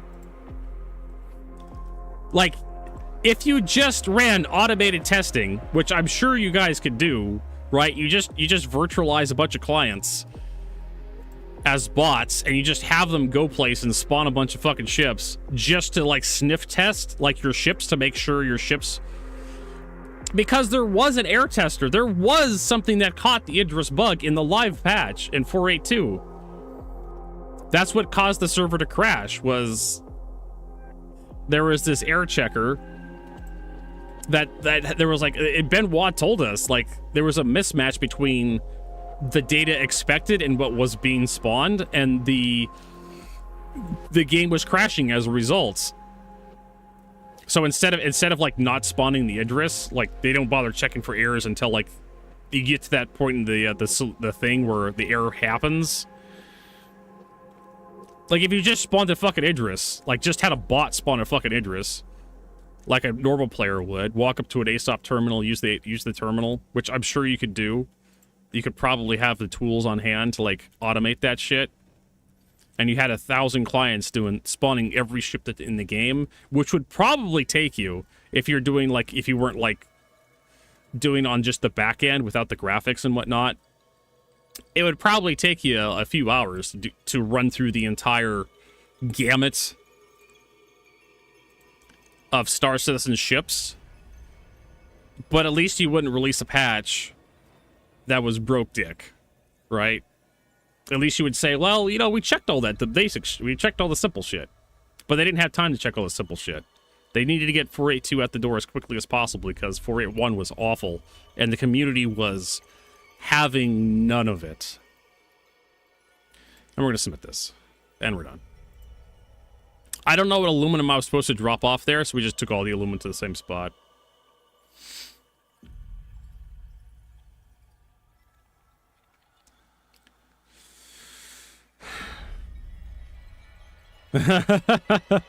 They have a testing team.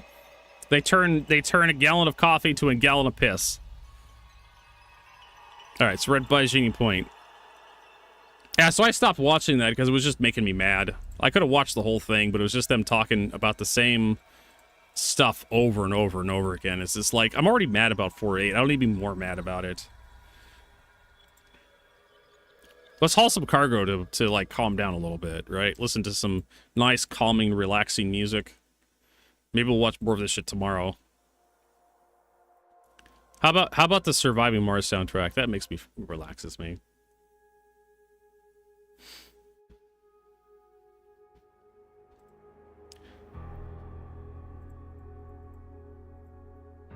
And so we're gonna take. This is like the one guaranteed mission that gives me like ship ammunition to L2. Or I can take the quantum fuel to L1. I don't really give a shit. I'm just going to take the ship ammunition to L2.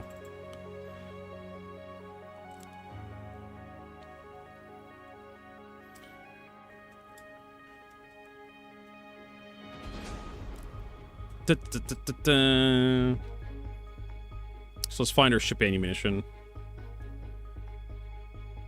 There we go. The rest of the stuff could go fuck itself. So, I mean, this kind of shows what happens when you shove out half-assed work. You need to do more half-assed work quickly. You got to burn the midnight oil to fix it all.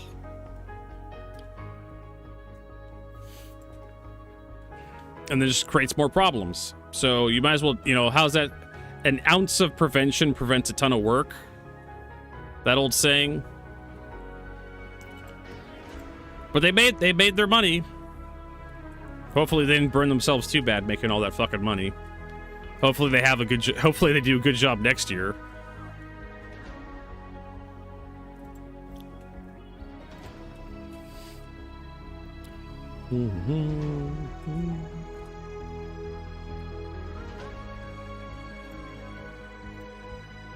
Don't worry, next time this happens, they'll give us another apology video and they'll make another $100 million. They'll just keep making fucking money. Man, I'm still sour about this shit. I've turned... See? This is what it's done to me. I'm just... still talking about it.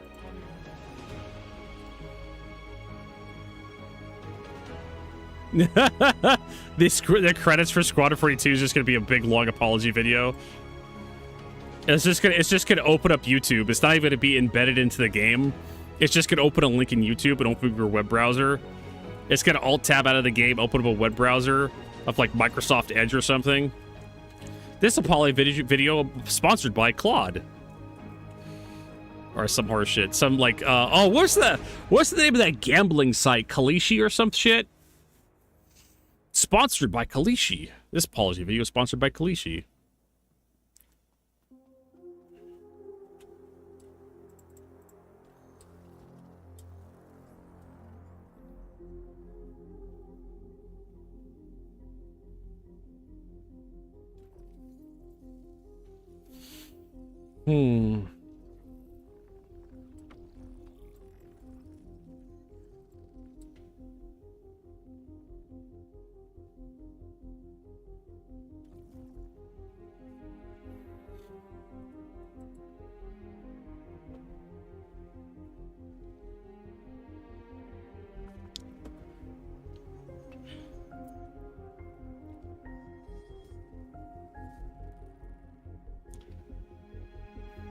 Just opens up a web browser. It doesn't even like launch like a video in the engine. Just that would be like the ultimate insult. Oh my god. All right, we're on to Arc 2 with ship ammunition. Did you leave one container behind? I probably left a few containers behind. Nope, the thing looks clear. I'm looking at the corner of the screen.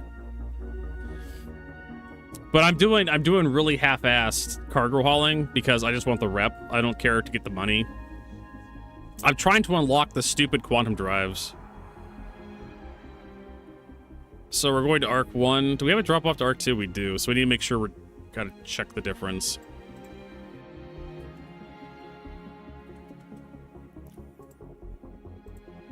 both Arc 1 and Arc 2 are the same distance from each other, from Bajini, basically.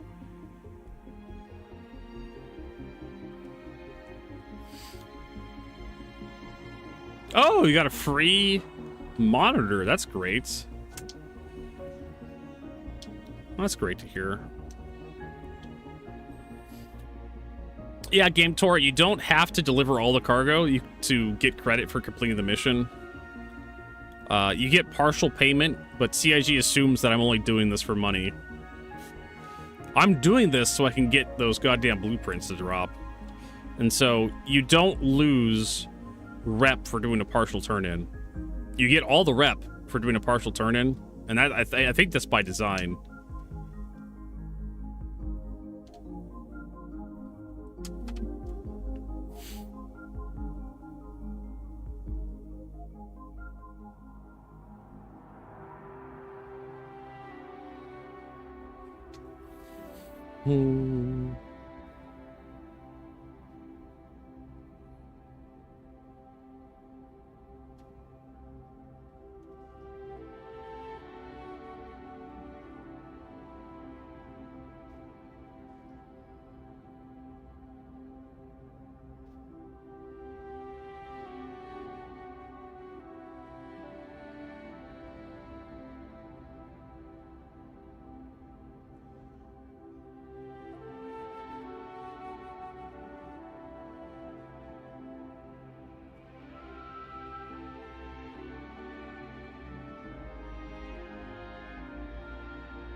Yeah, you could. No, you don't lose rep for abandoning any contracts. I don't abandon the contracts. I submit them partial. But yeah, you don't lose rep for abandoning contracts. You used to a long time ago, and then because no contracts actually worked. Again, this comes back around to that conversation I had earlier about how people complain about difficulty in Star Citizen, but then Star Citizen becomes difficult by like unintended features. A long time ago, you would lose rep for abandoning contracts or failing them. But it was so easy for contracts not to work properly that people would just abandon contracts, or you'd like change servers or something, and the contract would de facto abandon, and therefore you lose a bunch of rep. And then people complain because it's not fair, which is just true, right? You didn't fail for anything on your end. You did that. You took the cargo from one point to another. You tried to get, but the elevator didn't work. So like you just abandoned the mission, but then you got penalized for doing the thing, right?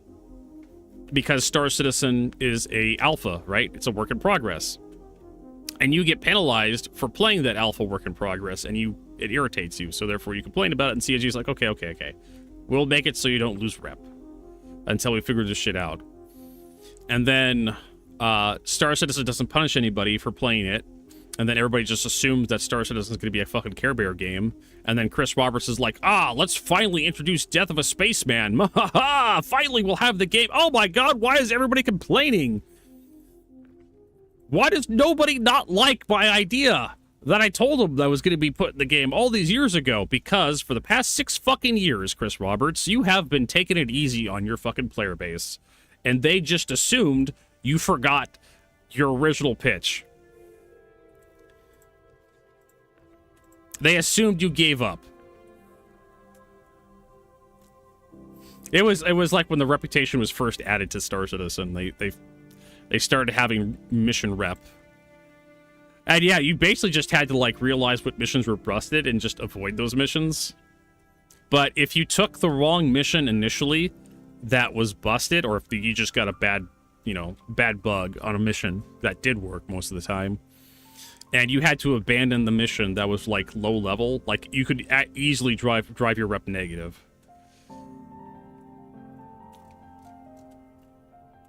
But I could easily say like, I don't know what everyone's problem was. I had no problem with that system because I just through trial and error figured out what worked, and I know what to avoid, so my rep was always going positive, or the majority of the time my rep was, and I had the time because I'm basically a NEET.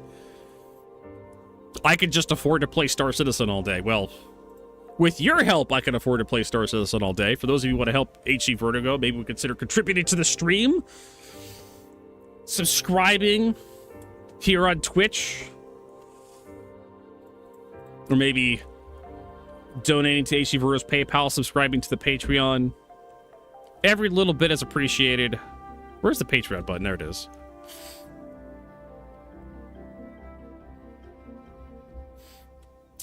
They're gonna have a hell of a time selling Death of a Spaceman. Didn't I go to Arc 1 with Quantum Fuel? Oh. Did I go to the wrong fucking place? Okay, so... this is not the first time I've done this fucking problem. I did this last night with Exodus. It just keeps pissing me off. I can never remember where the fuck I'm supposed to take stuff. You wonder how you get the wrong ship delivered to your house from FedEx, and this apparently is beyond me. I've been spending all this time yakking, and I grabbed the wrong shit. I was supposed to take the ship ammunition to Arc 2. I thought I was supposed to take it to Arc 1. Now I gotta load this shit back up and go to a different fucking place.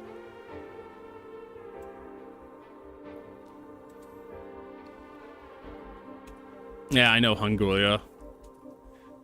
See, the problem was, like, even with Pyro's released, even with Nyx now, like, if you lock people out of Stan, you're locking them out of, like, a huge portion of the content. Yeah, ship ammunition. I gotta take this to Arc 2. Luckily, I don't have very many boxes, so it's not gonna be that bad.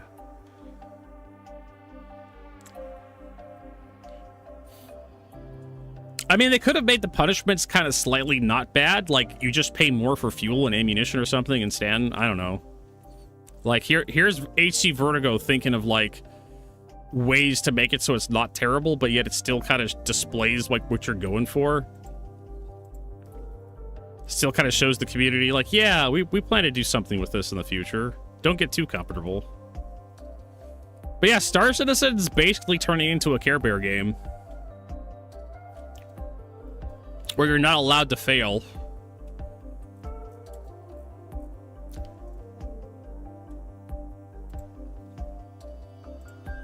Like, you'll, yeah.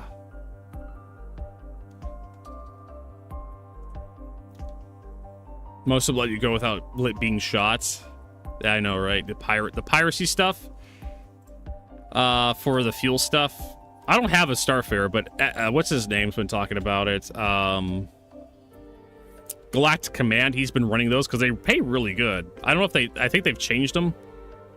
At least in 4.8.1, they were paying pretty good. I hear rumors that 4.9, they're going to change, they're going to nerf fueling even more.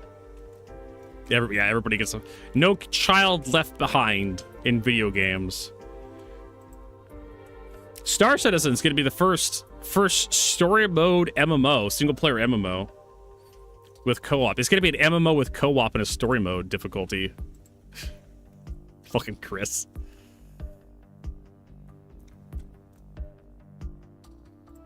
Star Citizen perpetually stuck on story mode difficulty. Was it the fucking pipeline here? Yeah, the fucking Railen.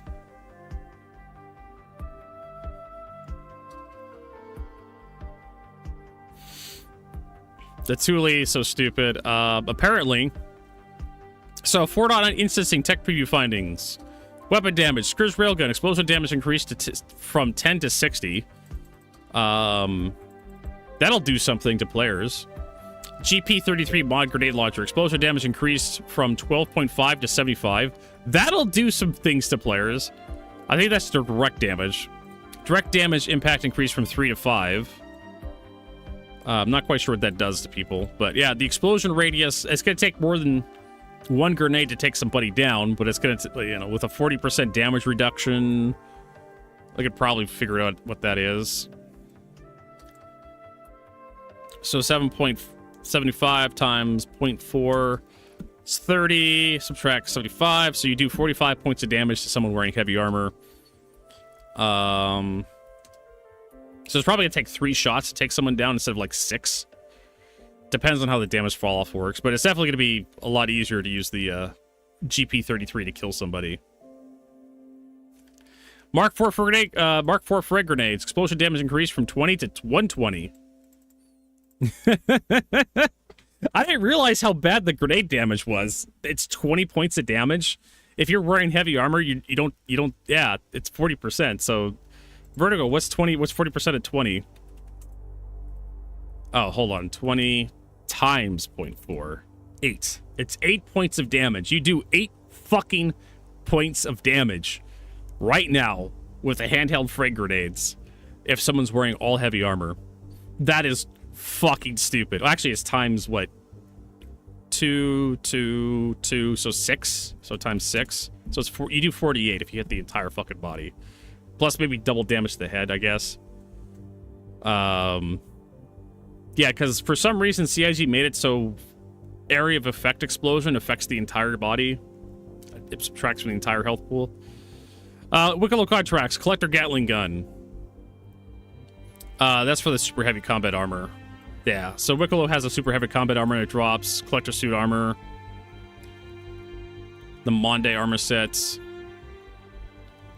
Does not reward blueprints. Collector Drake Clipper.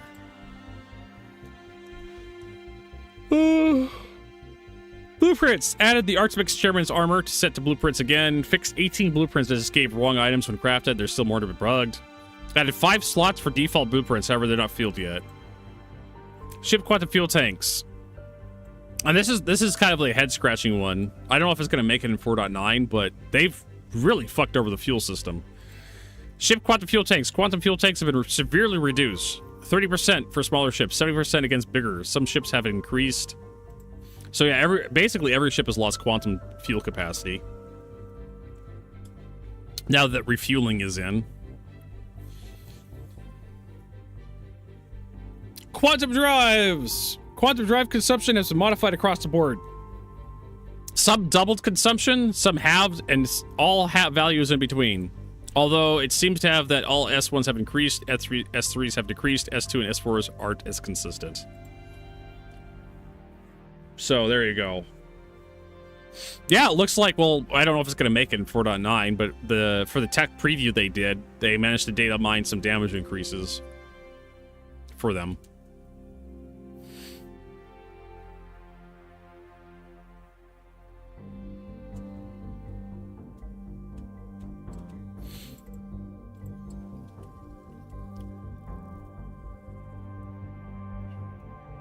Alright, so we need to take the ship ammunition to Arc 2.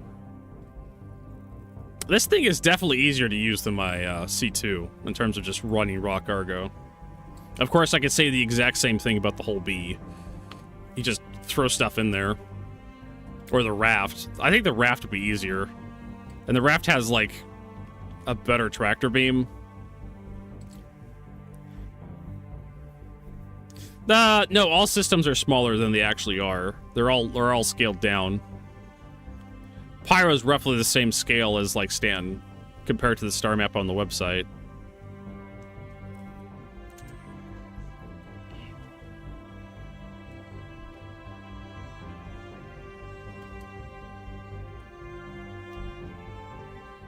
Yeah, I don't know what it is. Ships love to sink down. One on the landing pads.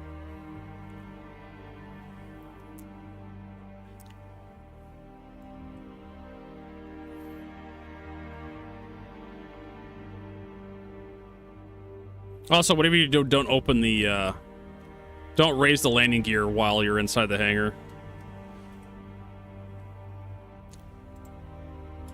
All right, Arc-L2.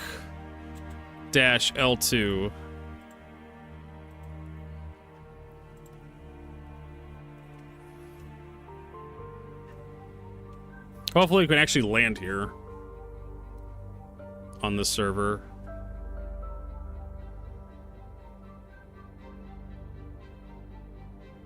Yeah, exactly. Don't feel fear. Like, that's one of the reasons why I'm doing hangar to hangar. It's the only thing that really works reliably. And there's Kazarm. Hey, Kazarm, have a Peppo. Where's my Peppo? There we go. Have a pebble space. Look at that little guy.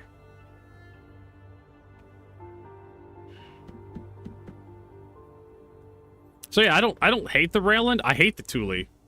The Tyilui doesn't make any fucking sense. We have to pull it out one of these days. And do like a little... I guess if it's at Arc 2, we can pull it out. CIG desperately wants snub ships to be something in Star Citizen. And many a times they have sold a snub ship. What is the Tyilui? The Tyilui is the snub carrier. It's a variant of the Railen that replaces the cargo with just a little carrier module in the back. Well, it's not a module. It's a completely different ship. It's a snub carrier. It carries 4 snub ships. And CIG desperately wants snub ships to actually be a thing, but snub ships suck. It still has a little bit of cargo, but it has like a tiny amount of cargo. It's like 96 SCU for a ship the size of the Railen. That's embarrassing.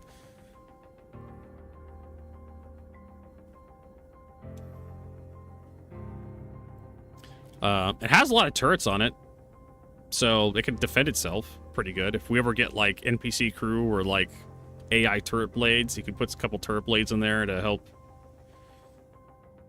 do something with the ship, but it's way too big. It doesn't have a lot of heavy firepower, so if like a gunship rolls up with like size 3 shields, like a paladin or something, you're gonna get ripped the fuck apart. You know, there was a reason why we didn't put battleship guns on aircraft carriers, because putting like guns on an aircraft carrier is a dumb idea. If you lose the aircraft carrier, you lose the ability to land your airplanes on the carrier. Even back in World War II, where they're slapping like battleship guns on like submarines and shit as jokes. Everybody just realized how much of a stupid idea it was to like... Oh my god. Well, I forgot to put the landing gear. That's why you don't put the That's why you put your landing gear down before you land in the stupid thing. You will not get inside the hangar. It's fine. It has a blade of armor.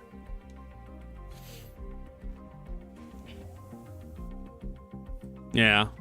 I mean, at least the Railen is better than the Ironclad, because the stupid command module doesn't fall off in Quantum. So if you want to do a snult, if you want to do snub gameplay, just get a C2 instead. The C2 doesn't have a command module, detaches, and has better cargo capacity. I mean, you're gonna have to manually reload everything, but it doesn't have the, or just buy an Idris. Fuck it. Right? And then you can have like 1,000,000 snubs coming out of the goddamn Idris. I mean, like, CIG desperately wants the snub shit to be a thing. And I don't think I've ever seen, like, someone pull out a bunch of snub ships anywhere in the game.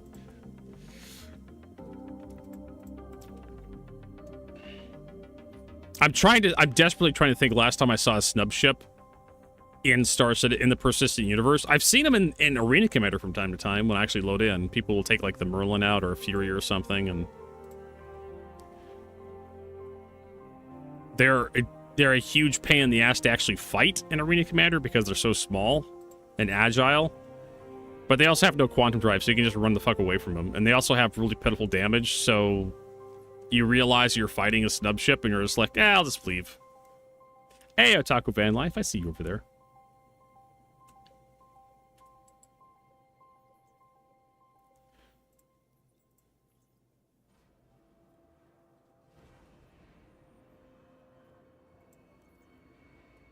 Oh, they've made real progress with the Ironclad. The external camera is now positioned in the center line of the ship instead of behind the command module. Oh, that's something that could have been like... That's something that could have been like released with the ship, but... A mining version of the Railen. Yeah, sure, why not? Replace the manned side turrets with mining lasers, and then the back end becomes like this printer for like mineable ore or something. Or you have, like, canisters at the back. I can see that. I could see that. Big old mining ship, you know, like the mole. You have mole laser turrets here, 2 of them instead of 3. I'm not quite sure what else you could get away with. Maybe, yeah. The ship is massive. Like, it is big. What did I knock off on this thing? What the fuck did I knock the front off of?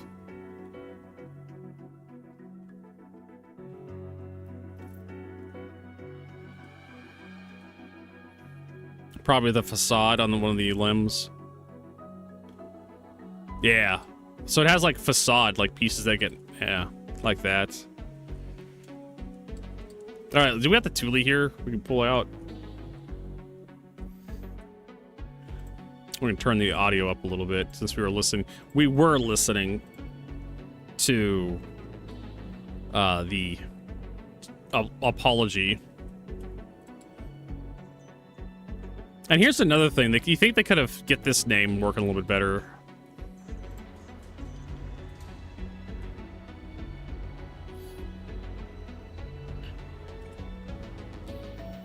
How's our rep doing with Kovlex? We're the RN Senior.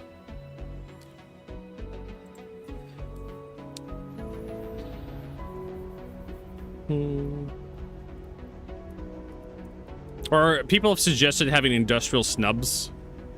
Like a salvaging snub or like a mining snub. Yeah. And that was something I complained about yesterday when I saw it. It's just like, why not just get the EY all fixed up? Don't you just have someone sit down and finish that? And again, they have a date to push a patch, so they can't afford to get every little thing fixed up. It has to go. And here, actually, look, they're both on the pad. Both Railens, somehow. Instead of stirring both ships.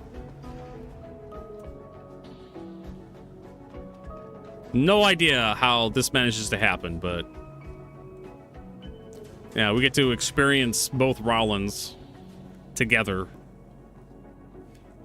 There really isn't much difference externally besides the big ass.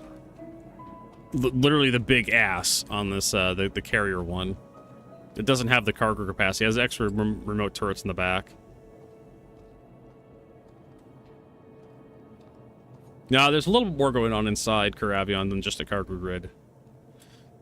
We'll show you. We'll go inside. Like I said, there's not a huge difference in the exterior of the 2 ships. But really, the inside is the big difference.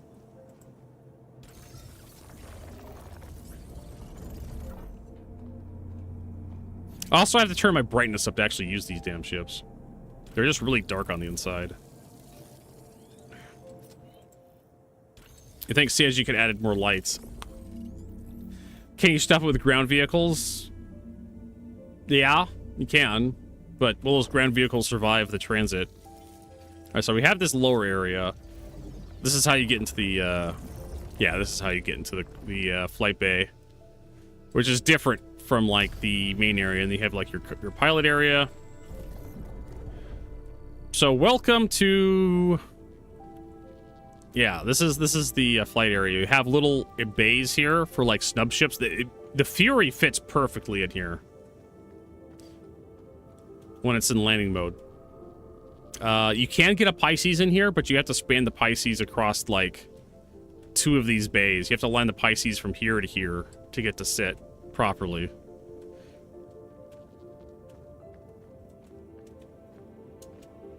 And as Rob said earlier, I don't know how you get into 0G inside this fucking thing. Like, it's gravity everywhere. And of course, all the bays have access to the rear door.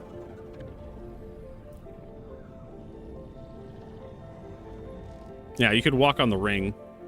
The problem is, if you don't actually, like, pull your mouse, if you don't push your mouse up when you walk, your character keeps looking down.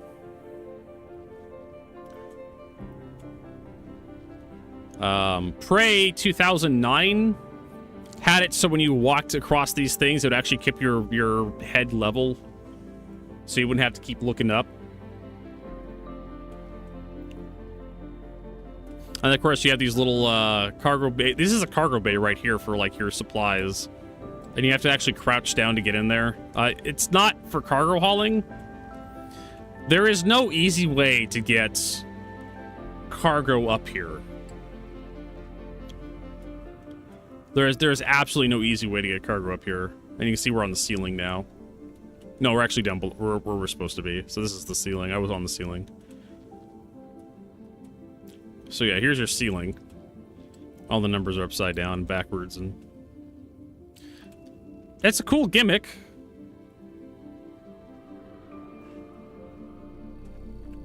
It's a cool gimmick, and it works. It doesn't crash the server when you spawn the ship, so that's nice. But the tractor beam is used from inside the pilot and the co-pilot seat, which is dumb. It should have a terminal, like, in the hangar. As far as and there's like no airlock up here. That's another big difference between the two ships. In the cargo variant, this is an airlock door.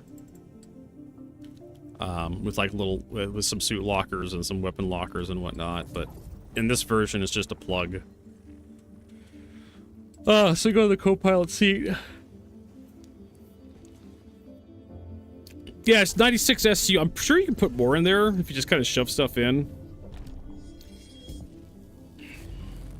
So yeah, here's the tractor beam. It's got no power. I have to turn it on. Flight ready. There we go. But yeah, like there's no... You can't extend this tractor beam outside the ship to like grab cargo then bring it in like the Hermes. So you're kind of just this is how you're stuck in here. Like it's designed just to move cargo inside this area, but you could just have a couple of guys with two-handed tractor beams. This tractor beam is worthless as a result. Maybe recovering like damaged snubs.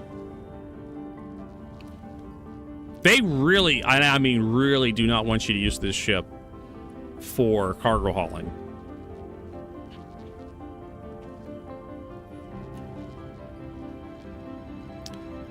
So I'm assuming how they intend this to work. It almost looks like there is a rail on this. Well, there's a Railen attached to it, a Railen attached to it. So basically, if you're landed, you have to use a two-handed tractor beam to throw stuff into the hangar. And then this guy in the co-pilot seat grabs the stuff and attaches it to the cargo grid. Or you could just have a guy inside the hangar with a two-handed tractor beam and a guy outside the ship with a two-handed tractor beam tossing shit to each other.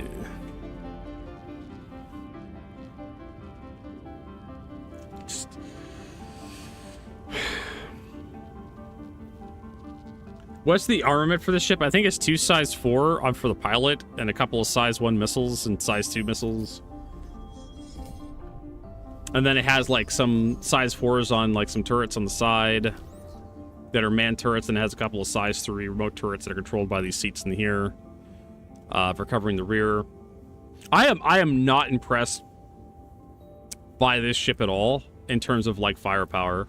Like it's a threat to anything in front of it, but I mean, there's a lot of gunships out there. Like the Connie has like 4 size 5s. We'll just tear this thing apart. I mean, all you got to do is stay away from like the front of the ship. The front of the ship is massive too.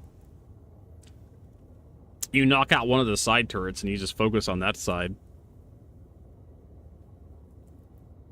So it's mostly designed to kind of shoo away like light fighters. It really does have like armaments that I think a lot of actual freight ships should have, like industrial ships. A lot of little weapons all over the place to kind of like shoo away light attackers. Yeah, just give like the Argo, Mole, the Moth, the Raft, a couple like size 1 remote turrets with a couple of a pair of size 1 guns on them to cover like all around them, and just if someone with an Aurora shows up, you can like just pew pew pew at them and just kind of like, no, fuck off. No, there's no PDCs on this thing. It should have a Death Star beam on it. It looks like it should. Yeah, so I don't know what this thing's gonna be used for. You can, like I said, you can resupply, repair, refuel snub ships in this thing. That's like its big draw.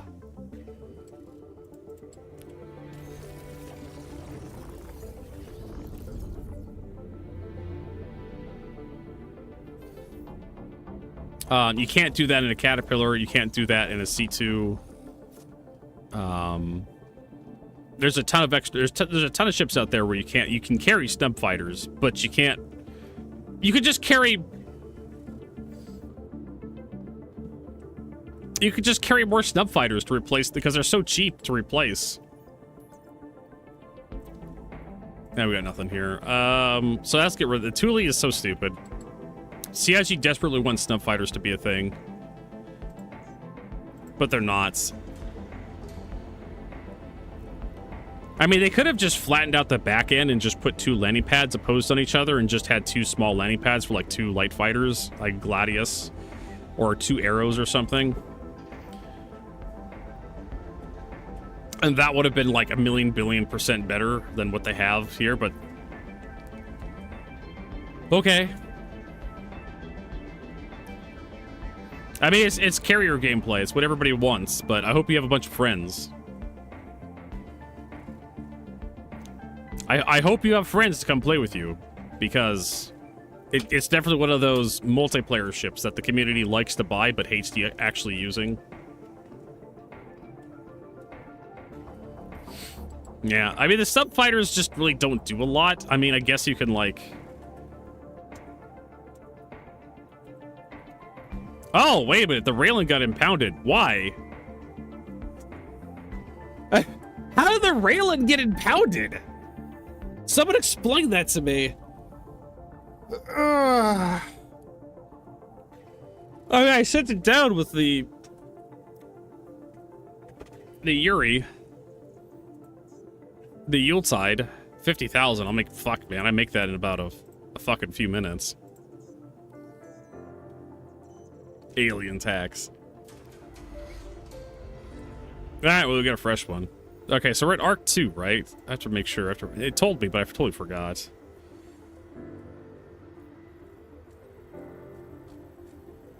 I think we're at Arc 2. Yeah, Arc 2. So, do we have a mission from Arc 2 back to someplace else?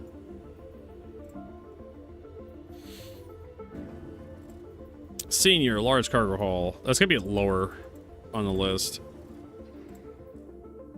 You know, sometimes my scrolling just doesn't work. I don't know why.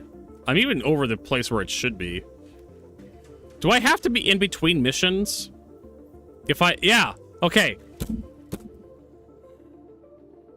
It keeps happening. If I'm hovering over a mission, I can't scroll. But if I'm in between, like, the missions here... If you're here, you can't scroll if you're right here. But if you're here, you can scroll. If you're here, you can scroll. Until you highlight a mission, in which case you cannot scroll. If you're here, you cannot scroll. If you're here, you cannot scroll. This fucking useless user interface. The U in UI stands for useless.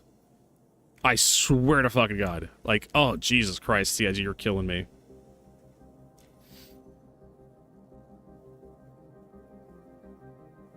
At the bottom text of the screen? What, on this screen? No, there's no bottom text there. Or maybe if I open F2. It does, Arc 2. You know, I am paid to lead this stream, not read this stream. Okay? Maybe it's on the homepage as well. It tells me where I'm at. No, it doesn't. Doesn't tell me anywhere here. Reckless and vehicle impound, reckless vehicle operation. I think I got... Yeah, I guess I don't know, maybe because I ran to the fucking hangar or something. Nope, I gotta figure out how to install star strings. Okay, hold on a second. I will show you how to install star strings, you motherfucker. Jesus Christ, it is so goddamn easy. You go to Star Citizen, you go to GitHub, right? Mr. Kraken Star Strings on GitHub. You go to latest build, right? And you click on the star string zip, this, and it downloads it. And you go to your download folder, and then you extract into your download folder. Right? Extract all. Yes, extract. And then you have the README, which you don't need. And then you have a user CFG, and I'll show you how to do this. So you go to your Star Citizen folder, you find live, like this. And the user CFG folder goes into your Robert Space Industry Star Citizen live folder. So you do that. Yes, replace. And the user CFG folder they give you is just like one string. Notepad. Right, it's just this. This is all that you have. You could just open your user CFG and just add this. So if you have a whole bunch of custom stuff you want, all you have to do is do G_language English. And then you drag this data folder into there as well. And well, I should just gonna replace. There we go.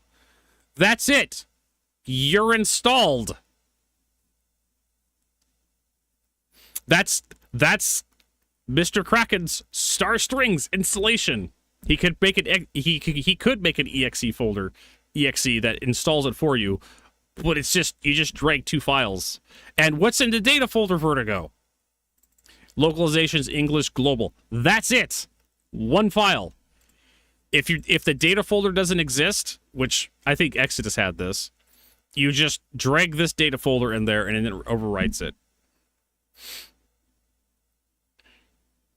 Slow down, I heard. Slow down! It's 2 files! It's 2 files. You just put the user CFG setting, user CFG file in your live folder, and then data goes in live as well. That's it. Or you could just like drag and drop the entirety of like the star strings into your live folder and it's installed. Yeah, you can go into the data file. You can localization settings. You could change a lot of this stuff if you wanted to. Anyways, whatever. But there you go. It's easy. Even someone like you could do it. Not the worst mod I've ever installed. Not the easiest I've ever installed. What are we doing? We're gonna turn the Surviving Mars soundtrack back on. Actually, I'm gonna kind of turn it down a little bit because I feel like I'm yelling over the music sometimes. But I am yelling at you people. Not at the music. I'm yelling at you. So we're at Arc 2. And so what Star Strings does, it changes my delivery missions to be more descriptive. So I can see like Junior, Direct, Medium Haul. Like this is Star Strings. And it has like Cruel 1, Ambitious Dream Station to Port Tressler. That's Star Strings. So my mission content looks a lot different from what you would see.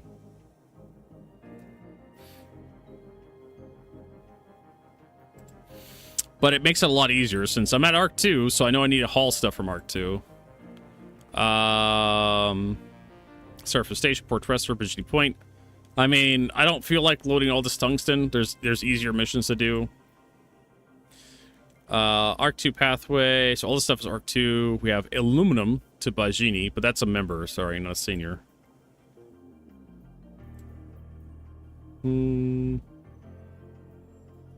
I think we're supposed to stack like varying ranks. But I'm having a hard enough time remember where I'm supposed to drop stuff off, let alone I'd have to like create like a manifest or something.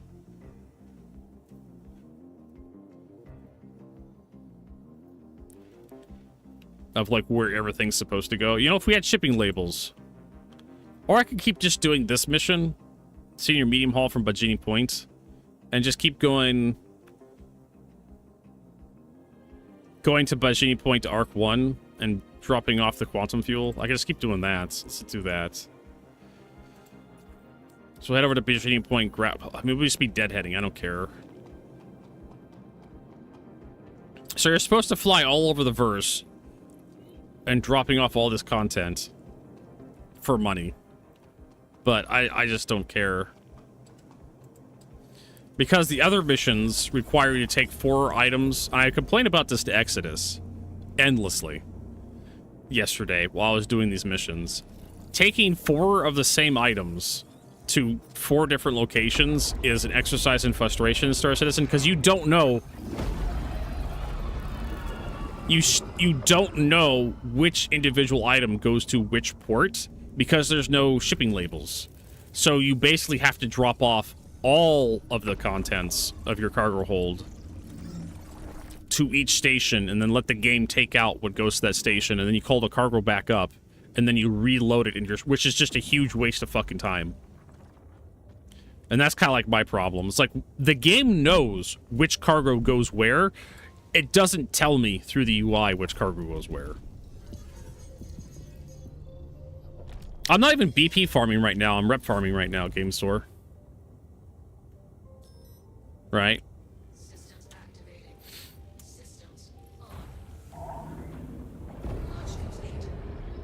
So I'm not even at the point where I have the blueprints unlocked. I'm at that point where I'm trying to get the blueprints unlocked. Oh!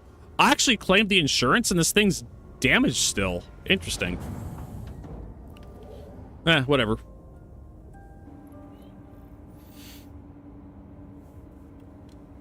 Yeah, like, oh, it was impounded. It wasn't an insurance claim. Oh, well. Not like I really care about this, goddammit.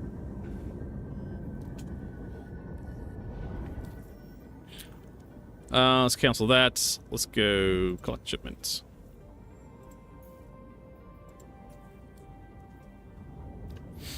I mean, there was someone made a video on YouTube a while ago about the Star Citizen Death Star.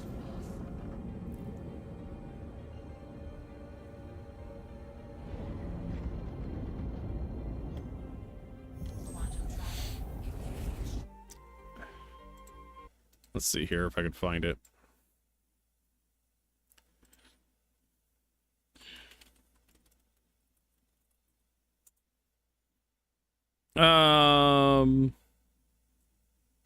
Yeah.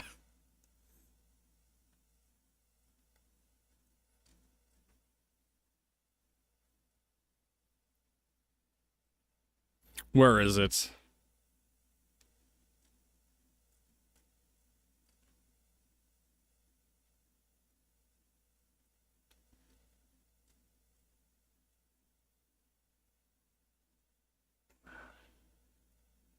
Just Star Wars was ruined by AI.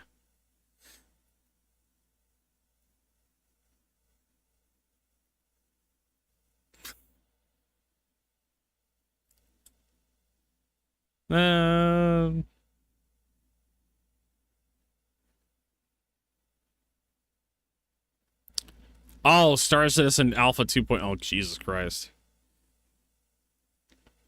I hear Ollie's going to work for CIG. Good luck. Good job.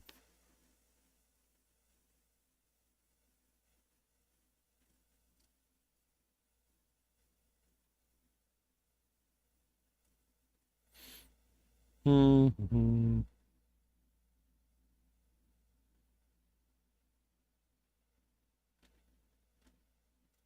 Oh yes, the goatee of Star Citizen. Star Citizen's newest carrier.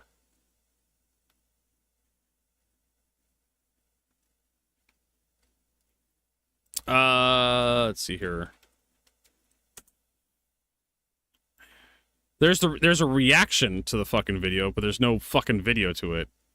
How is the reaction like higher than the actual video itself?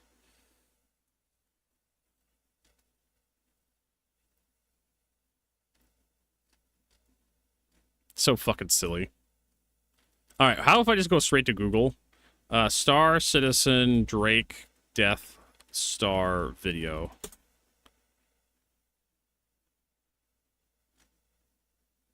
Drake Leviathan. 4 years ago by deleted. Oh, probably because it was on Reddit.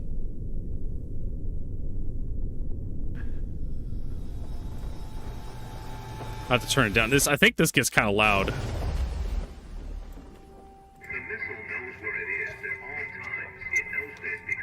I thought it was a YouTube video, but apparently it's not. We can actually go full screen here. It basically starts out like the Kraken.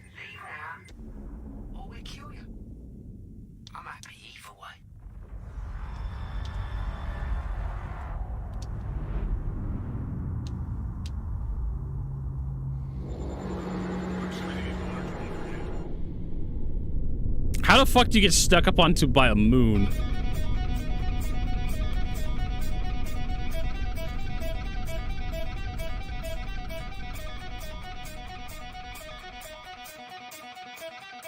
Hey, Shurkan. Our engineers were so preoccupied with whether they could, they didn't stop to think if they should. It says Drake in kilometer-high lettering. The Drake Leviathan.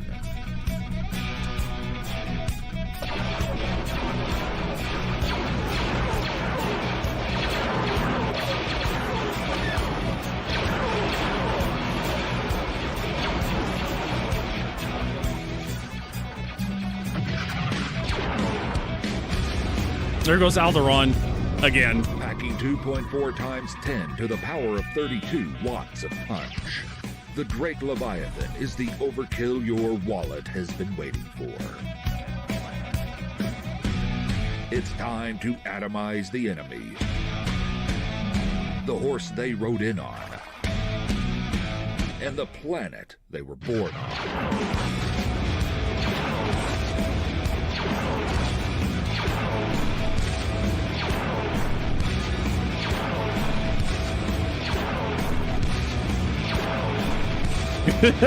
Chris and Sandy. Leave it to us to open Pandora's box. We've built something Douglas Adams couldn't think of if you fed him hot brownies. A spaceship so big, the space station's dock with you.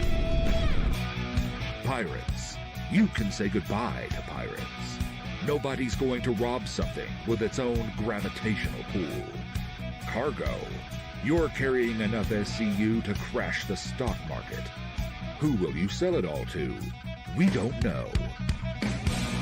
With 17 quadrillion cubic meters of spaceship to get drunk and lost in, you might forget where the bathroom is.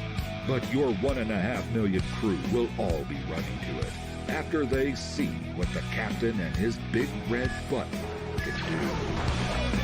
Why pick on someone your own size? You're piloting a moon with a gun in it.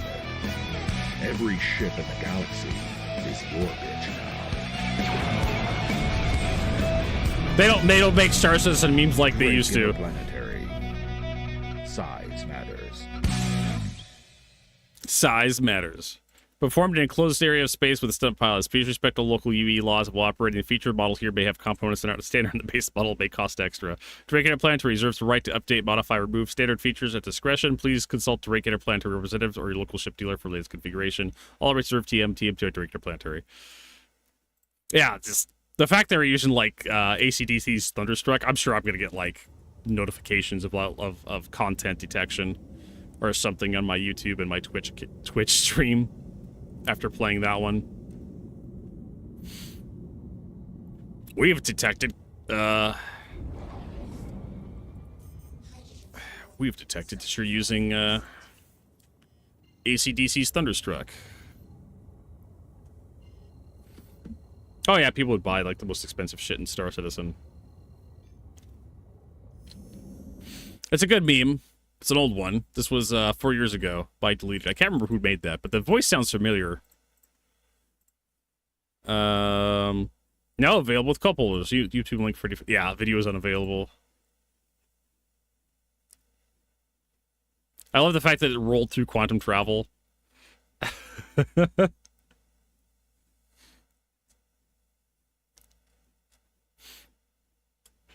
yeah, that was actually funny.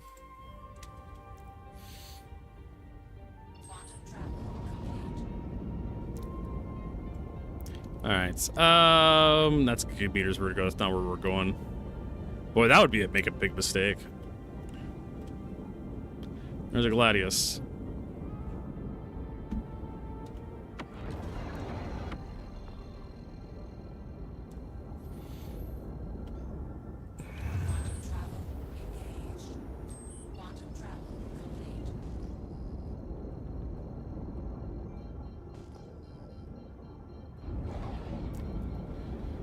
But yeah. There you go. Drake Leviathan. Yeah. I mean, if you like relaxing city building games, Surviving Mars is a pretty good game. I think it's on sale too right now. I played the demo for a little bit and it was kind of fun. But it's one of those games you really can't lose.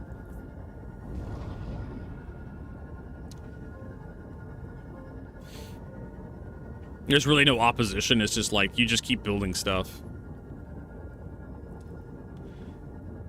There's no opposing forces trying to kill you. It's more about just gathering resources and building up. It's kind of like Anno, where you're just collecting resources and like building up the tech tree. It's more about logistics and making sure your guys survive.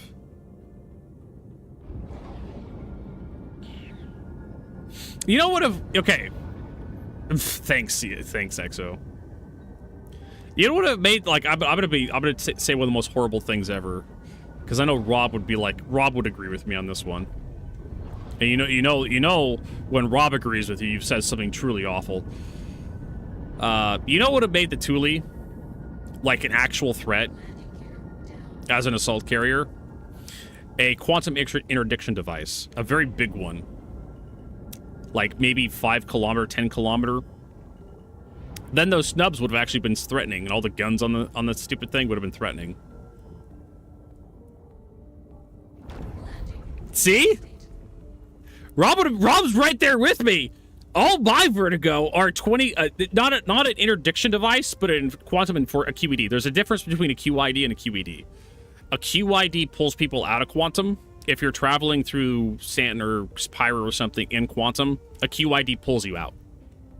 A QED prevents you from going into nav mode. That's what the Yuri needs. Whatever the fuck it is. I can't remember the fucking thing's name half the time.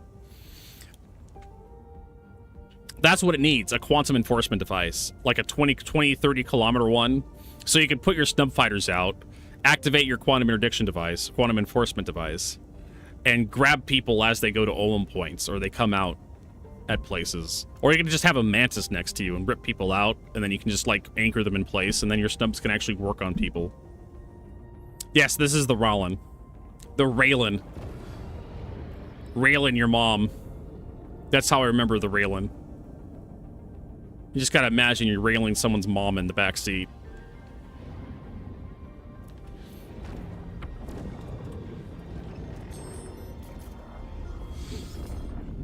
But there you go. That's my solution to fixing the snub carrier. If the carrier itself was in some way dangerous, then it would, like with a quantum enforcement device, then it would have like more of a point to exist in a fight. And Exo, here you go. So you can just fall out, land on this elevator pad, and you're just good. Right? But the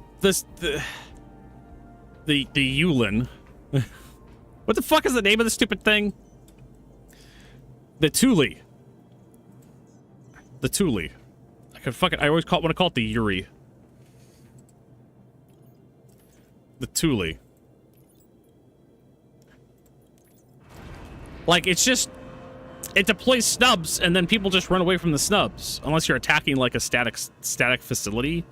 If you have the ability to move away from the snubs in nav mode, like you just give them the finger and just enter nav mode, and you're not, oh my god, it's just, I'm getting a headache just thinking about this fucking thing. Snubs don't do anything in Star Citizen. If you're attacking a static facility, yeah, okay, cool. Where are we going? We're gonna take the quantum fuel to Arc 1.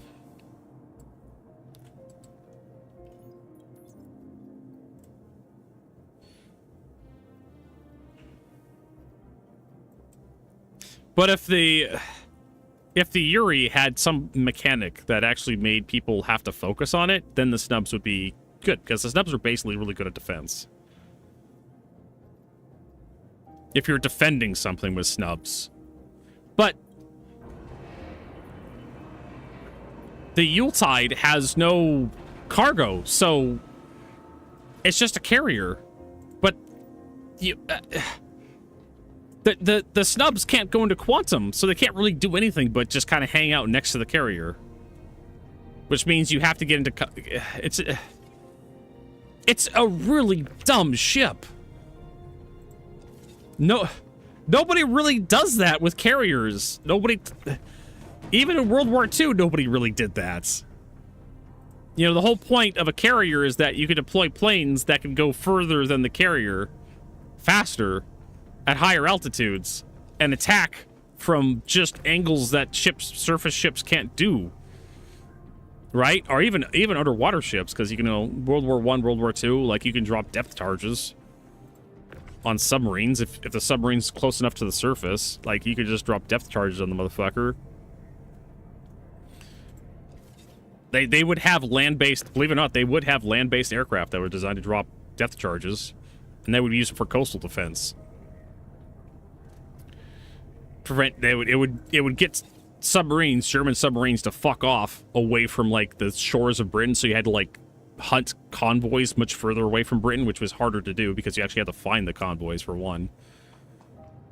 So you had to have like a wide net, or you had to be listening for radio broadcasts. It's really hard to find a ship at sea just at an arbitrary point while you're in a boat, using just your eyes. So you usually have to have like a whole bunch of submarines and surface ships out there looking for convoys to attack, and then or you'd be listening to radio to figure out where the convoys are, or you just like you patrol with your submarine little wolf pack areas where convoys, generally speaking, kind of hung out. Or you use like spies and like figure out like when convoys were leaving. You're like, okay, a convoy's leaving this place at this time, so they should be arriving at this spot. If they head straight to their destination, they should arrive in this spot at this day, around this day at this time. So we'll set patrols for like a week or something in that area around the time that they're supposed to show up, and we'll probably get a few of the ships. But yeah, like the snub carrier, just you have to deploy the snub ships in the same area that the carrier's in, which means all these elements are going to be getting shot at, including the carrier. So if someone blows the carrier up and then they just warp away, every person in those snub ships needs to get a ride back home, or they need to put the carrier back together, which is not a gameplay loop, Star Citizen. Like if your carrier gets hit by a torpedo because it doesn't have PDCs, someone just shows up with an eclipse and throws a torpedo at it, and the torpedo actually hits and it blows the entire fucking thing up, and you're all in snub ships kind of dicking around outside the carrier. Congratulations, you're just stuck there now, and so you got to climb out. You got to backspace. It is, the more I think about this thing, the more disgusting it sounds. Right? If the Railen and the Yuletide were the same ship, it actually wouldn't be a terrible idea, because you'd be hauling cargo, and you come under attack, and you deploy the snub fighters as a defensive screen while you fight off your attackers. Not a terrible idea. Not the best idea in the world, because snub ships suck. It's a problem, no PDCs. I don't even think it's the PDCs, lack of PDCs problem. It's just like having snub ships as an offensive tool is a terrible idea. Defensive-wise, for holding like a space superiority or something, if you're like trying to defend something from people getting in or something, like snub ship's not a terrible idea. Hey, Tech Zero.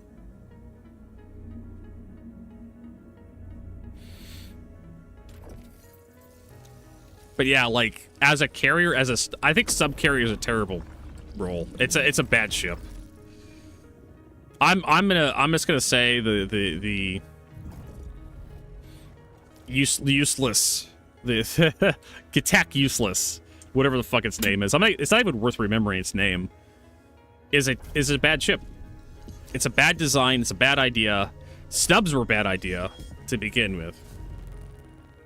I mean, you can carry a cargo in it. Like, it's like 96 SU, which is pointless for a ship of that size.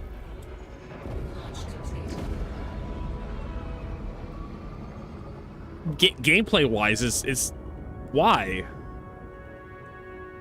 I don't like the Tyilui. No, like snubs are bad ships to begin with because they have no quantum drive. They can't go into nav mode, so you're locked out. Like maybe CIG will fix that. Just give them little nav drives that like attach to the power plant or something. Just say it's built into the ship. Like it's got this little micro quantum drive, and they got a tiny, like a drop of quantum fuel or something in them. They can only go a tiny distance, and that fixes part of the problem with those ships. So I think I have ammunition, or have I got quantum fuel? What's the color of the boxes? It's white, so it's quantum fuel, so we need to go Arc 1.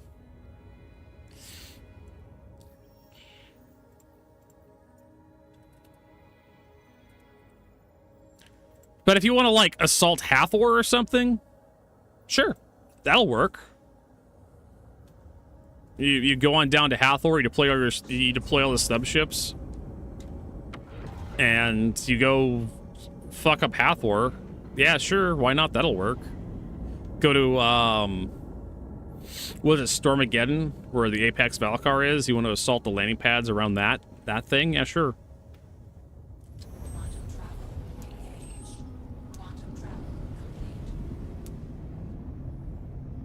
Maybe a single overclocked S4 loading snub fighters on the ships and pads.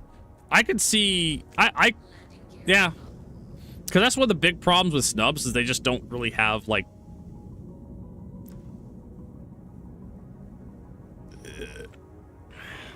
snub fighters have like 4 size 2s. That's or a bunch of size 2 missiles.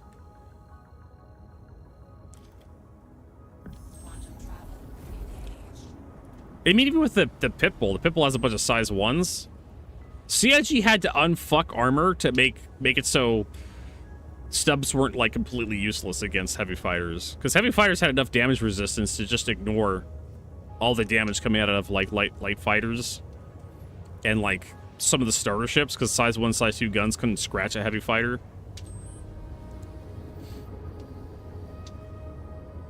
Tyilui, what are you trying to?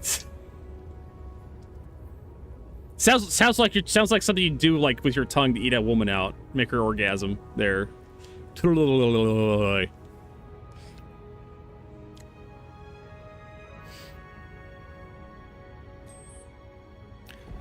Interesting technique you have there, Exodus.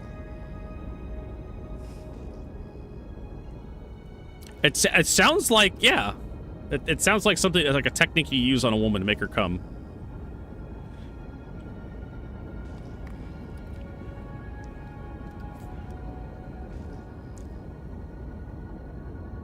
Yeah, I'm okay with CIG like experimenting with like ways to make their mixed loadout bullshit work. I'm okay with that. It's just like you have to actually go out and prep your ships to work with stuff. You're now a snub salesman in Pyro. So to recap, those of you who are just arriving, I think the Railen is okay, if a bit expensive. The Tyilui is stupid. The Tyilui has no place in Star Citizen, mostly because snubs have no place in Star Citizen.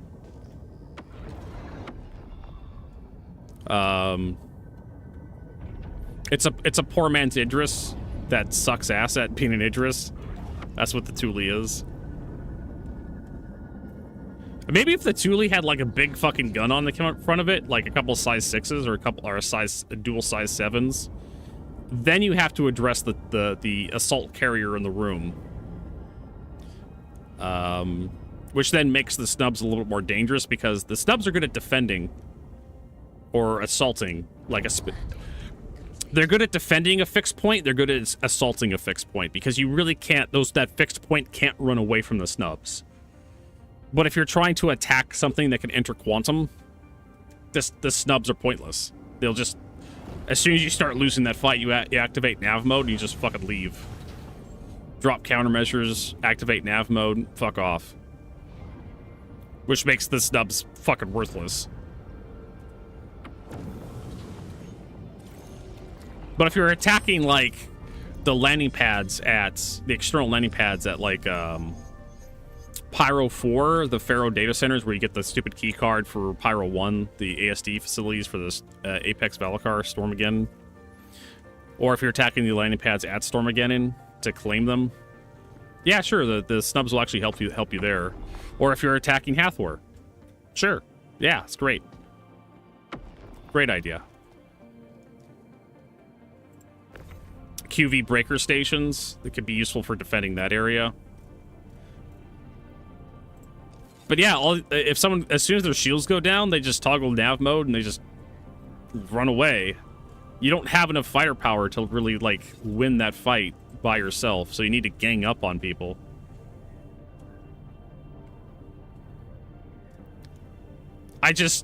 Snub ships, they just don't do enough. We need some sort of E-war mechanic to prevent people from like running away. It screams it needs a quantum interdiction device. Some sort of quantum enforcement device to force a fight with snubs, and it doesn't. You can't. The snubs can't force a fight. If you can't force a fight, it's worthless. Go down to Jumptown or something and like deploy the snubs, and it's just like, well, you have no cargo capacity.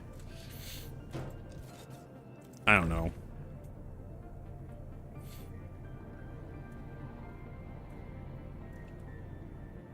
Improved by worth this Saturday morning. I mean, I'm so down to getting a Tyilui out and putting some snubs in it and trying to do something with it. I have a Fury in my inventory. We can get that fucker out. But yeah, like for the number of players, 4 people. Right, you have 4 snubs plus 4 people in the ship.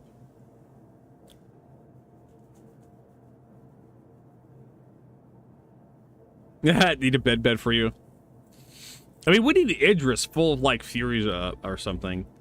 Yeah, like all the heavy stuff that spawns at like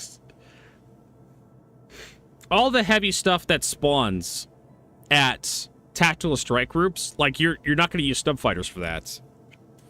Because you're going to run out of ammunition. Like, you have to go back and constantly refuel. And getting in and out of that hangar on the Tyilui is kind of awkward. So you might as well just use like, Exo's Idris and, like, resupply, like, Hornets and whatnot. Oh, you know what? I actually need to, like, send... I've been talking too much. I forget what I'm doing.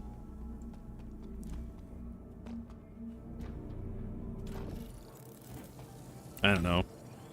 Like I said, the Tyilui's dumb. I hate it. I hate it because it's designed for something that just doesn't work in Star Citizen.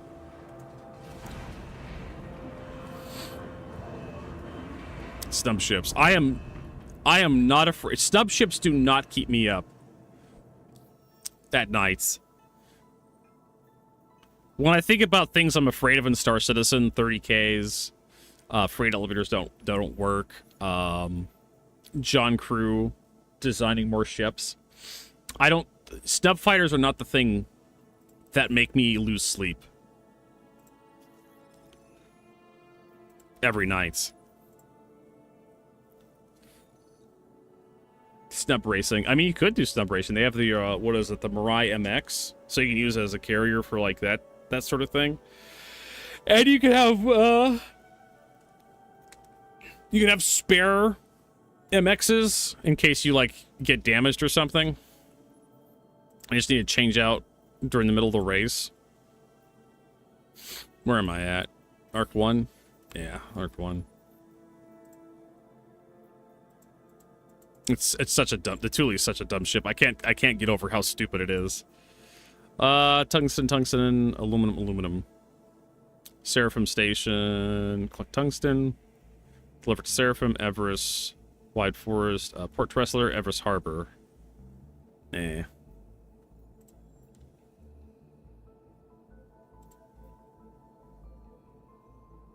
Sometimes you get this coming back to, like, Bajini Point. Corona Port Tressler, Bajini Point, Tungsten. That's not a member. That's not what I want. I want a senior.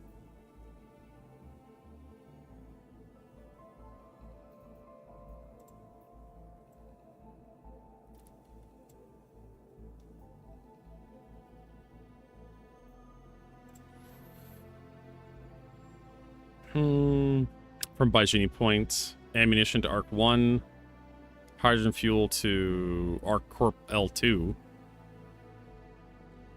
Sure, why not?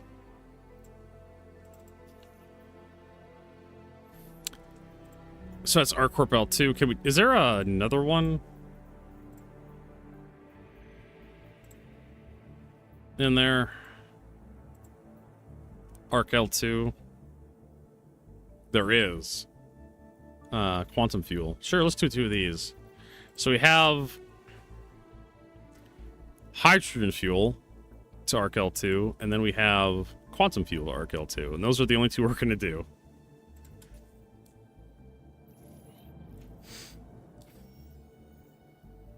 Make sure it's all Baijini Point we're picking up from. Baijini Point, Baijini Point, Baijini Point. Baijini Point, Baijini Point. Okay, cool, we're good.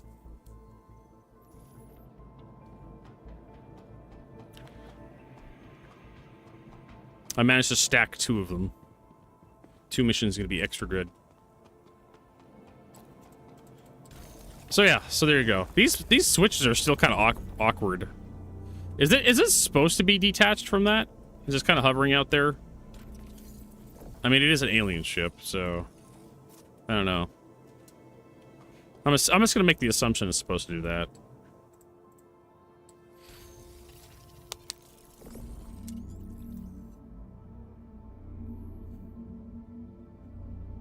I was gonna say, like, people are allowed to like the ships, but no, I don't think anyone should be allowed to like the Tyilui. Because snub fighters are just bad. Anybody who likes it is just... Anybody who likes the Tyilui unironically is just wrong.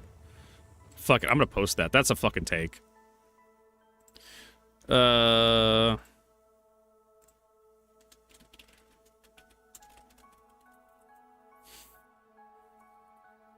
Attack. How do you spell this fucking thing?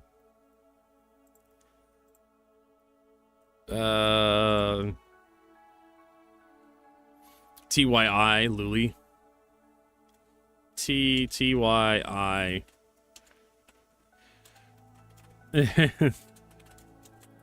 Anyone who unironically likes the Galactulian Star Citizen is objectively wrong. Heliton's just resubscribed for 55 months. Wrong. I just dropped in mid-round. Hey, Helitons! What did I miss? You missed Vertigo ranting about stuff. Anybody who likes to attack Tyilui in Star Citizen is objectively wrong.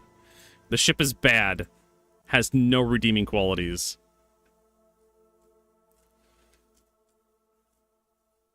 The ship is bad because snub fighters are bad.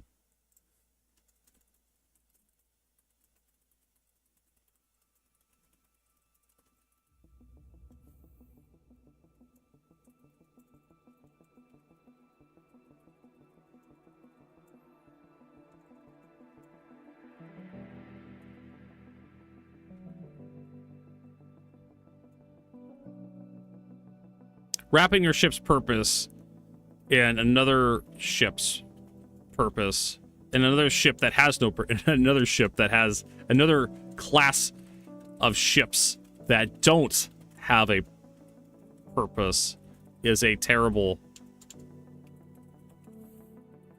design choice. There we go. Anyone who unironically likes the Galactic Tyilui in Star Citizen is objectively wrong. The ship is bad because snub fighters are bad. Wrapping your ship's purpose in another class of ships. Lack of purpose. Wrapping a ship. What?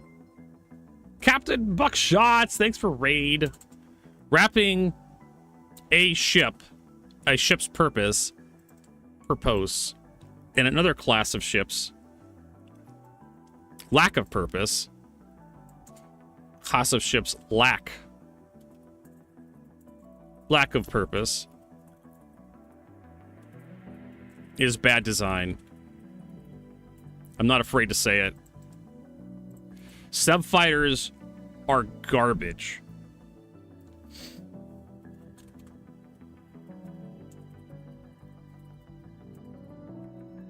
Stop trying to make them a thing.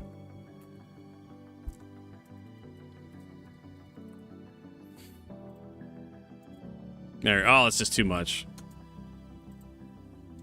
Comma, Sig. Snub fighters are garbage. Stop trying to make them a thing, Sig.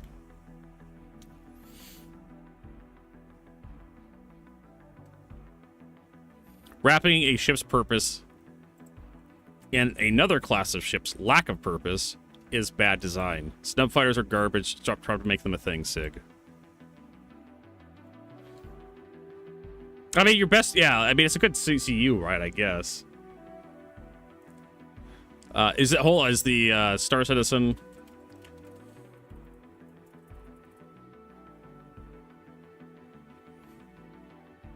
Whatever the hell's going on with this image.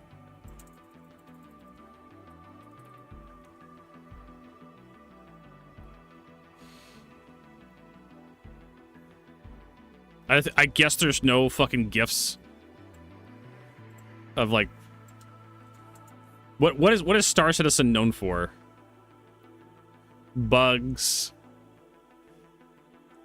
Here we go.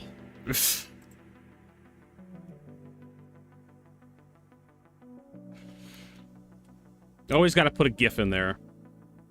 Oh, I am fucking trolling with this. This is me clown posting as hard as I can on my fucking profile. What do you call that? Engagement rage bait?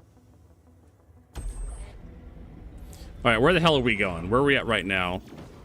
We are at Arc 1, so we need to go to Arc 2 to pick up all our bullshit. I mean, the Railen is fine. Like, I will praise CIG's efforts on the Railen. It's an interesting looking ship.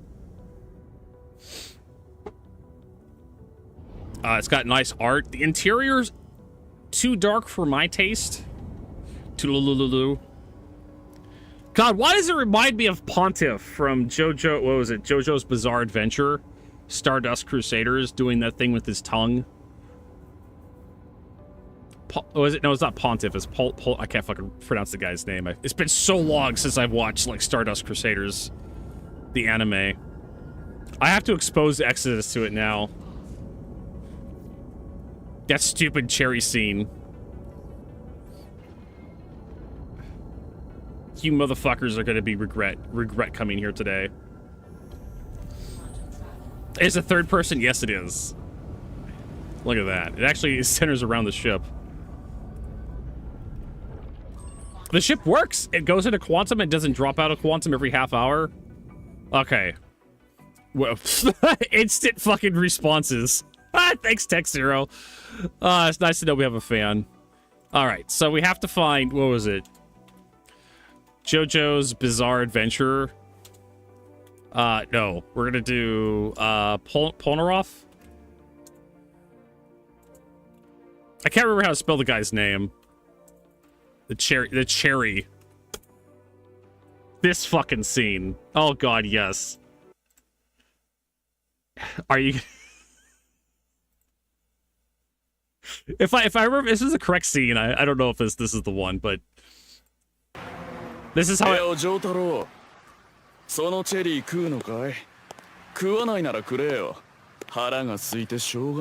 gonna eat just the cherry.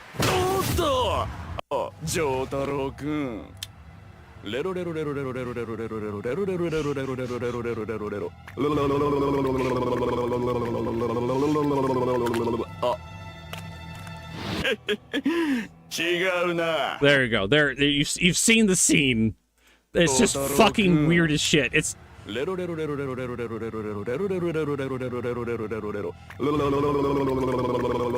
That's how I imagine you pronounce Tulululululu. You've got to put a cherry in your mouth and just bounce it around.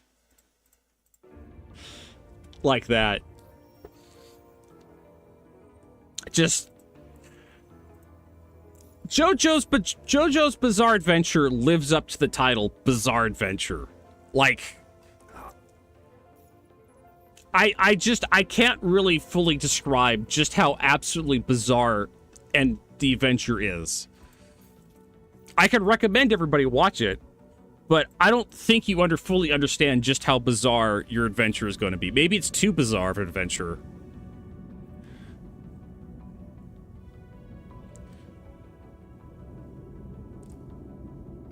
For your stream when I use my ship.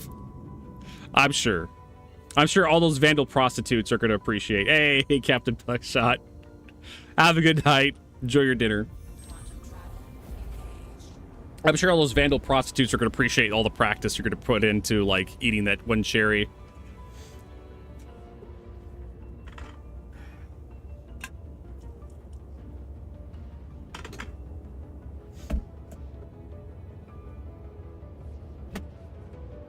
The cherry. There's a good one. They can make, like, jokes about popping your cherry every time it blows up. God, that wouldn't get fucking old. That would actually, unironically, that'd actually be a good name for, like, a red 890 jump or something. If they actually make, like, skins that look nice. What the fuck? I'm remembering the skins for, like, the fucking... What was it? Was it the Grey Cat Rock or something? They had, like, minerals. They had, like, skins named after, like, Dovlin, Hadonite, and a Forite, which were just, like, green, red, and, like, blue or something. And that was it. They were, like, some of the laziest. Or was for the Nurser Rover as well or something. They were really bad skins. Star Citizen skins for Grey Cat Rock?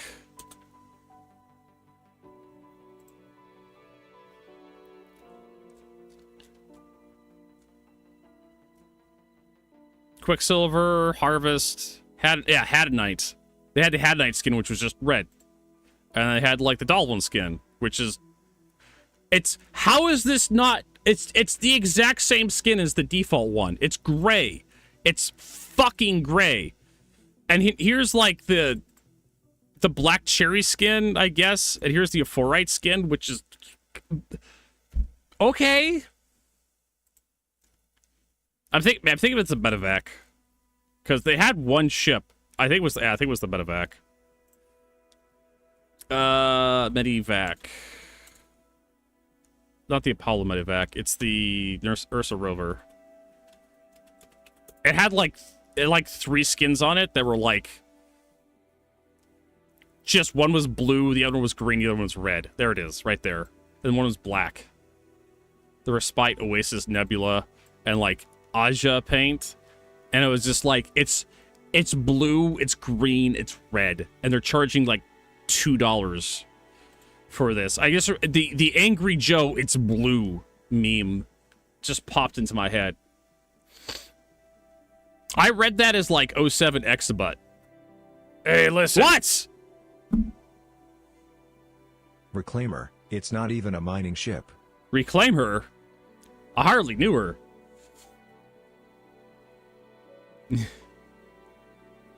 All right, GameSwore, have a good night. Sorry, I was too busy ranting about stuff. Have you seen the Angry Joe It's Blue meme?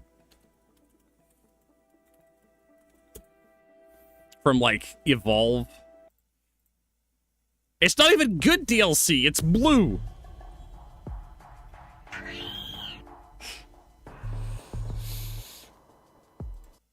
It's just him ranting about like the color blue. This is fucking from Evolve. This is from his Evolve video, which anybody who fucking remembers Evolve. It's just him spurging out over the color blue. They're selling for $2. What is this shit? What do we get? What is this? Is that blue? Is that fucking blue?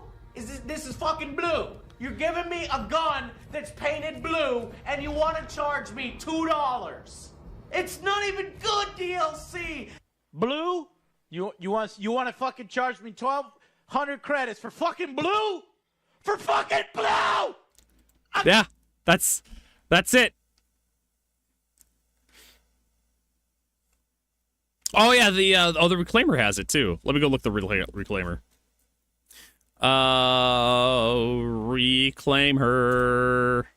Did I even type it in right? Apparently I didn't. Oh, I can create a page for Reclaimer. Reclaimer? Is that how you spell Reclaimer? So it has the Dovlin, which is green. Hadnite, which is red.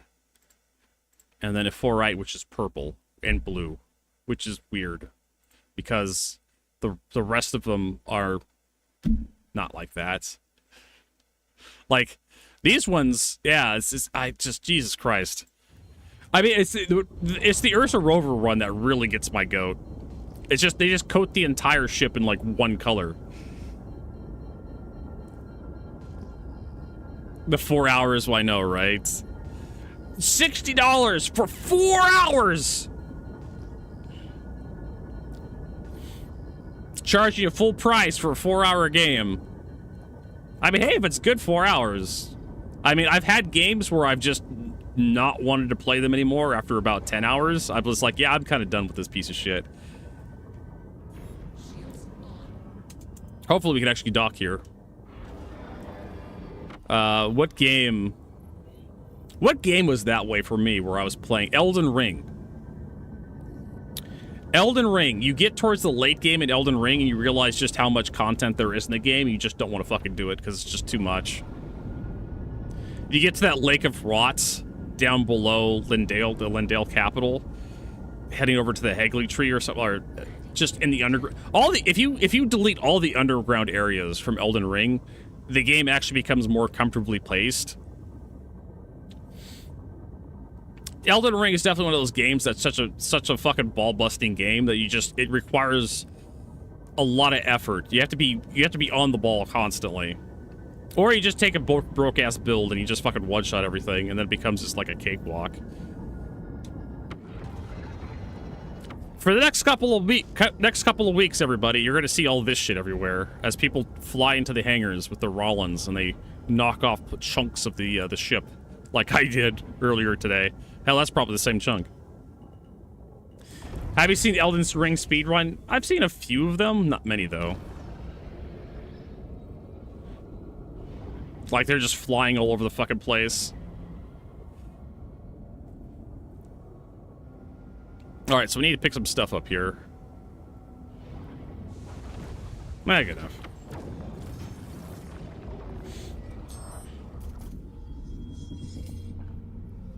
Because there's goofy shit you can do in Elden Ring, which is cute.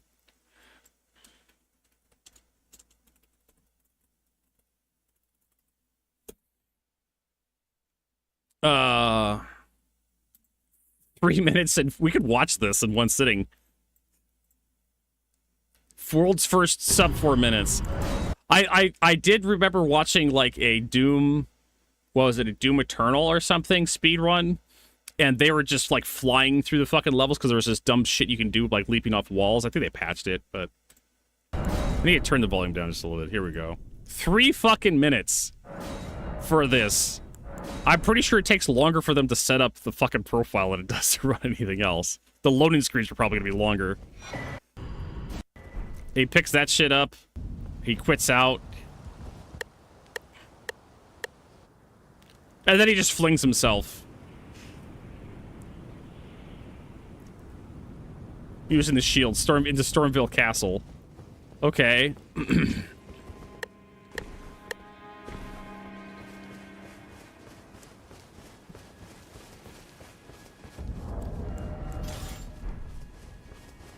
Changes over to Halberd.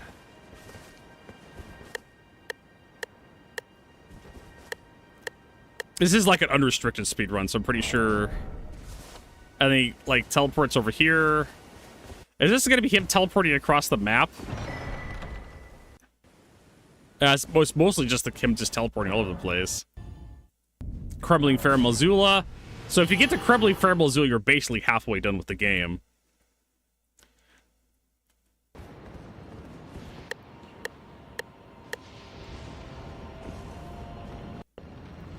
He's just teleporting all over the place. This feels like a tool-assisted speedrun. And he's just zapping all over the fucking game world. Mariketh, the Black Blade. He doesn't even kill the boss. Let me guess, he disables the AI and actually kills the boss. Oh, the boss just dies.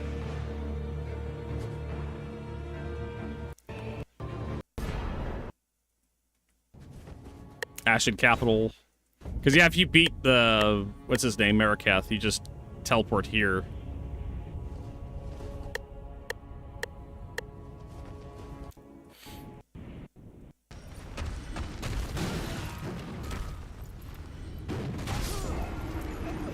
And you die. And you teleport back to Elden Ring. And it's just fucking ends the game. It gives you the fucking Elden Beast remembrance.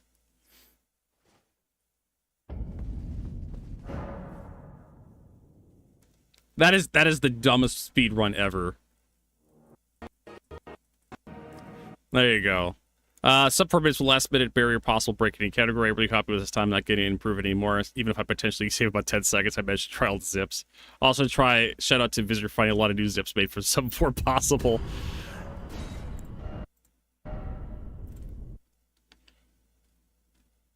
Well, I mean, at this rate, you could finish Elden Ring tonight. What's the tick behind this teleport? Using the metronome, try to move forward the first beat. How are you teleporting? You went to block for 129 frames and walk forward for 4 frames. You use different timings like 126.7, for example. The goal is to reach 133 frames. Why are you teleporting to the stone platform right after you die? We zip so far away from the capital that the ground starts despawning. That makes Horaloo and Elden Beast die from fall damage. Since Horaloo has a second phase, it teleports us back to his arena. A few seconds later, Elden Beast dies, and we're instead teleported to the stone platform. So that explains the very ending. That is like the... Oh my god, it's so stupid.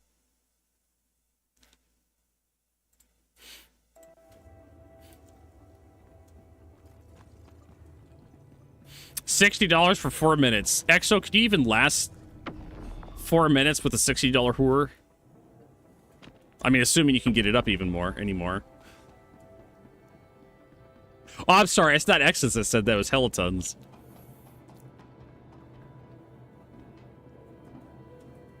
All right, so what am I buying here? What am I taking? I'm taking... I need to write this shit down, because I'm never going to remember. So we're taking ship ammunition.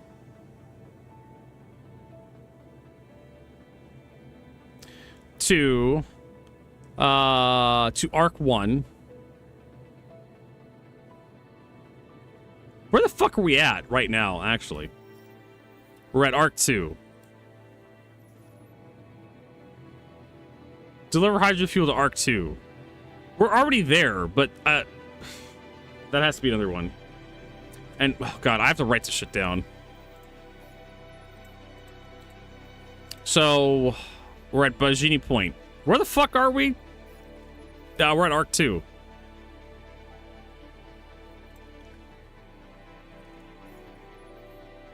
So we gotta go to Bajini Point, we gotta go to Arc 2, right?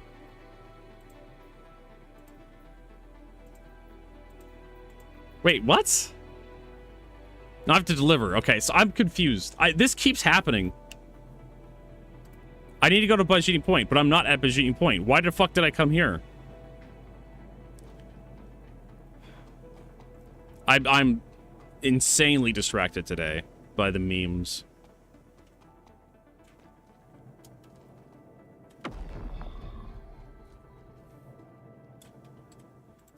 Oh, I'm sure someone will figure out how to speedrun.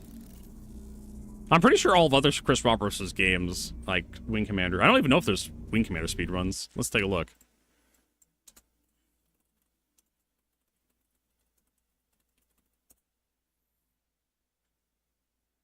$15 hours, 23 minutes, 3 hours. This is Commander Keen, though. Wing Commander 2 speed run anywhere 36 minutes. Wing Commander 2 new world record 34:18.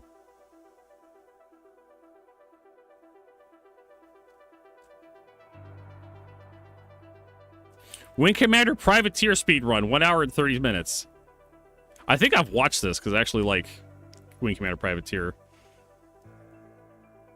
And a lot of it's just like flying between two places using Afterburner. But this is the SNES Wing Commander by Sesh Chadkor. All right, let's head over to Baijini. Let's actually do this right.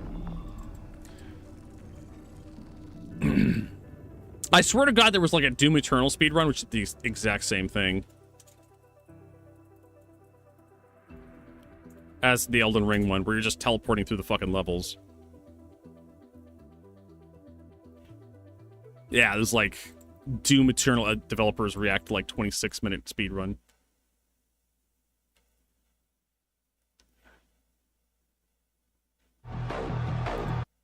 Here with he's gonna wait for a lot of commentary from the speedrunner. So this is Zamide doing the current world record speedrun. Currently, we're good. No exploits. I'm very excited about it. It looks good, I think. Skipping the tutorials. It all looks good. I think we should stop. I can't remember how this works, but there's like a way to like teleport through the fucking whole level. What just happened? I don't know. Fun for devs. Yeah, this. No. He said he's going to make it fun for devs. There you and go. not explain anything. What just happened? He just teleports. What just happened? I don't understand. What? So what is? Oh no! And he just flies through the fucking level. What? What the hell is going on? Oh my! What just happened? I'm not even. I've never even watched this before, so I don't. It's amazing. I have no idea what he's doing. Okay. No.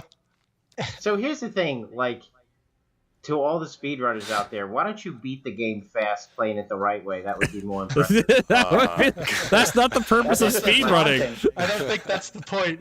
That was the end of the level right there. Yeah, yeah. That is ridiculous. It's like, yes. It's like, yes, he's... Okay, so that was one level in less than a minute or about a minute? Okay. I think so. Yeah, about a minute. At least you got a nice vista as he passed. Have to listen to the... Have to believe credit. Based on exactly knowing where to go in intro, that's... Yes. Wait, he's not even... He's not even... Wow. What was that? What? I have no idea what that is. Did we put a bounce pad there? What happened? What was that? That's actually a nice little exploit for even non-speedrunners. Yeah. I know, my goodness. He was just writing. He didn't do anything crazy. This is real combat. Oh my God. Yeah. That's some prediction right there. No kidding. Oh, that's awesome. See, I think he's played this before. Yeah, he knew where those things are spawning. It's pretty good. Yeah, he's memorized the spawns. He's gotten his money's worth out of the game. Listen to the... That's so funny. To the fans out there, I apologize. He's not even looking at the vistas. This is a little bit of a... not really the way this is supposed to work. I only started streaming too. I love this hopping he's got going on. Yes. He's got the bunny hop, the old Quake 3 bunny hop. And he just quits out, this reloads. Little exploit of loading. Yeah. That just gets past the... what does that get past? Yeah, what is he doing? Figure out. Teleports I guess that just shortcuts that interaction there. Yeah, if you load. And then he's like through the level again. I mean, that's something we've dealt with the whole time. Oh man, and then he launches himself through the fucking level. This is the speed run. Yeah, this is the speed run I remember. That little mouse roll bug is insane. It's just going to be excruciating to just watch him do this for every single map. I mean, the fact that he gets 250 frames a second here, that's the only way he's able to do it. Come on. Is that what does it? The frames? Yeah. Yeah, it's the frame with the mouse wheel. This is fun to watch. Yeah, I remember there was some sort of exploit with the mouse wheel. God. You know what? Just wait till he gets... Oh, here we go. Just wait till he gets to the purple sludge. The purple sludge is going to stop him. I don't think so. He's lodging himself, and then it's pushing him back up, and he's taking advantage of that. Oh, man. Wow. Somehow, I think the purple sludge is going to grease the wheels or something. There it is right there. Go. He's not even going to look in that direction. He's like, heck with the... You know what? Heck with the And then he's under the level. Look how beautiful our maps are, though, Jerry. Yeah, that's true. Whoa. Hey, you know, there's nothing level design related here that's happening that's breaking this. That's all I'm saying. Oh, yeah, okay. Blame you. He's going to have to play this, though, I think. So might what this actually see tells me is we need to put purple sludge in the sky. Purple sludge in the sky. Oh gosh, not more purple sludge. Jerry's such a fan of the purple sludge. Yeah, you guys just wait for the. It's my favorite. The next game is going to be we tripled down on the purple sludge. I will say that's pretty good. I mean, he's got every spawn was. He's got the combat down. Yeah, these are the devs. The devs are watching it, but you get the idea. Like just flying all over the goddamn place. All right, so we need to head back to Bajini Point. We're at Arc 2, so we went to the wrong goddamn place.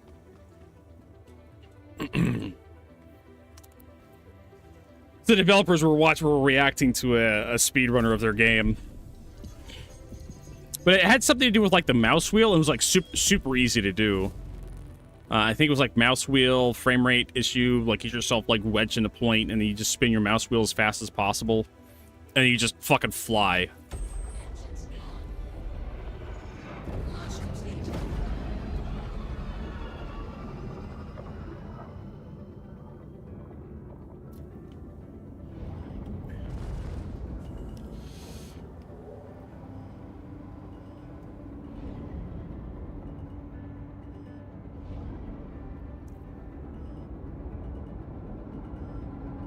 All right. You may ask yourself, why is Vertigo's ship damaged? Because I found out that this thing cannot go inside the hangar in landing mode. I found out the hard way.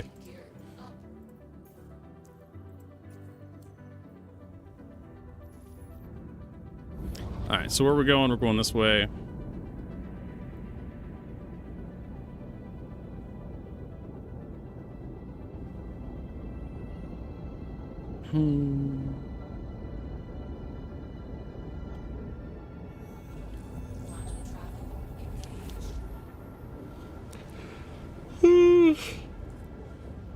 Oh, there's Galactic Command talking bad pilot. Ugh. This motherfucker couldn't complete a trench run if his life depended on it. So at least we're in good company, right?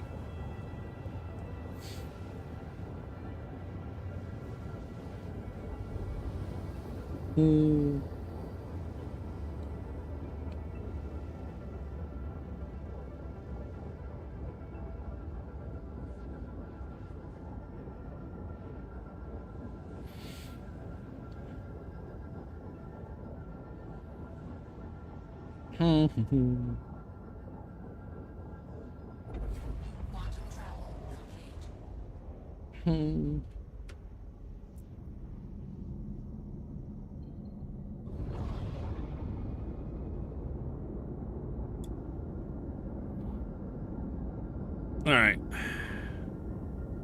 I actually have to collect the shipment.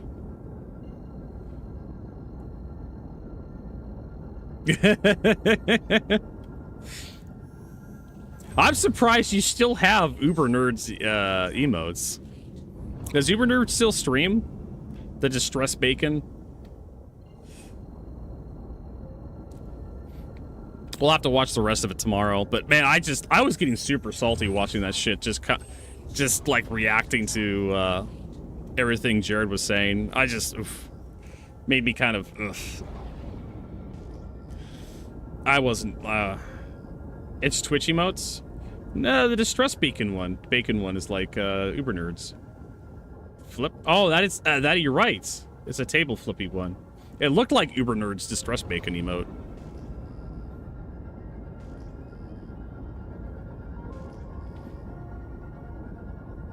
Oh, the TGS, yeah, TSG stream. Oh my god.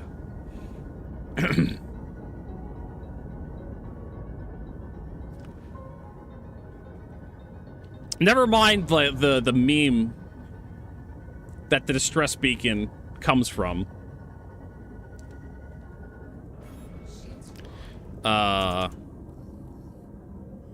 It's no longer relevant anymore because no one remembers Tessa Bannister except the old folks like me.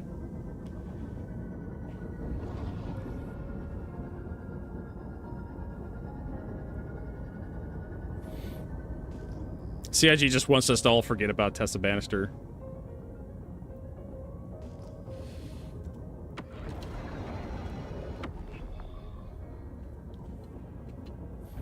I mean, they have Nyx. They could transfer her over to the Nyx and, like, give us missions for Nyx or something. To go explore shit.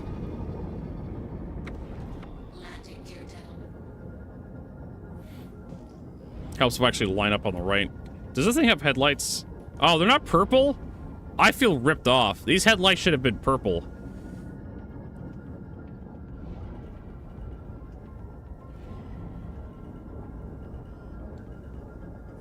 This thing is like nothing but purple. Why isn't the headlights purple, CIG? Or hold on, does this have light amp? No, it doesn't. Okay. Well, the fuck was that? Was that you, Exodus? Trying to do shit?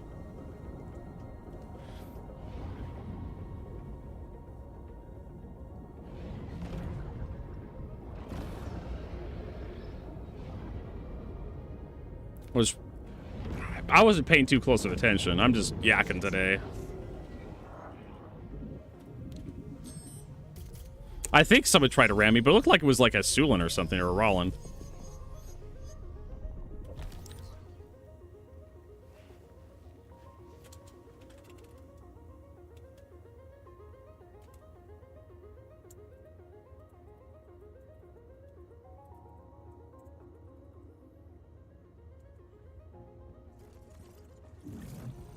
Someone exploded at Bikini Point.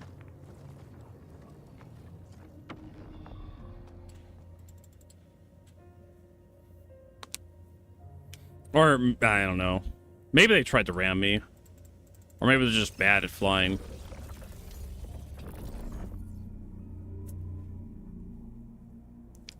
Or they could, like, had not had access to, like, the landing thing, so they tried to land in my hangar.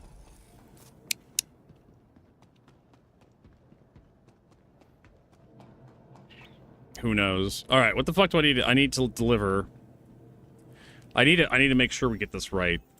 So we have two things we need to deliver to like the same location. Arc 2 and Arc 2. So we need the. Oh my god! I actually have to write this shit down, or we could do a print screen. Because I'm never gonna remember all this crap. Then we're gonna paste.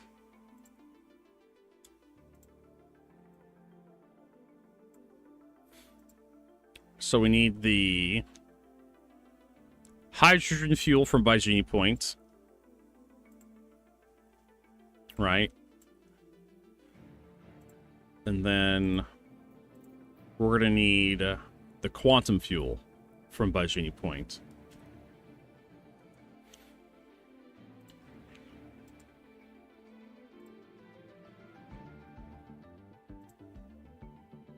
I keep having this goddamn problem where I can never remember what to grab in these multi-things. So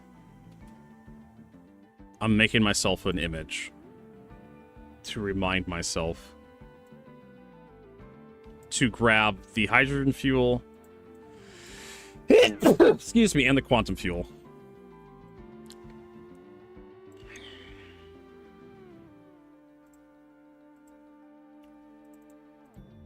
All right. Let's get back in here.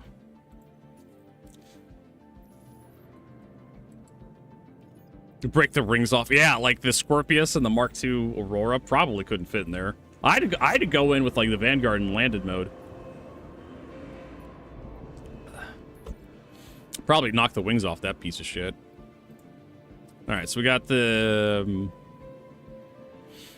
senior medium and senior medium hull. I think they're both the same. Yeah, okay. Both senior medium hull. Shit. Both of them have hydrogen, don't they? Yeah, they do. You son of a bitch. But they... Okay. One of them's going to have a different amount of hydrogen fuel. Yeah. One is 122 of hydrogen fuel.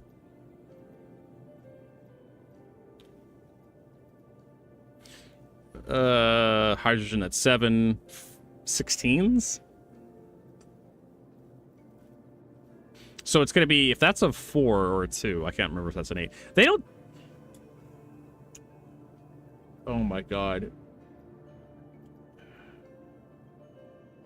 They don't fucking tell you. Independence contractor, This is so fucking awful. All right. What if the first one is the one we just got? This one. Ship ammunition. Quantum fuel, hydrogen fuel. Yeah, they both have all the same components. One of them has ship ammunition. And the other one does too. God damn it. This is frustrating. God damn. They don't tell you which mission is which.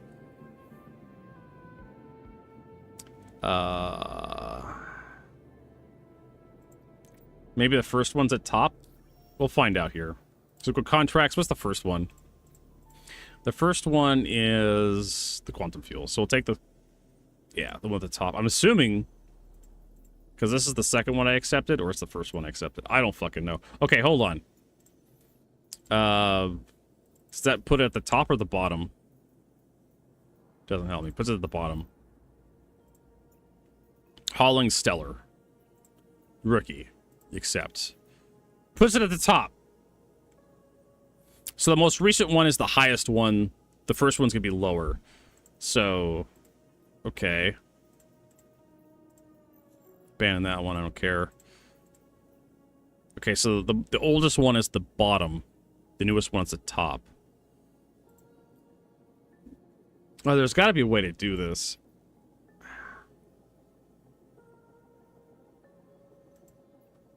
Ship ammunition 83. So we pull one up with ship ammunition. And it has 3. Right. Okay, so 3 ship ammunition. It's gonna be the tail. That's not 3. Well, that could be the 83 right there. This one has, and this one could be 83 as well. Nope, it's not, because that's a 4 SC box, I'm pretty sure. If I pull that one up, because you can't get...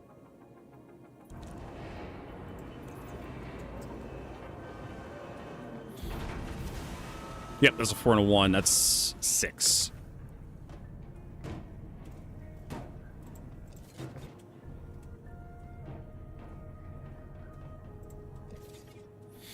All right.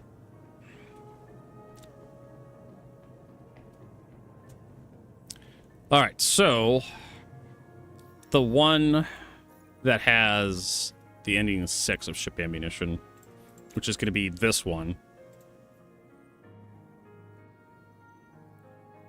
101. You could do that. 36, 40, I don't know. There's a way to get that. Hydrogen, so I need to pull out the quantum fuel from this one, the one I just pulled the ship ammunition out of.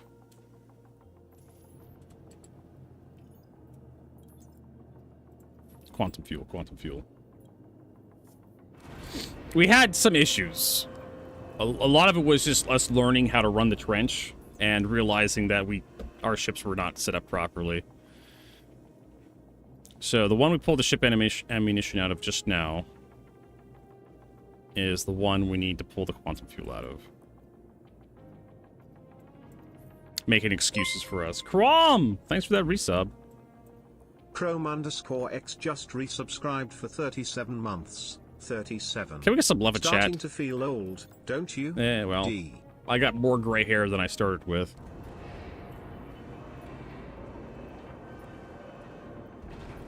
We're gonna find out if Vertigo can actually do the math. Okay, so the next one's gonna be going to Arc.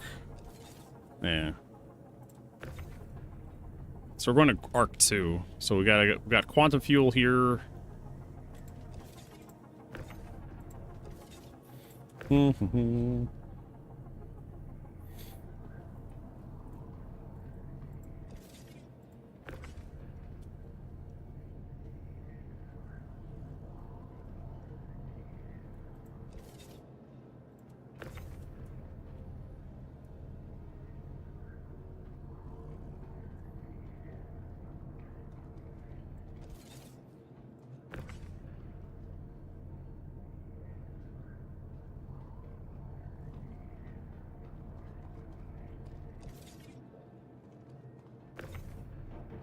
I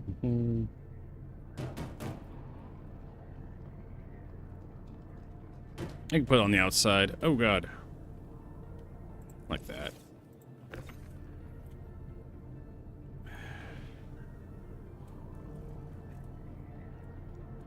Let's see here if I can actually do the math. 16 times 4. 16 times 6. Plus 8 plus 2. It's 106. Okay, that checks off.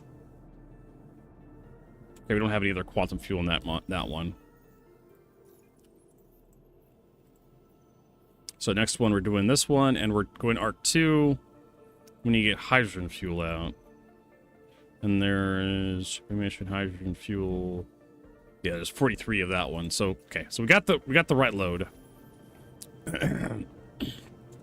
And there's 2 things of hydrogen fuel. We're just gonna pull it all out and send it. All the hydrogen fuel. They don't tell you which hydrogen fuel goes where. I will always complain about this. Give us goddamn shipping labels, CIG. Jesus Christ.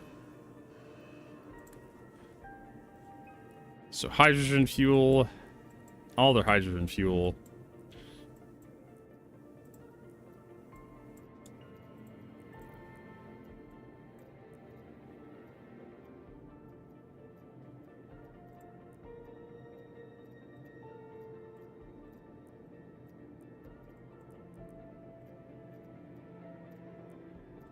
There we go. Ah, you little shits.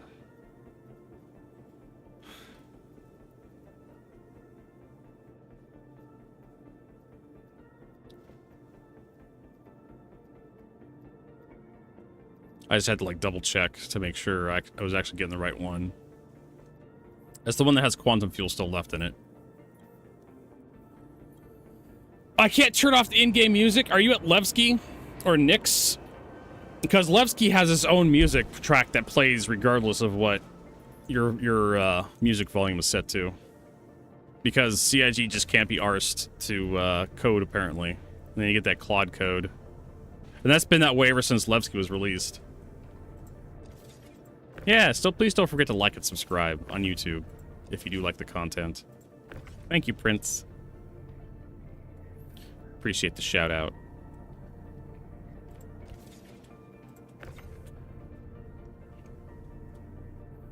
I don't know if it happens anywhere else in the game world. The in-game music just decides to like hit itself, do its own thing.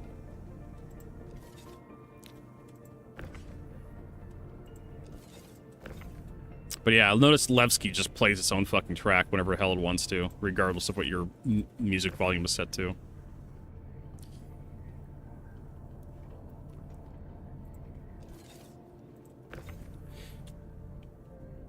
Just does its own thing.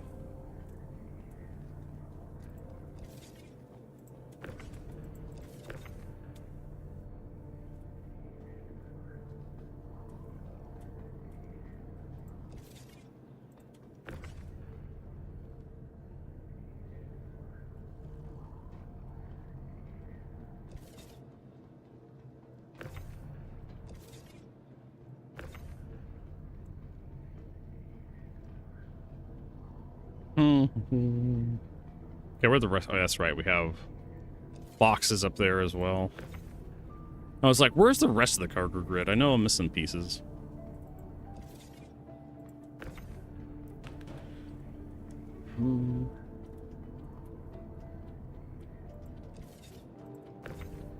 I just kind of find it funny having Prince sitting on top of the Idris with a Polaris. I'm pretty sure that's exactly how Chris Roberts envisioned capital ship fights to go. One person in a Polaris. Just sitting on top of an Idris, protecting from shots. I don't know, Chris, maybe if you gave us AI and NPCs, we'd be able to do more.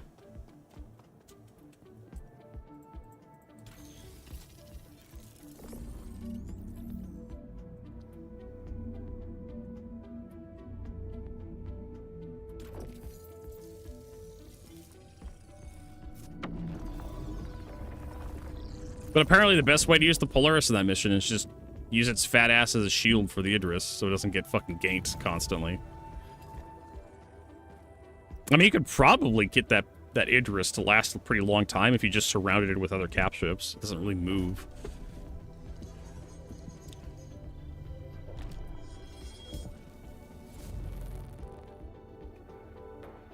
Making it so the NPCs can't actually shoot it.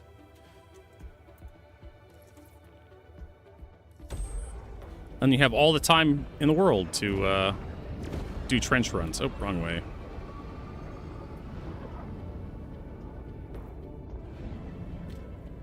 And wait for Gary to quantum the way.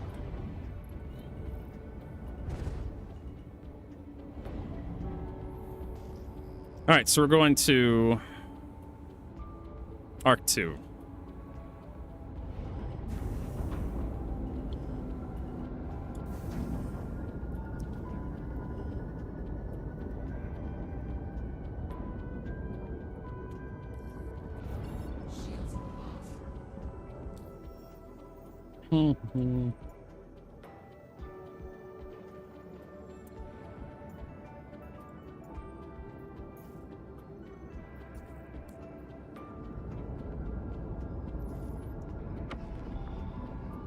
This thing accelerates really slowly when you put any cargo on it. Supposedly it's like we're just right there.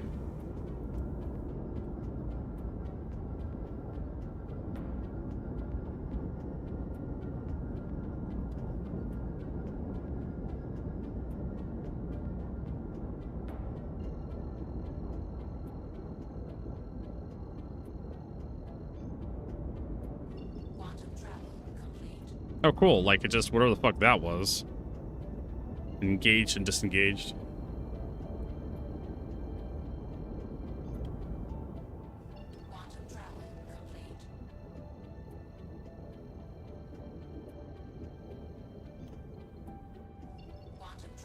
Okay, so apparently I'm not allowed to engage quantum.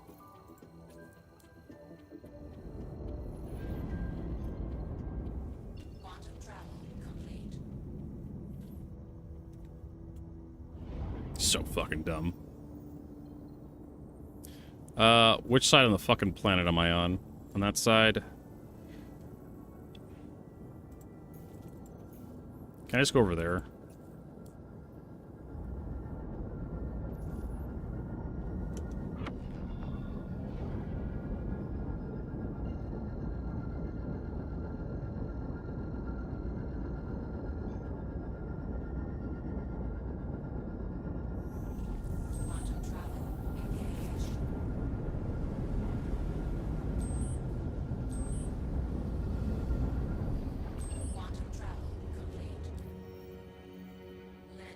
All right, Arc-L2. God, just getting there is a pain in the butt.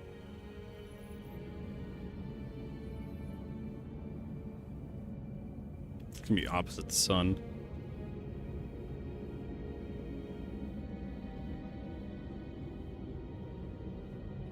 Yeah, do it with dragonflies. I'm pretty sure the radiation would kill you. Put some hair in your sacks, or probably take the hair right off your sacks because of the radiation.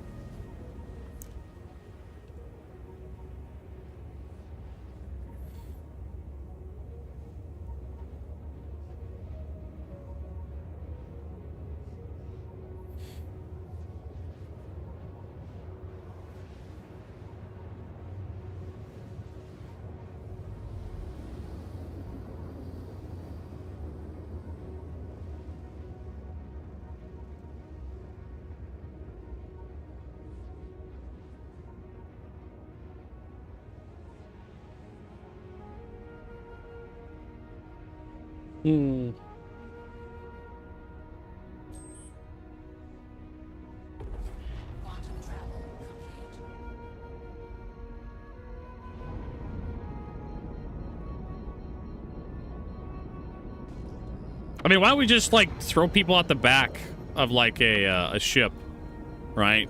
And have them punch the cooling towers to death, Galactic Command. Go in with a Pisces rescue.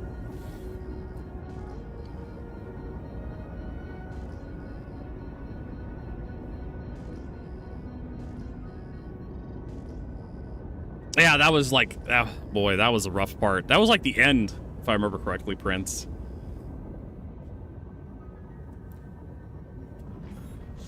You need to have enough firepower to take out everything at the very end, and you still need to have some people to do stuff in the trench. That's mostly just like, we need more people.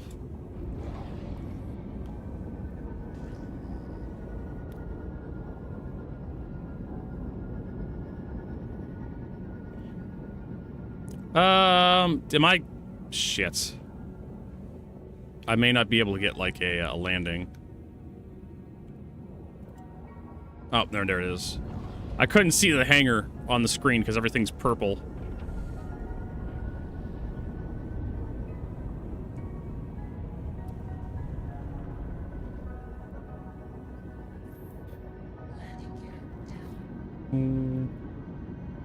I wonder if, yeah, what if we just disable, like, some of the ship's weapons and we just leave the ship flying around? Does that, like, dampen, like, the reinforcements? Because the game can only spawn so many enemies. Star Citizen's not one of those games that has, like, infinite enemies that can put in the game world, like Serious Sam, or even Helldivers has a limit, engine limit to enemies.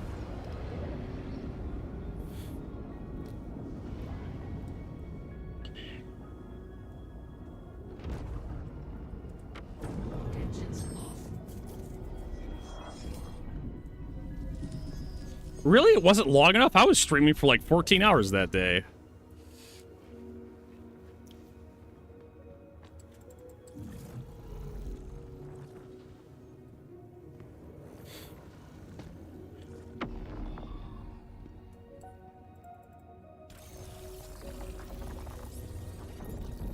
Well, yeah, okay. Past when you're trying to get Gary out.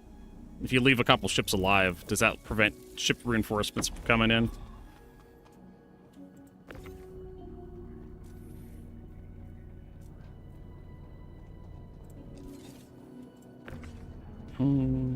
That kind of crap. All right, after we get done with this, let's take a break and go use the restroom.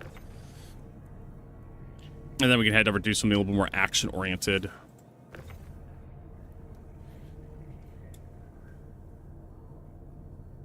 Like mining. We do need to get some minables. I think I need to get some Stillaron for my Palantino set. I have to look up what I need for the Palantino set, because I need to craft that shit.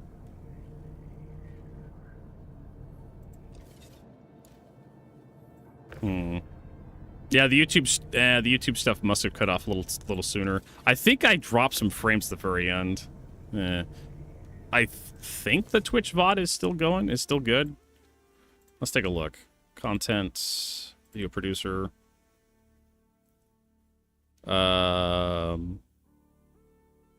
Yeah, 15 hours. I mean, it's there if you want to watch the Twitch VOD.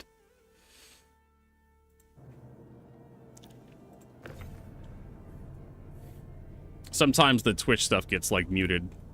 I have to remember to go in, like, tell it to, like, make the VODs public.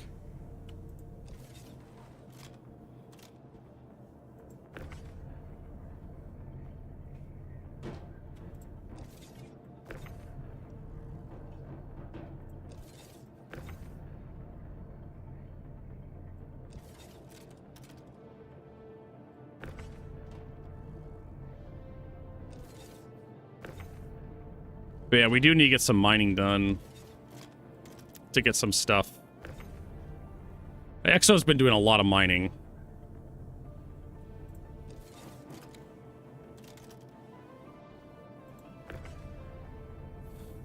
Or you can join us on Saturday and just, like, experience the awfulness of us trying to do tactical strike groups together. Watch Vertigo blow up inside the tunnel again and again and again and blame his old ass eyes.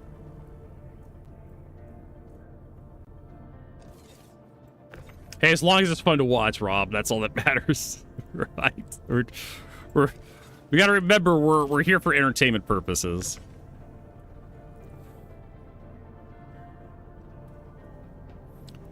But it was frustrating to play because, you know, it takes a while to get to the next, especially if you die, you have to, like, get a ship, respawn, or respawn, get a ship, fly all the way back. One of the reasons why I was going through the tunnels so cautiously, and then getting EMP'd at the very end, because you come out, turns out you had the wrong goddamn build for that tunnel thing. Let's see what we're doing. We're just gonna submit the missions. I don't even care about the money. So we're done that one. We did that one. Hey, 100%. I just want the rep. That's all I want. The money's nice too, but I'd literally do these missions for free. So we're about 3/4 or one third the way through. Yeah, that's about 1/3 ish in there. And it's probably just under a third. Definitely more than a quarter. I think, maybe. Hard to say.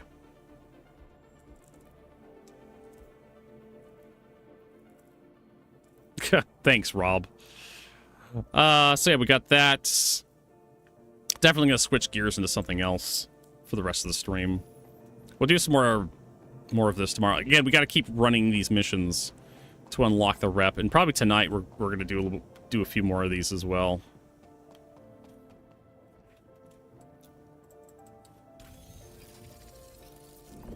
I'm trying to think where I want to go with this thing, if I care.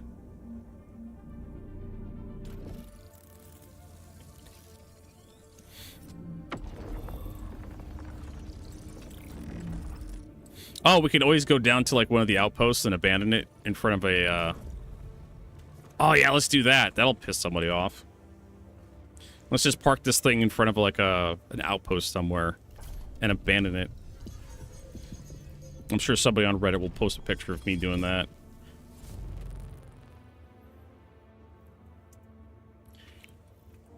All the abandoned ships everywhere. That's the reason why our game sucks. Yeah, that's the ticket. The fucking core... The thing that Chris Roberts told us was going to be a thing. That's why. Or we could find out what happens if you open the landing gear inside the hangar. Which, I mean, it's going to be a very predictable result here. Yeah, it's way too big for the hangar. Who could have saw that coming? Luckily, it's not super awful. Nope, it is. I take that back. You actually get stuck on the hangar floor. This game, I swear. Oh, and I blacked out. Why? Why did I black? I guess it's like just vibrating. I guess I'm dead. Oh, God. Can I get out of the seat? I couldn't. I'm just black screen now. So, if you extend the landing gear inside the hangar, it clips into the hangar floor and then starts gyrating all over the place really fast, and it blacks you out in the pilot seat, so you can't.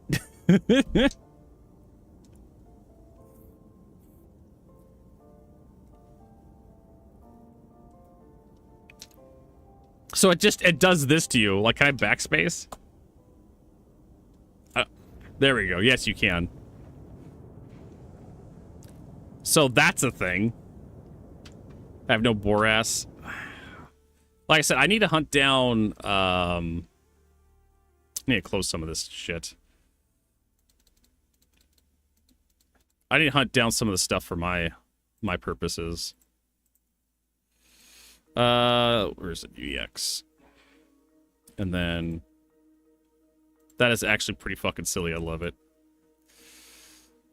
So we need to go clear. We need Fabricator.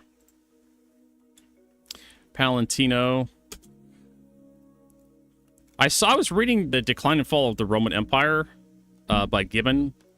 And the Palantino actually came up as like a city or something, or a name of one of the emperors. I was surprised. I'm like, hey, that's the armor set I'm trying to get in Star Citizen. So we want the Moonfall. I don't know if the Moonfall shit's different. So Laranite, Azurite, and Ceruleum. I have some Ceruleum already. I need Azurite, where the fuck that is. And Laranite. Laranite spawns all over the fucking place. Locations. I don't know if this works.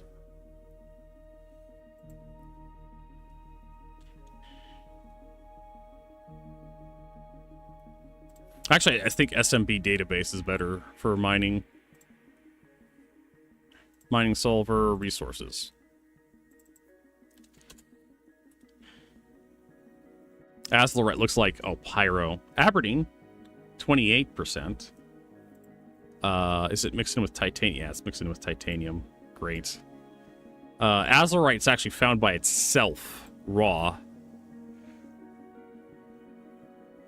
Looks like the majority of distribution. Oh, Jesus, 83% of the distribution is going to be like 245 to 490.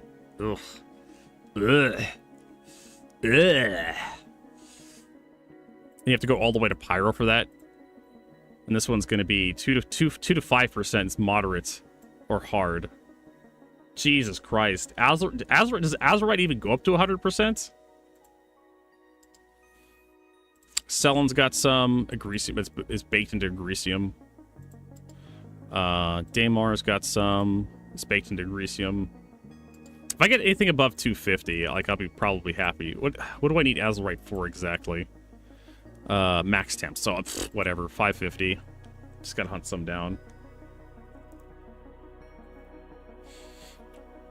Yeah, I don't really need high quality Azlerite because it's used for temp quality. And so 550, 500, anything north of 500, 600, I'll take, because temp really isn't a thing. Where's plus 5%? 650, 625, yeah, good enough. Laranite's what I really want for this stuff. I have Ceruleum. I have enough to, like, maybe do all the components. I have high quality Ceruleum. I think I have 900 quality Ceruleum over at Levski. If not, we can get some more doing Rockcracker. Laranites. Laranite is Pyro. If I can get some good quality Laranite, that'd be wonderful. 11%. That's not a bad distribution. I mean, all things considered. Yeah. Pyro Deer has Laranite, but it's baked into, like, Rixite and Tungsten.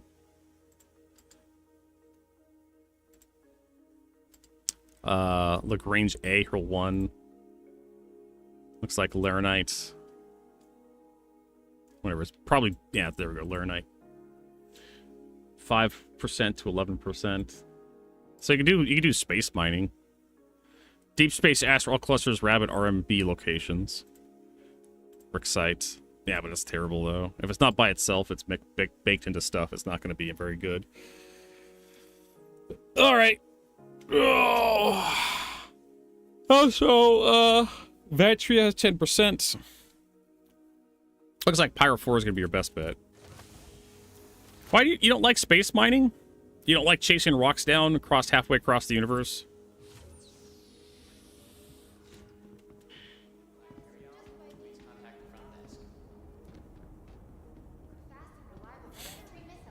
I can't remember where I spawned here. It's by Genie Point, probably. Seraphim Clinic. Okay, I thought it was that setup myself. Whatever. Let's go back to menu. But anyways, Vertigo's going to take a break. We're going to get a snack from the pantry. Stretch your legs. We're back with more Star Citizen in just a few minutes. Thank you, everybody.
All right, we're back.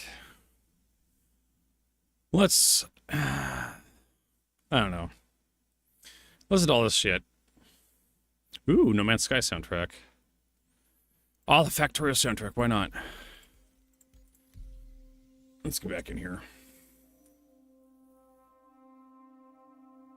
Just a bunch of rocks and safe instead of seeing a beautiful planet with the sunset and all that. Yeah, true. Planets do look nicer.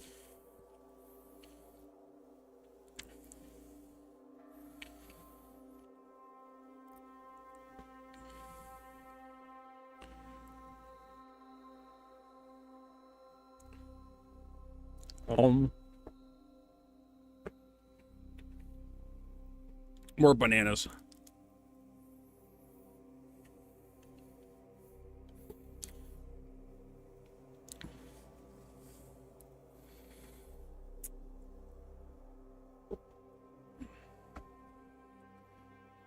I'm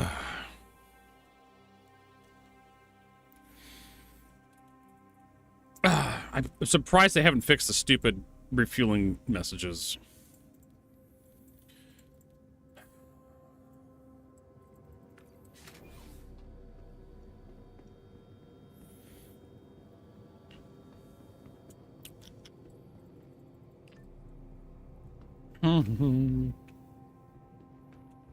Well, we could do Hyperion because we do need to get those, the burger filled you up to the top. Got meat hitting meat right about here.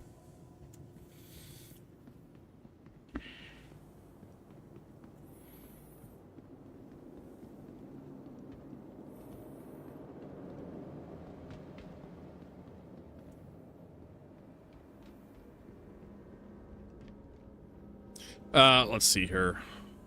Yeah, we could just slap on some heavy armor and get some ammo and... I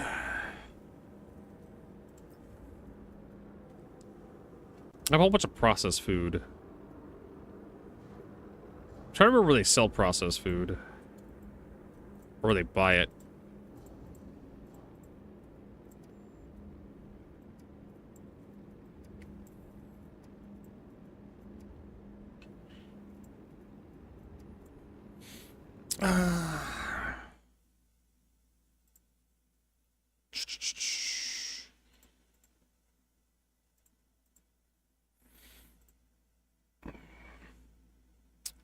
Best Buyer.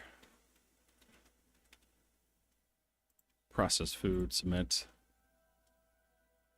Mic 5, Arc 1, Hope Seraphim. I'm at Seraphim, so this should buy it here. I think it's flagged as stolen or something. I have to, like, throw it into the hangar.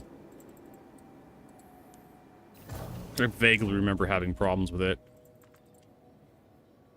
At your local Whole Foods processing plant. Yeah. It would be someplace, like, completely, like, a refinery or something. That would buy processed food. In Star Citizen, because Terra Mills buys recycled material. Seraphim Station. Oh boy, did it crash? I think it crashed. There we go. Marked as illegal or stolen.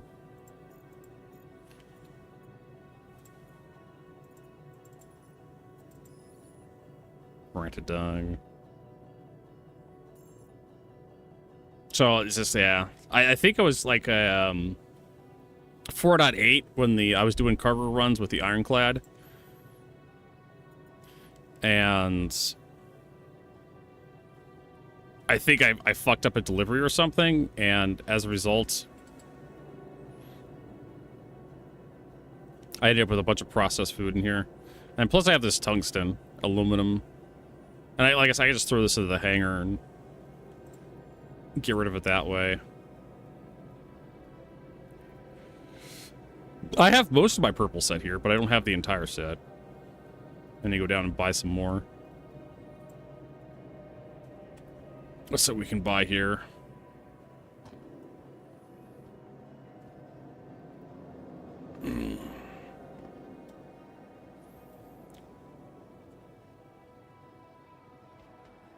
Ooh, cool. Grand Theft Auto 6. It's coming.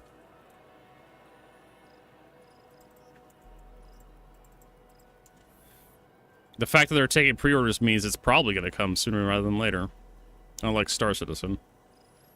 Okay, so here's a red suit.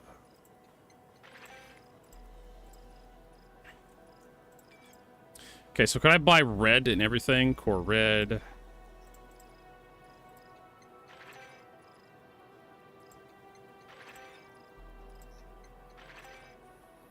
Let me a backpack too.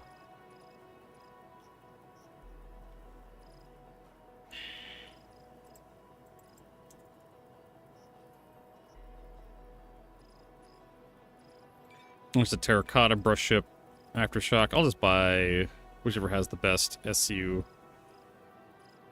storage. Whatever, this one. Aftershock.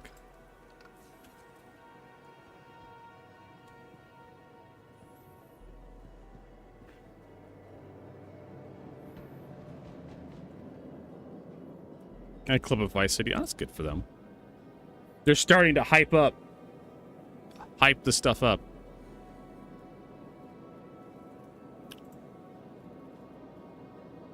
Can I just double click to equip?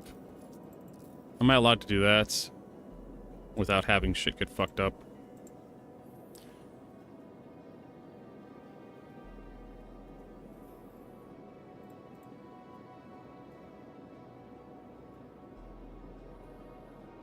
I think this Sanguine Energy Assault Rifle is like the new one. I will try it.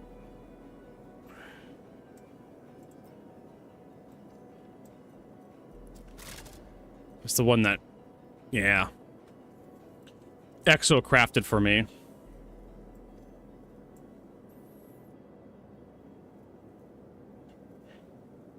The problem with these, though, is you don't get...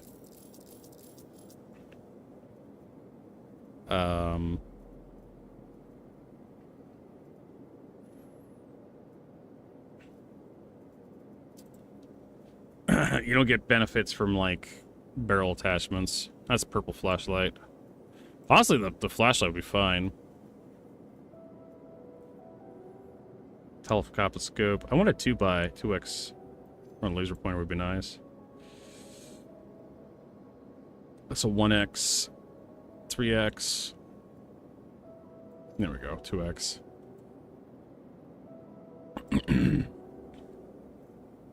Alright, so that takes care of that. What else? We do need a med tool. Wouldn't be a terrible choice. And that's it for weapons. Might as well take a bunch of grenades. Grenades are kind of unreliable, fuck them.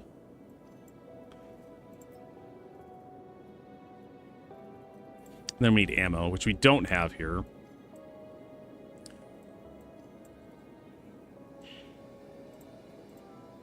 We don't have in this box. Actually, I don't think we have ammo here. Because I think we took it all over to Nick's, so we have to buy some more. That's the salvage tool.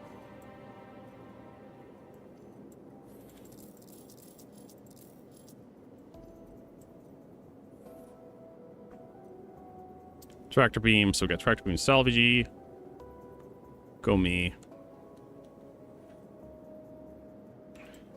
Yeah, because we have the storage boxes.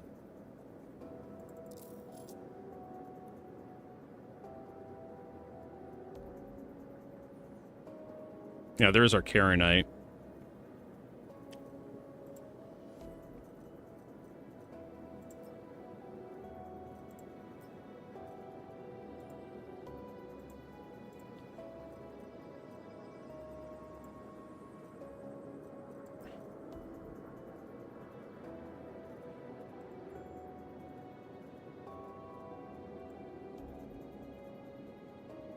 One, two. Yeah, I took the 8 SU box and I transferred over to Nick's. And there's all the rest of my harvestables. We have some okay Karenite, but not great, not brilliant shit. If only there was a way to, like, refine gems into more useful shit.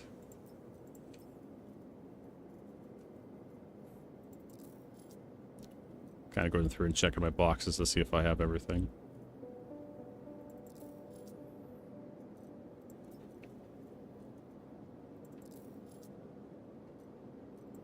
Yeah, we'll have to buy some parallax ammo. Not a huge problem. Parallax is pretty cheap.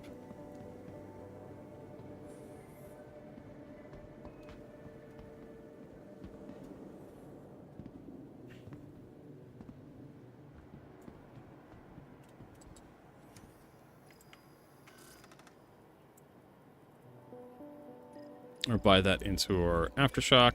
And also, there's like a ton of parallax shit too. How come I can't type? There we go. How about 50? That should be more than enough. I mentioned for today, we're currently working on a new client server hotfix for live environment to fix the screen top clients. The server crashed and counting yesterday. Blah, blah, blah, blah. Okay, so cool. Stuff is happening. Oh yeah, we need some water. We can get that shit down there. Food and water we can get inside the Hathor or the... Or is it Project Hyperion?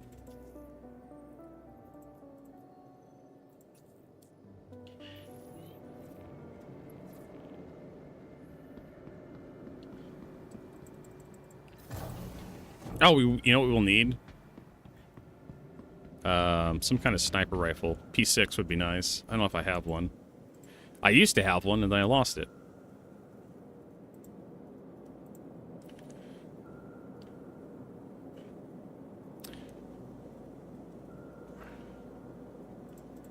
We can just get one in the, one of those. Oh, I do have a scalpel. Oh, yeah.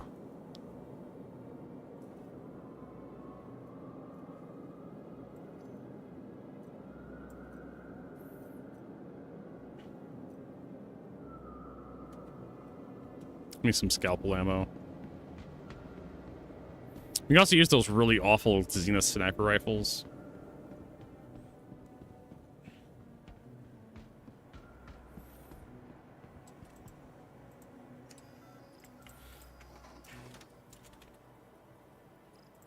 Put in our aftershock backpack. How much you think, Vertigo? 20? 21? Sure. Mostly going to be useful in the core.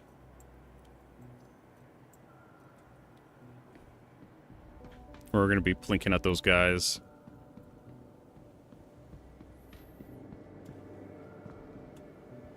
God, I'm so slow. Would be a bad idea to take a Pisces.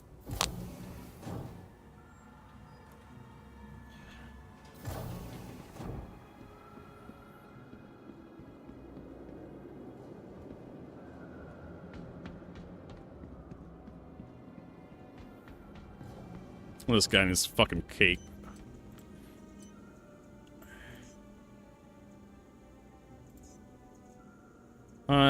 Pisces Expedition, Hornet Mark II, call this Black Drake. I could scrap all this stuff.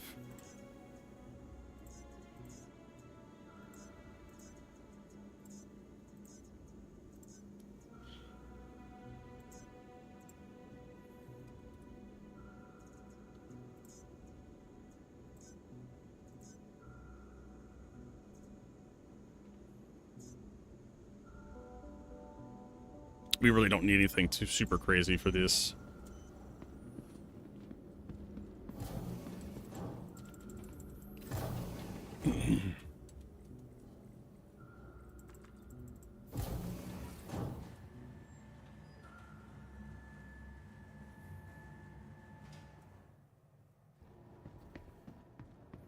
And then we need to bring up the little box.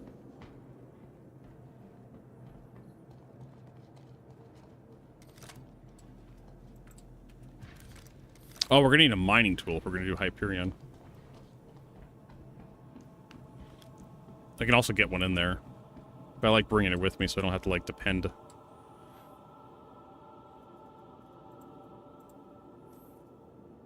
Which I do not have. Don't have a mining attachment for this thing. Okay, we'll find one in there. Won't be that big of a deal.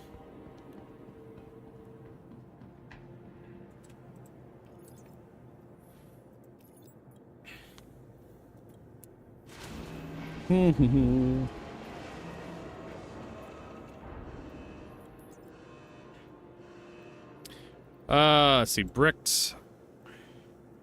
Bricked.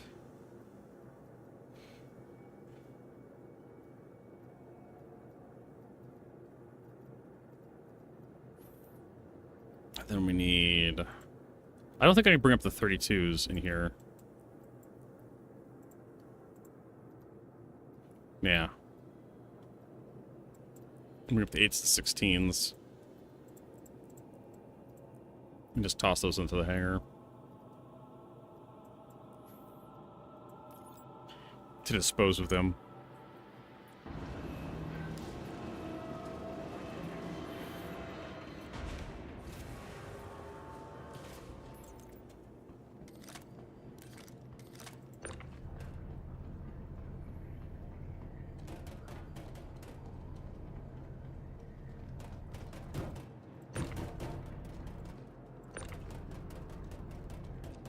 Oh, that's nice.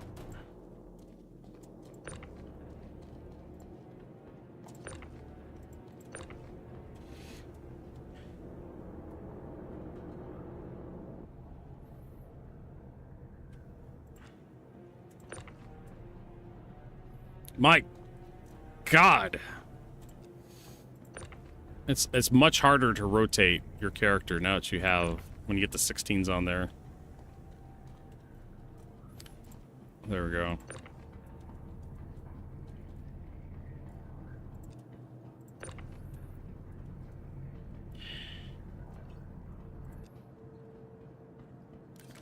All right.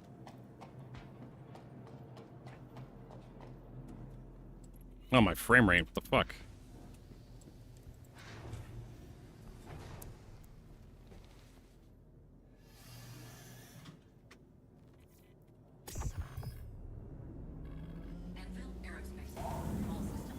I need to get, like, a new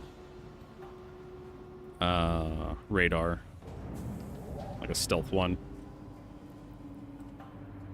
If we're gonna go stealth, might as well go all stealth.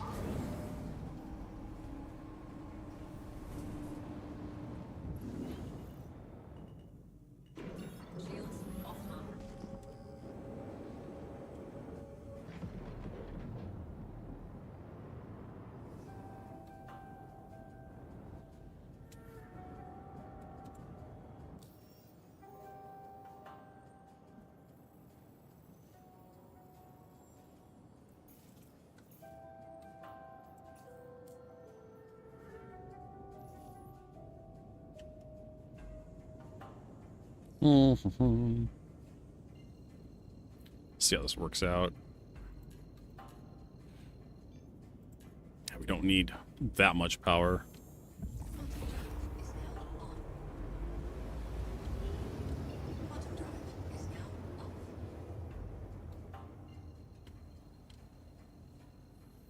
And away we go.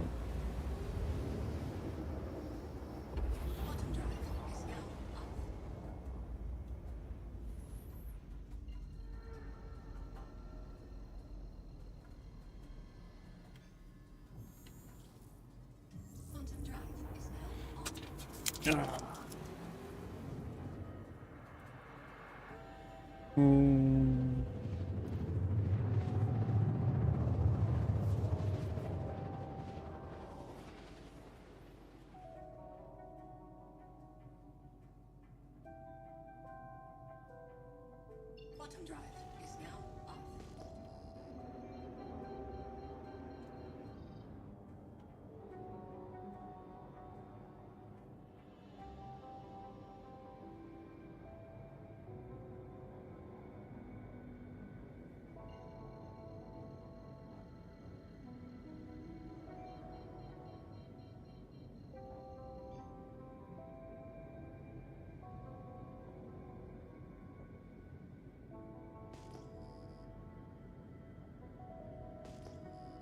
Oh, okay. We don't need our brightness to be at high.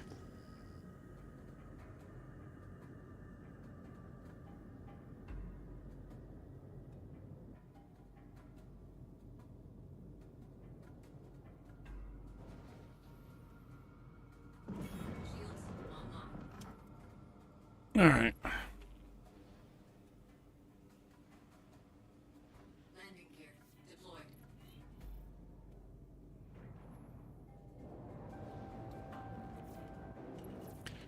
Don't crash. That would be awful.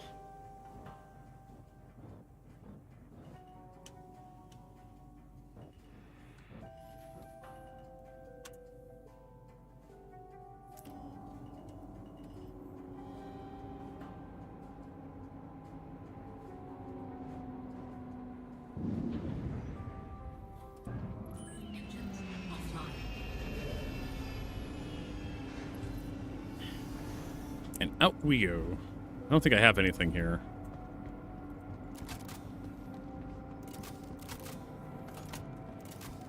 Okay.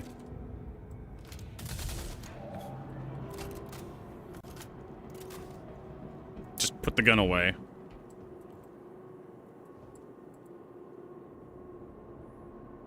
Nope, nothing here.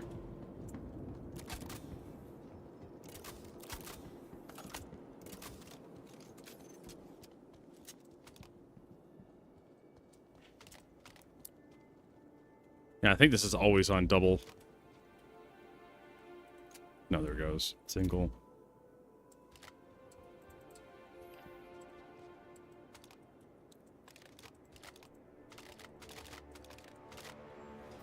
Oh, it's headache inducing.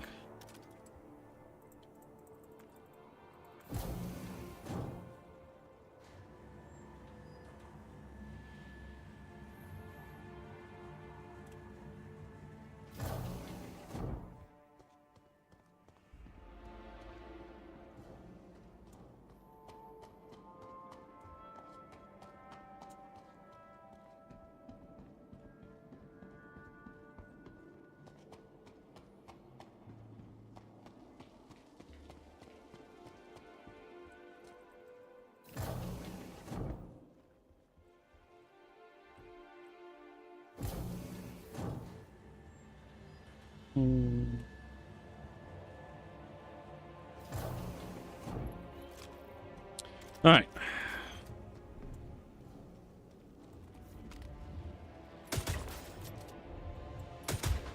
What the fuck? That went right through him. I don't know. The joys of random bullet distribution.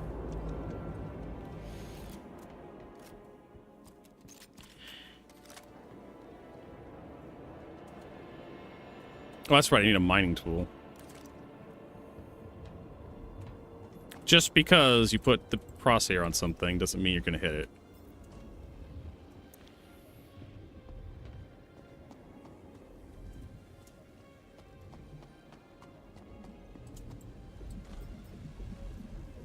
Ooh, parallax ammo. Oh, there we go. Renew smoothie. There's a medical pen in here. I should have gotten the radiation shit. Mining. Hello?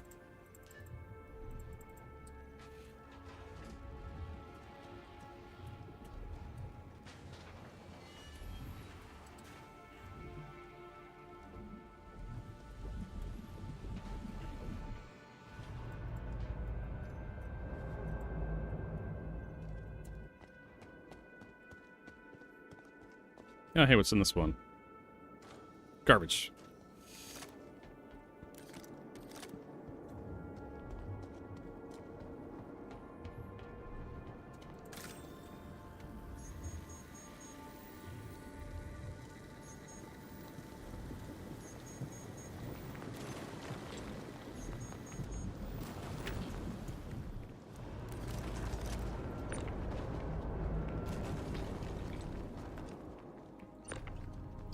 Alright.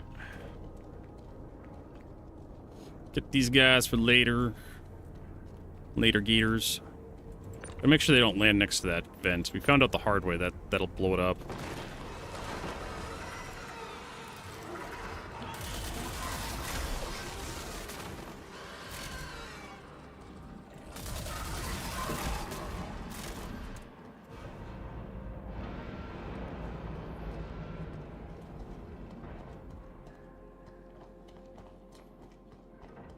All right, you pieces of shit, come here. You know you want to show up.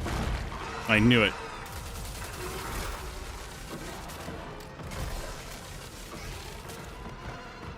All right, so we need a repair tool and a mining tool.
Oh, look at that. Beautiful.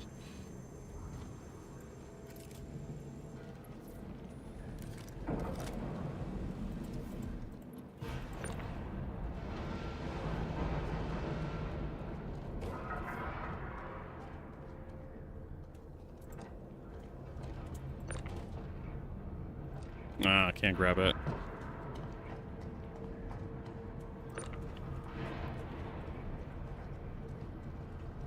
We're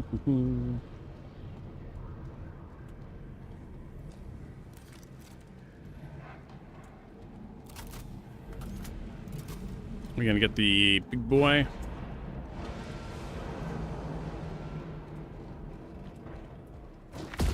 There he is.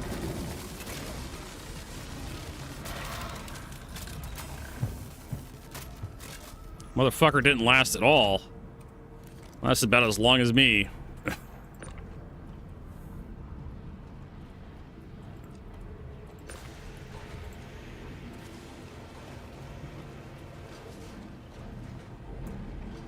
Alright, where'd the other thingy get off to? Tossed it up here.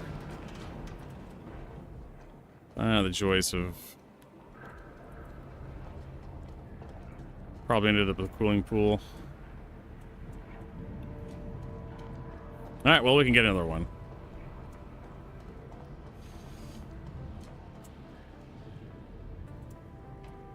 Gotta be a little more careful where we put those. Oh, shut up.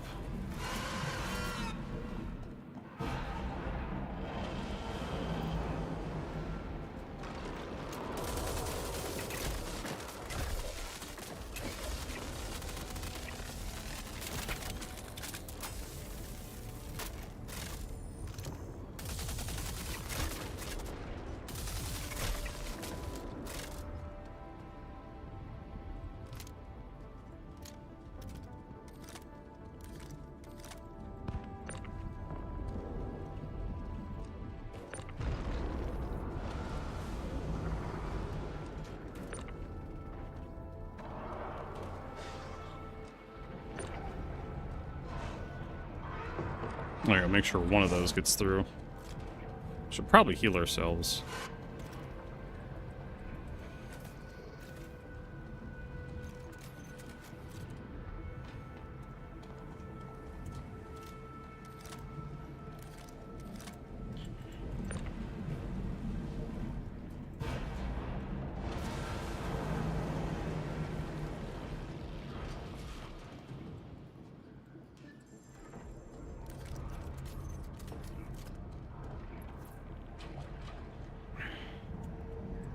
These teeth are actually worth something if you collect enough of them.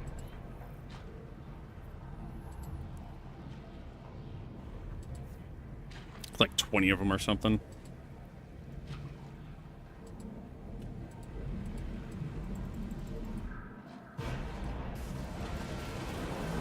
There we go.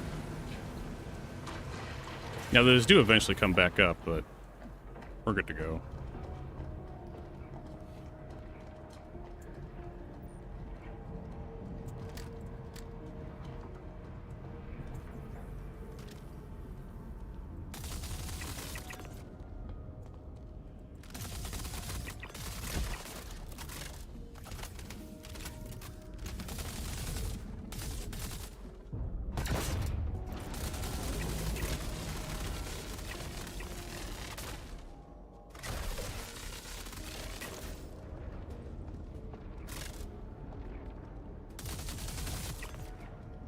These guys flail pretty hard when you hit them with this thing.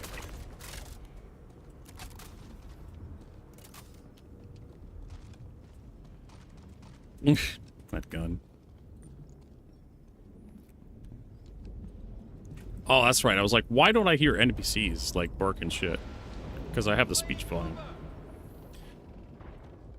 turned down.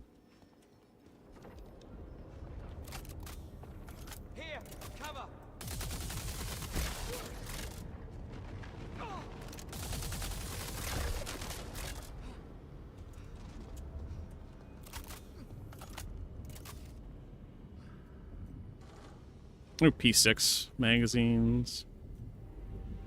That's that. Prism laser shotgun. I hear the prism is actually pretty nice. Get some grass green smoothies.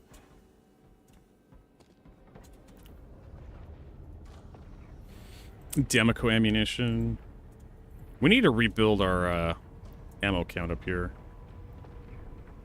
Do a couple Hathor runs.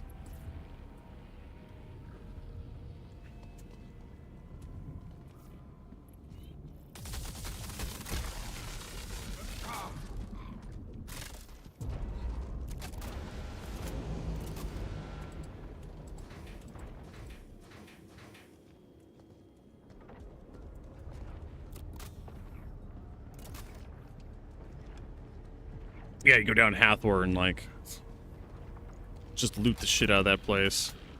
Alright, so let's get some, decon pen.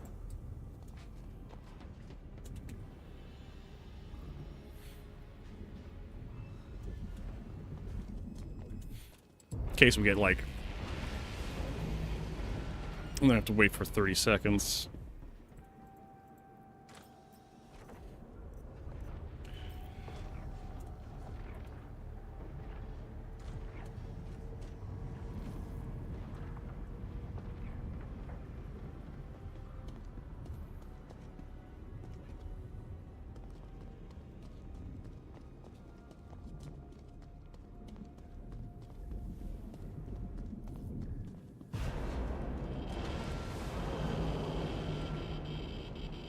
Oh no, radiation. What will I ever do?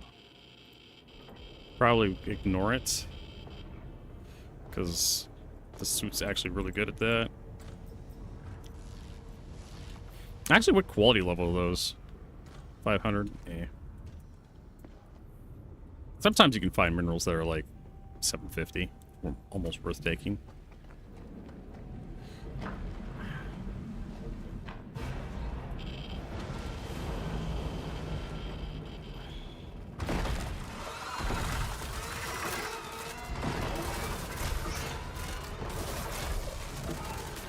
There you go.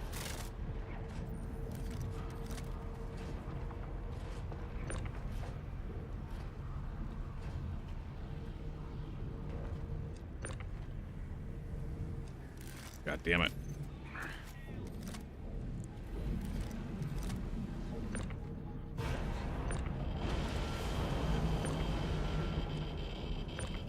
There we go.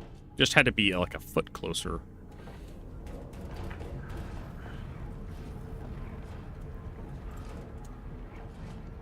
And of course, these, I think the juvenile irradiated worms, I think their teeth are worth something. Now the coping horns are, but Actually, I think it's adult Valakar that are worth something. All right, so we need a mining tool and we need a tractor beam.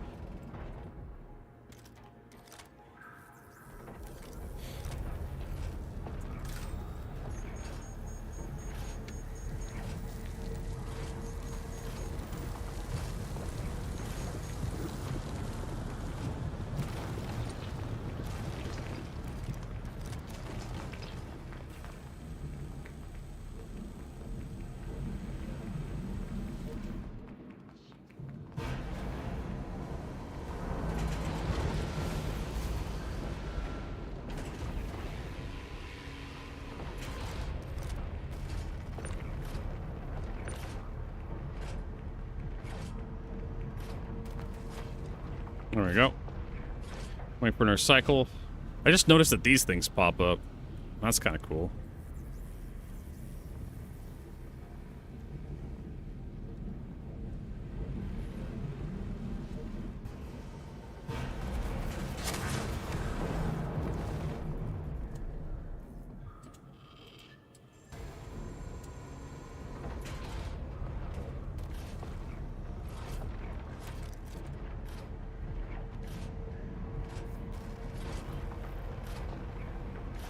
Gotta retrieve the reagent codes.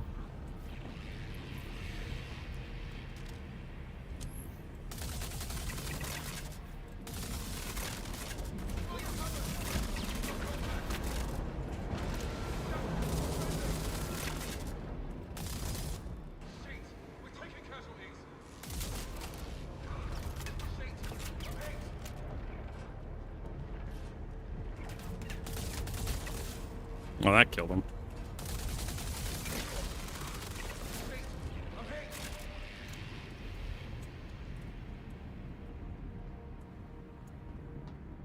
That got him.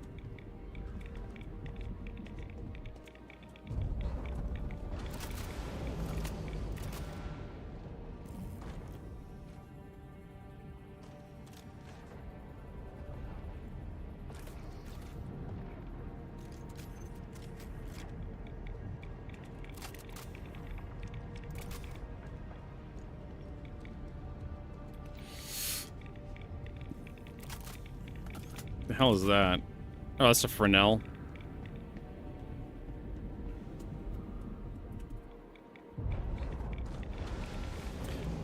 Quartz. Ah, it's a quartz laser battery. There's a quartz SMG in there.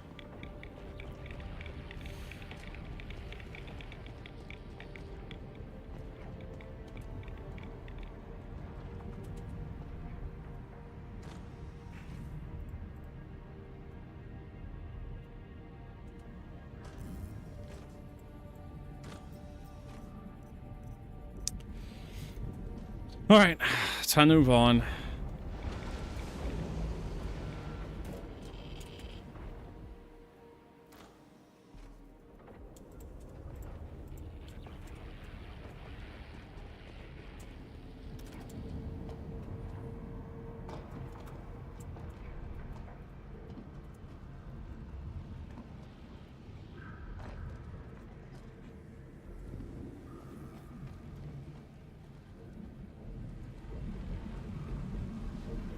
What do we got here? Kill shot mags. Gotta make sure we don't get below 50% on our resistances here. Well, we did. Shit. Prism laser. Ravager! Ravager! Ravager magazines. And nothing there. Alright, well. Let's slap the button and get going. Get to the power core.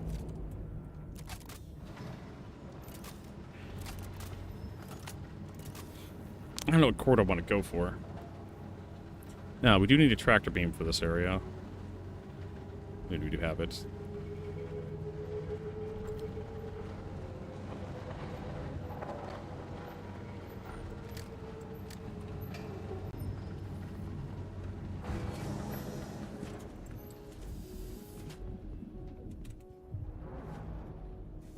got? I'll take some more healing juice. Surgigen, maybe.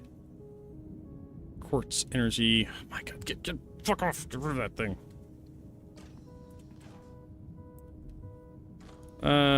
More parallax grenades. Mostly garbage in there.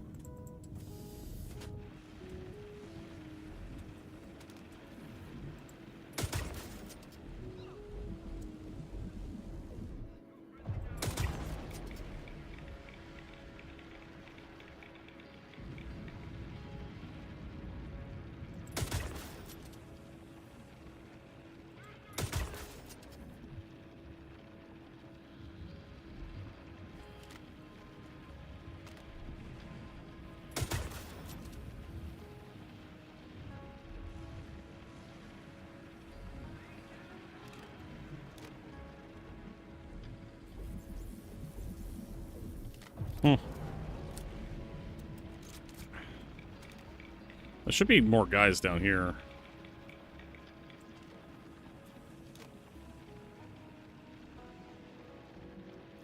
I think I see a guy right here. Yep. They just not hear the gun? And they just like really bad at life. Oh, there they are.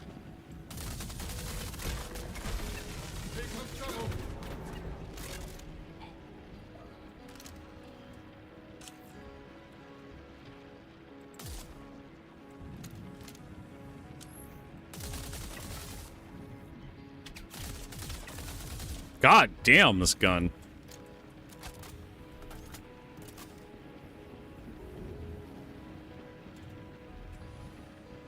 I think the damage boost really helps with like damage fall off at range. Oh, missed.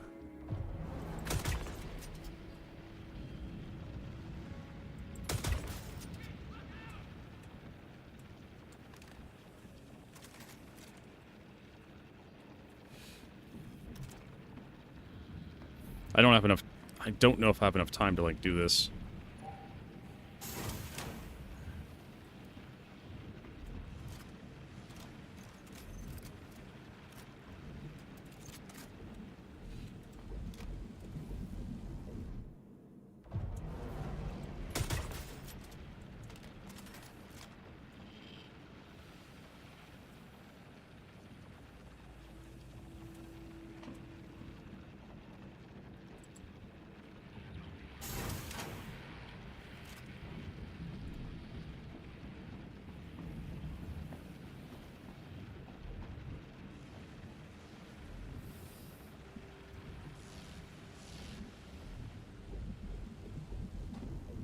Can I crouch behind this? Kinda, sorta, but not.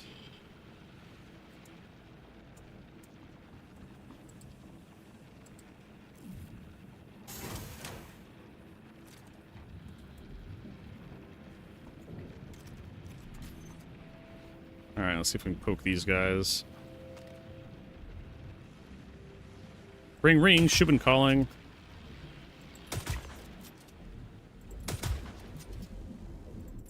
Oh my fucking god. You're killing me, game. Guess you have to crouch.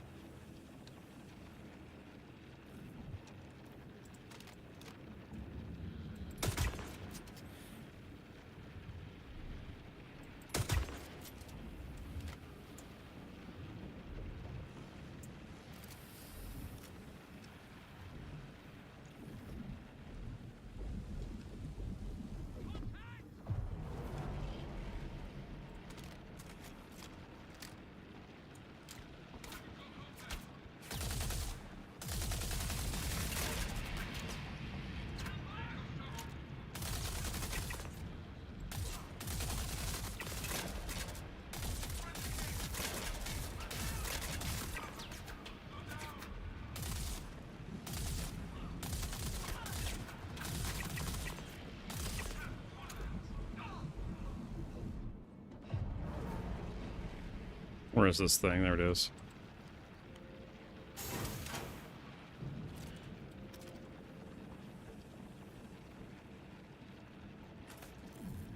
Come on. Heal me, piece of shit.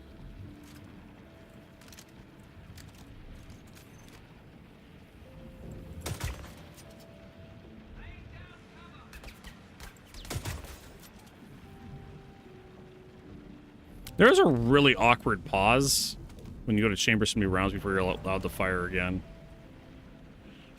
On the scalpel. It's hard to explain.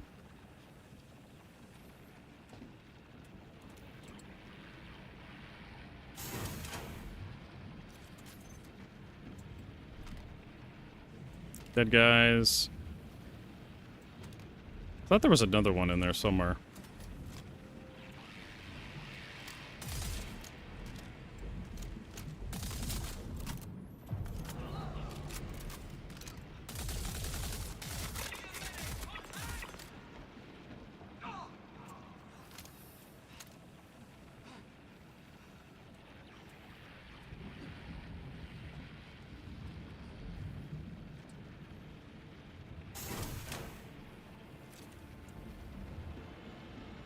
All right.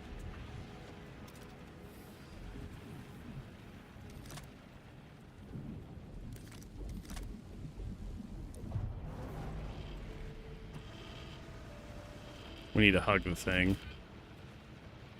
There we go. Almost died. All right, so where's the exit? Over there.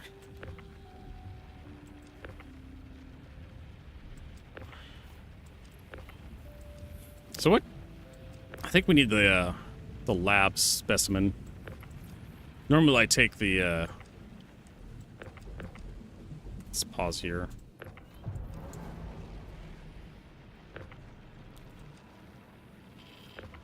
The one where the dude respawns a bunch of times. That's the one I usually don't get.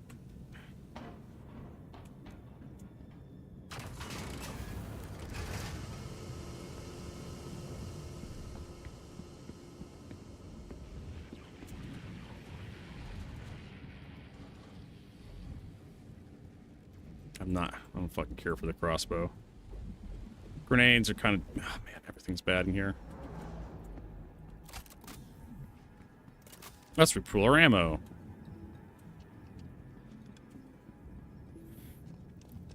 Alright, we're doing pretty good, so we can just head straight to research.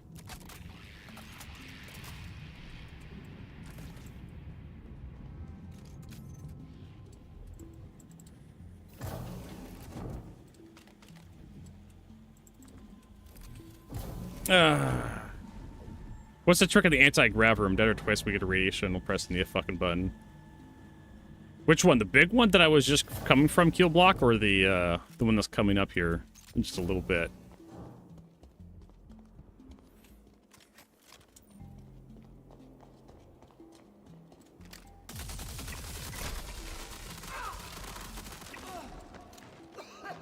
Ah! That was pretty funny. Because there's a few. He's got the same gun. Don't expose yourself to the core when it pulses. Put something, you have to put physical barrier between you and the core every time it pulses. So there's a time. It's basically just a timing puzzle. You can do it in light armor if you wanted to, but it's a little more difficult, a little more punishing. So yeah, there's a time when you can fly through anywhere in that room. You could be wherever the fuck you want, as long as the core is like on cooldown. But when the core starts doing its pulse, when the core hits it goes boom, boom, boom, boom. It does that big pop. That's when you have to hide from the core. You can't let it see you, because when it does that pop, it floods the area with really dangerous radiation for a few seconds, and then you just have to hide behind a wall. And it's very tricky to do that last button. You basically have to go as soon as it pulses, and then give yourself like a 5 potato count in your head. Usually what I say: 1 potato, 2 potato, 3 potato, 4 potato, 5 potato. Then you go make a run for the button. Okay, so where are we gonna go? We're gonna go to see the doctor.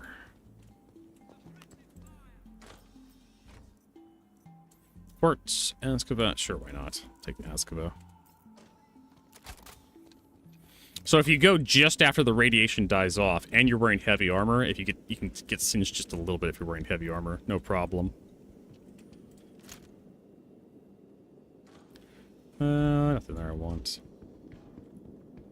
So if you go just after the pulse dies down, you should be able to get to whatever thing you want from cover.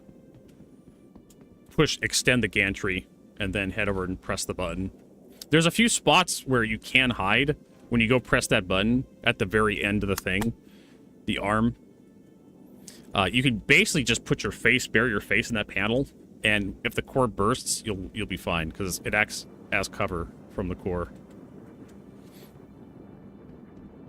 That's the trick.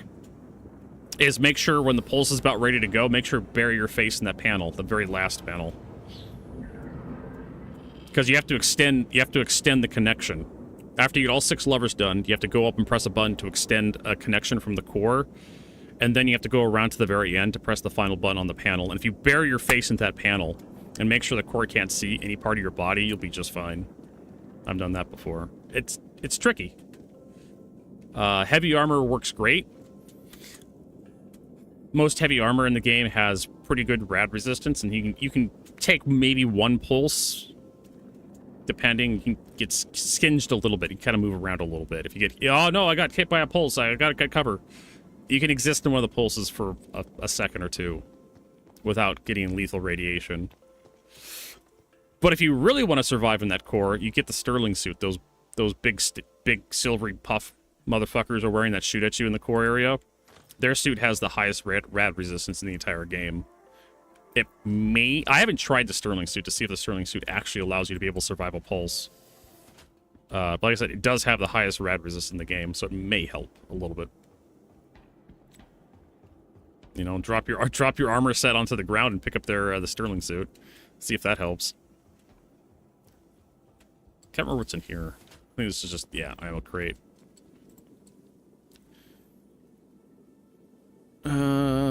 Parallax ammo. Quartz energy, SMG Askava. I don't care for the stupid crossbow.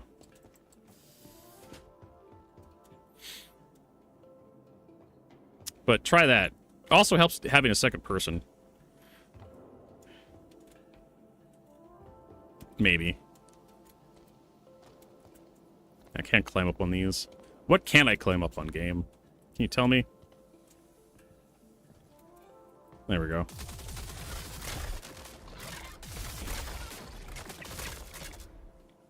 And it deletes them immediately. Let's see if it takes care of those doggos. There should be more coming. Oh, no, they're back.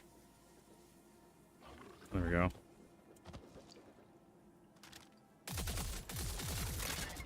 The fuck is that?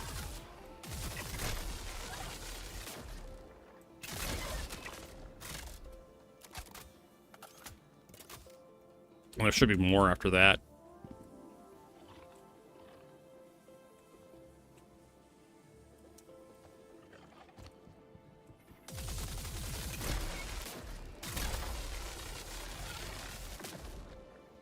Wasn't there another one?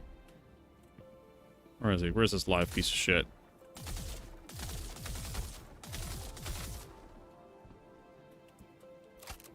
Is that him? Is that you, doggo? No. Alright.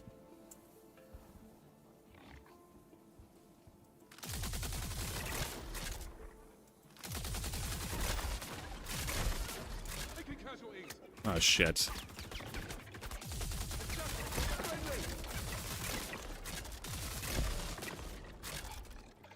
Fucking NPCs.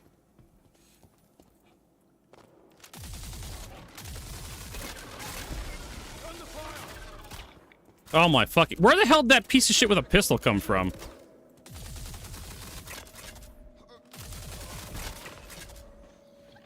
Alright, I'm kind of feeling like there's maybe too many doggos. Just a bit too many.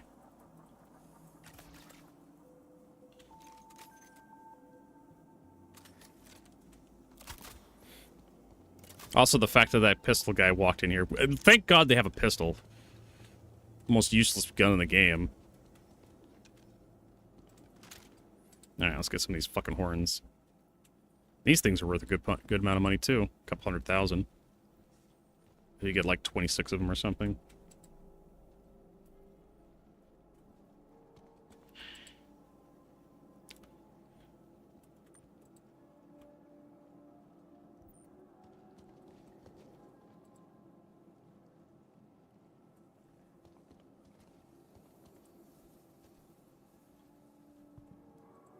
If we get through the Hyperion site. That is a rough area, and I think CIG should like do more with that. The doggos can't get you, but you put some. Oh, hey.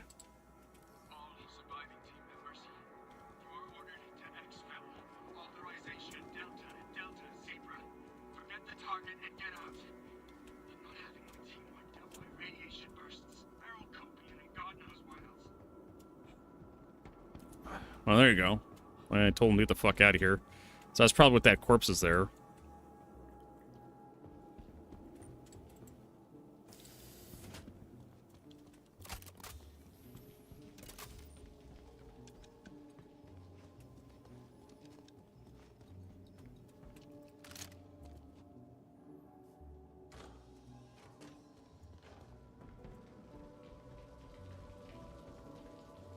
I can also come down here and get a bunch of Proto. Can I take these horns off these guys? No, I can't.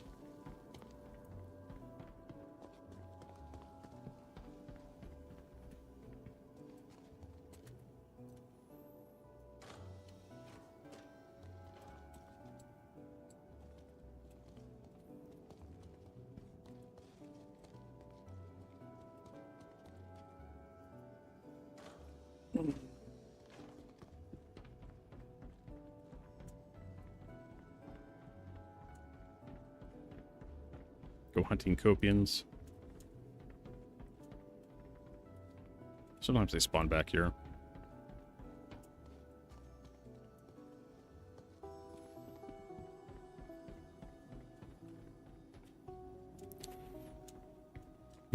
Really couldn't care about these boxes that they put down everywhere for finding the armor set. Not anymore, at least.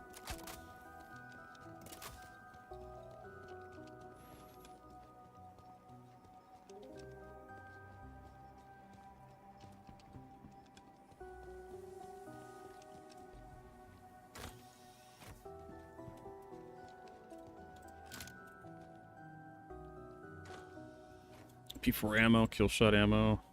That's a pistol.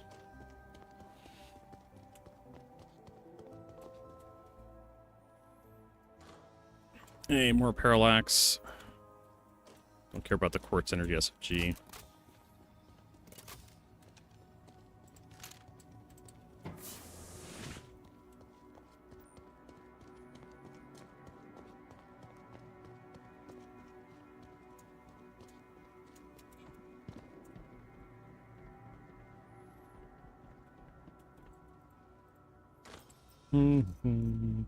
EADR.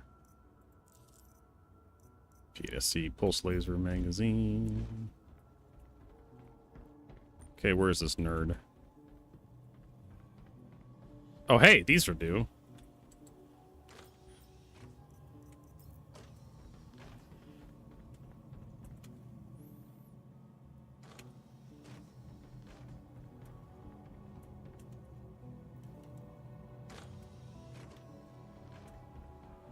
These explosive barrels all over the goddamn place in here.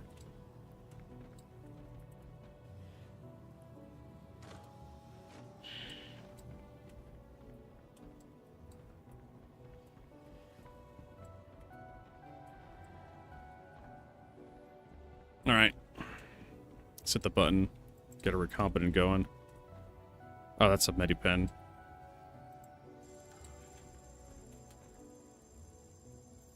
I was like, is that the canister? No. Alright. Execute the experiment.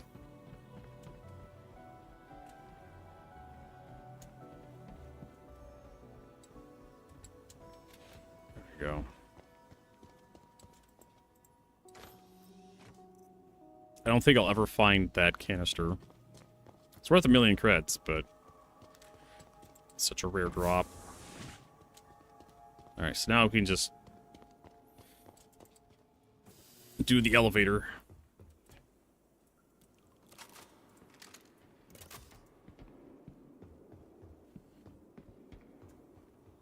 Wish the escort missions were online. Yeah.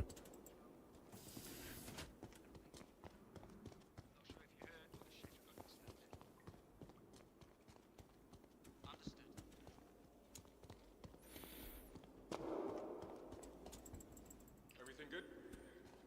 Nothing new to report. Rumor is there might be some trouble today.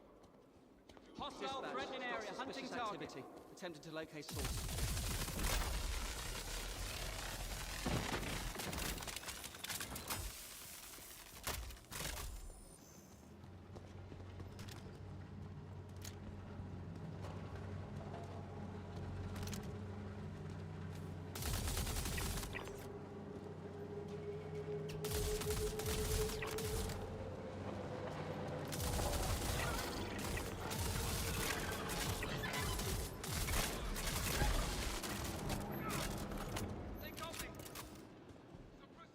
Fuck off, doggos. No!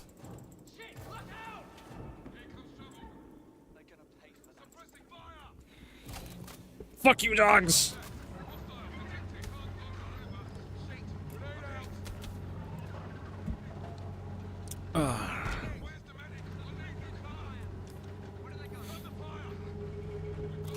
They can have them. Yay!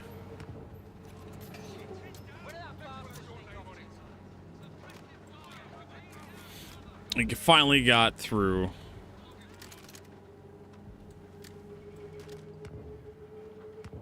Look at that. That's a cool looking effect.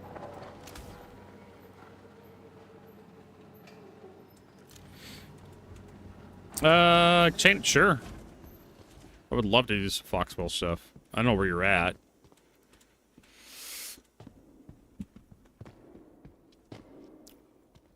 I've been meaning to start doing Foxwell missions to get some script. And, rep leveled up. Proud. How about,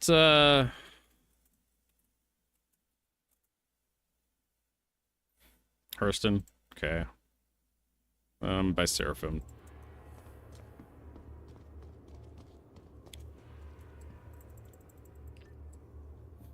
I was overbite by Genie Point, but apparently I didn't set my spawn point there properly.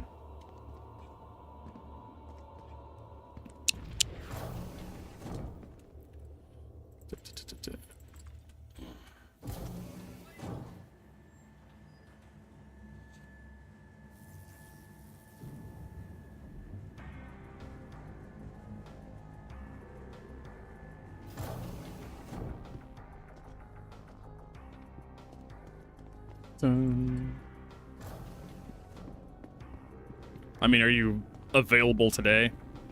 Or do you want to do it some other time, Prince?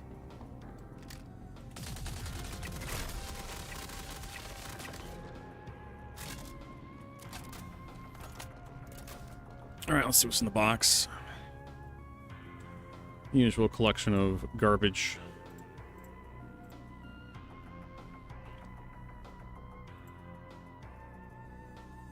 Alright, sniper rifle. I gotta get done with this first, though. Assuming I actually get it done. There's always a chance of failure.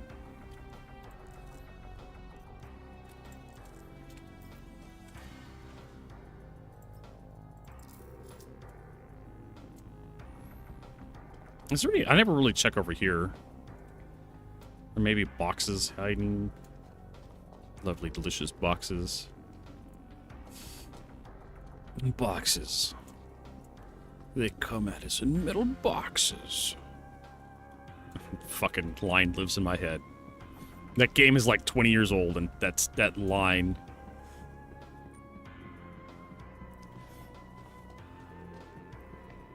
Sticks out like a sore thumb.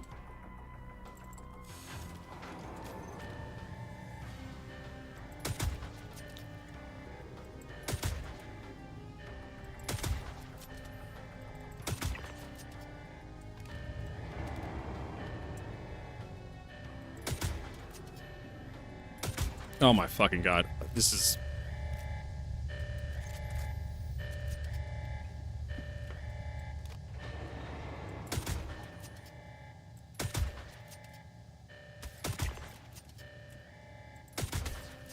Gotta be careful of these fucking snipers, because those things hurt really bad.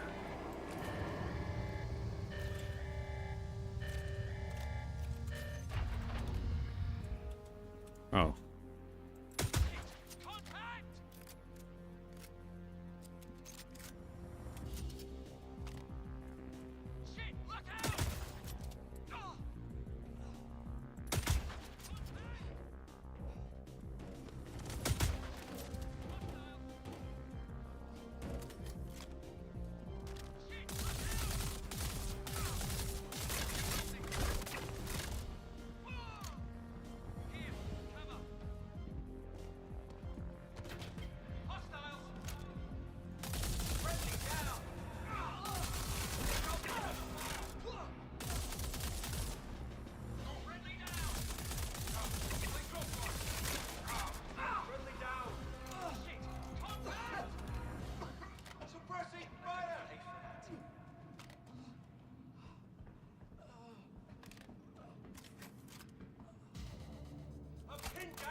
The fuck is this guy doing?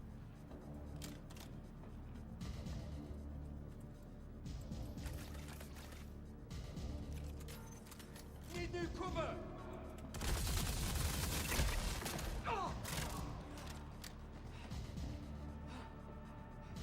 Displacing.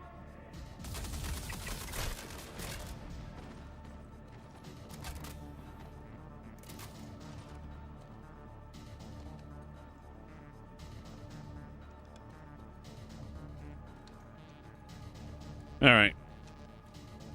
We'll just reload our ammo. And they get ready to take out these snipers.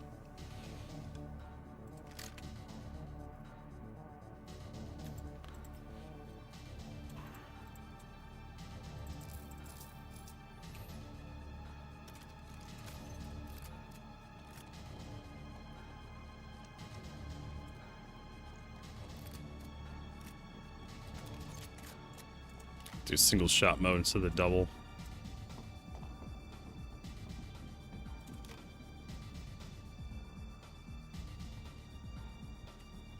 Okay, they're not in their usual spots just yet.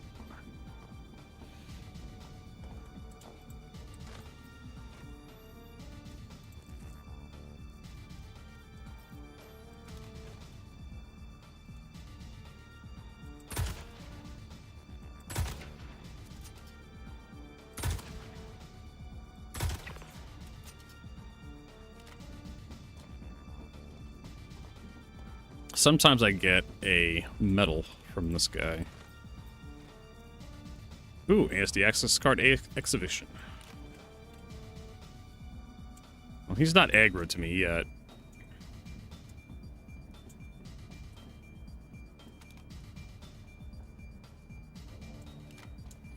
So I don't really care.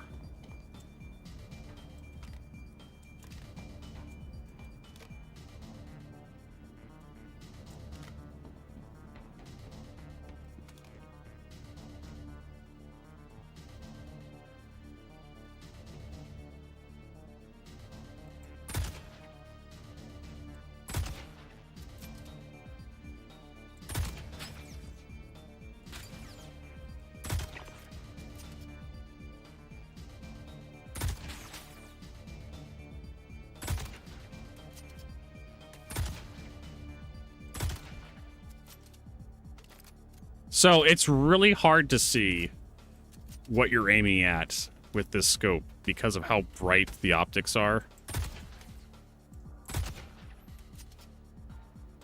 Like, it is really difficult. I can I put the reticle over things, over stuff, and it just, like, drowns out. Visually. Oh, there's a guy right there.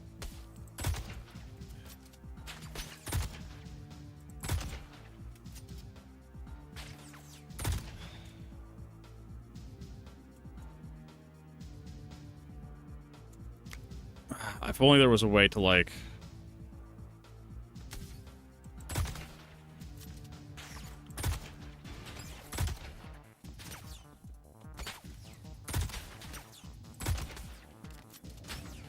need to be careful about trading shots with these guys. If they hit you, it hurts really badly.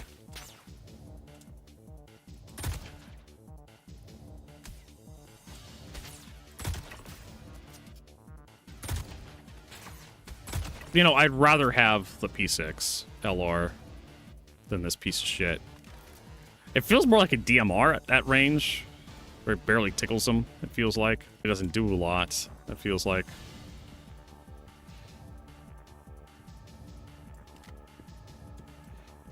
Should be a guy, like, right on there. I didn't get both of them over here. There he is.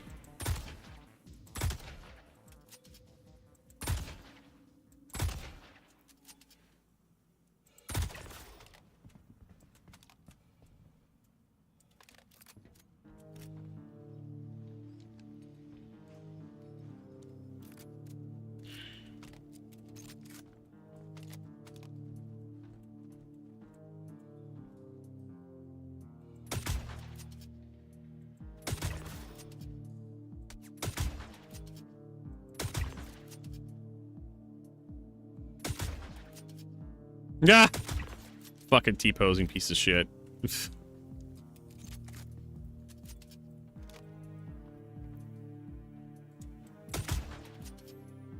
Stop teleporting. Man, if only we can clean those ships up that are, like, parked right on fucking top of me, right? Because that's the problem. It's all the ships parked around the ASOP terminal on Daymar that's causing desync and T-posing NPCs.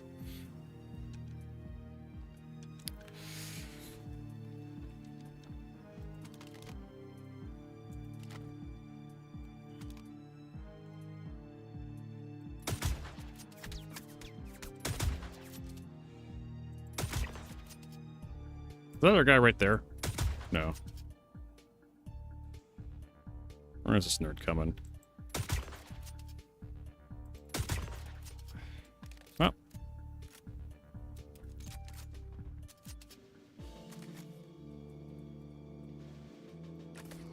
Okay.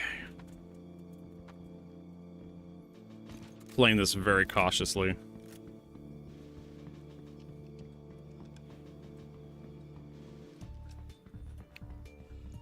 There's a few spots in this level where you can have, like, a very high probability dying, and this is one of those spots.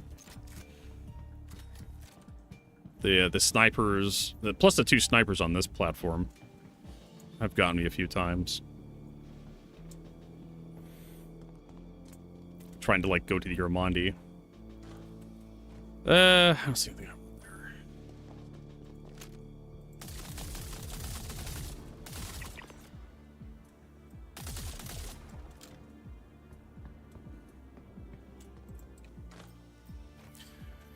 Quartz, SR-71, yeah, 71 magazines, sure, I'll take it.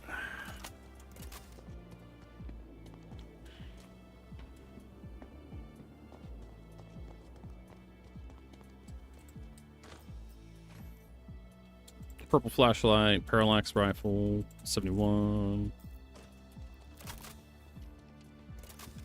And then if you get really fucked up and you want to head back, this is an option right here. Take another stab at it. Like getting past this area.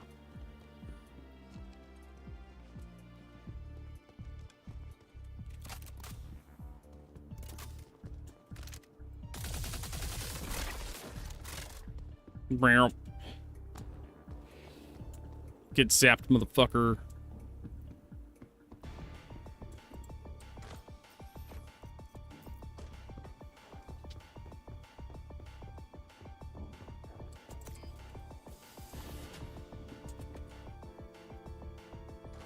Let's see here. Quartz. 3. Yeah. Halcyon legs. Actually, like the fucking backpack would be nice. Ask of a. There's like the prism shotgun. Holographic, sure. If I can get the what is it, the Inferno backpack or like the red backpack for this thing. I'd actually like take that over what I currently have on.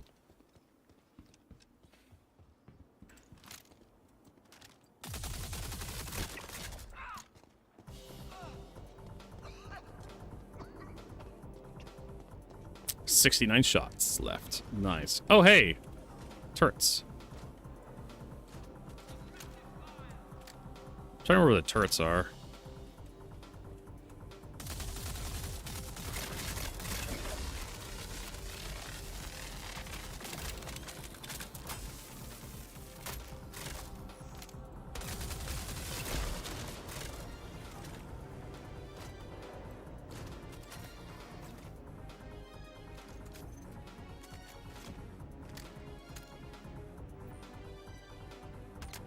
Ow.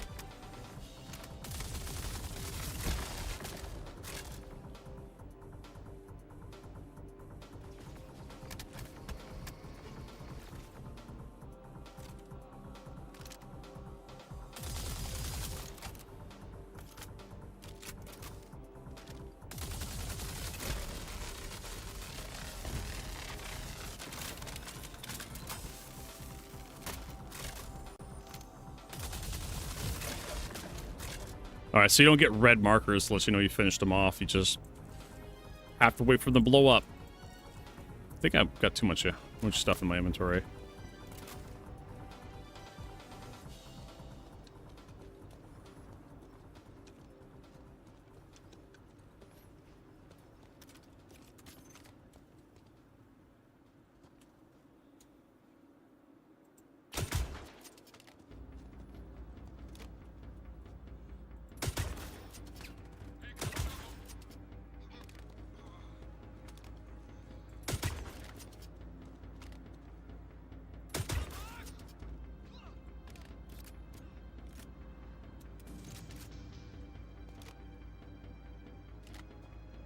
How much do I have? Oh, yeah, I'm definitely over. Way over.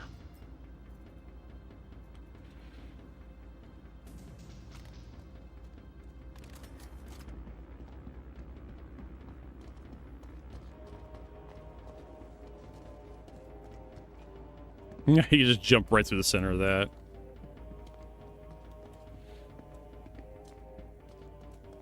Maybe. Maybe. Don't make it so easy to get past your security system.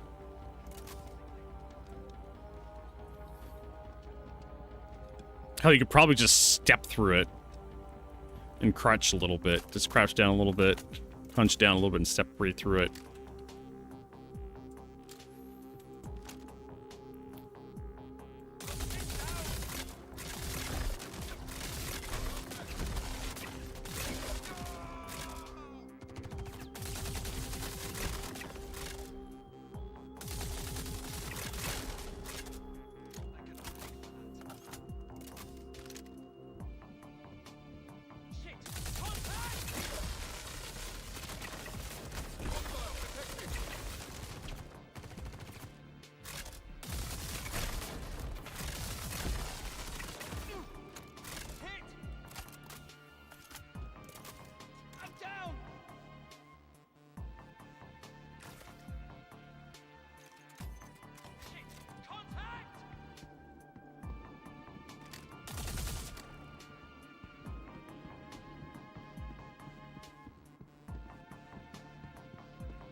Yep, we were way too full.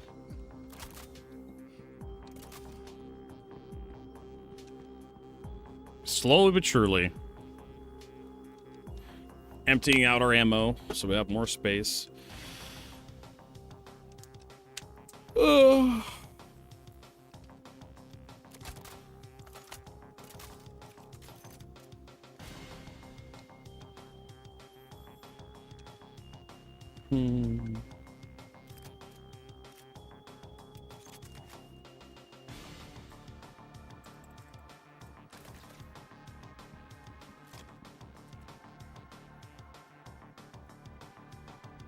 Of course, smolder. Yeah, I want the smolder backpack.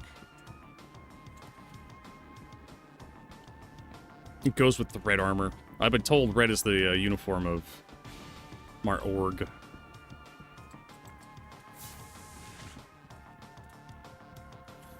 $12.89. $12.89. $12.89.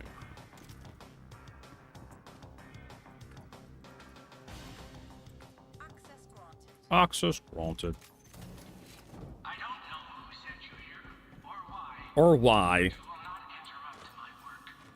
This setback is a minor annoyance at best. I will not stop pursuing our ascension. Humanity can be so much more than we are, and I am finished being constrained and deterred by small minds with no vision. With no vision.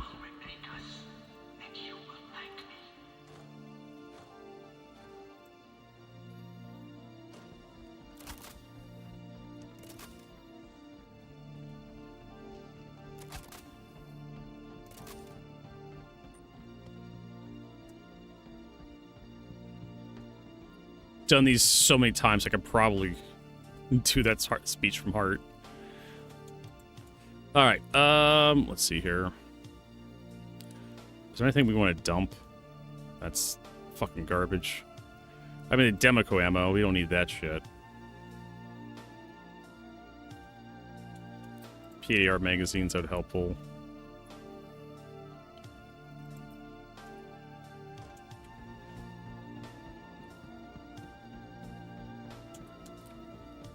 Don't care about any armor pieces that could be in there, possibly.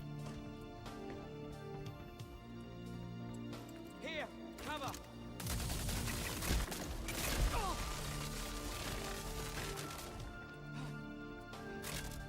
Lay it down, cover.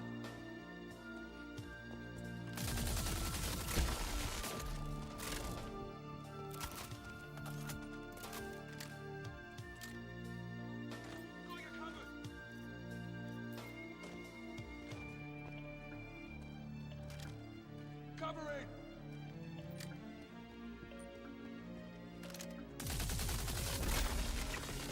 Hostiles detected. Here's another good thing we can try. Grenades.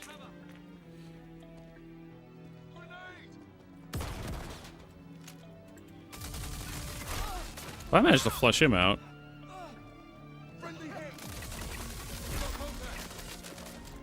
Ow. Ow! The fuck's shooting me?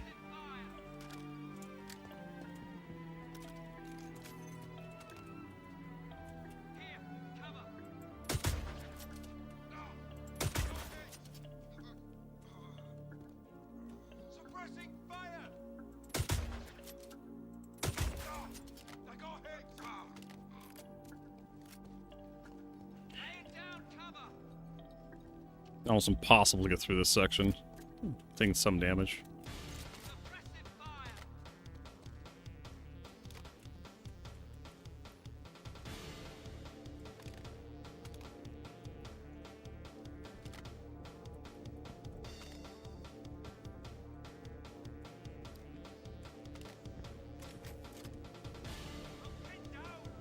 I'm pinned down.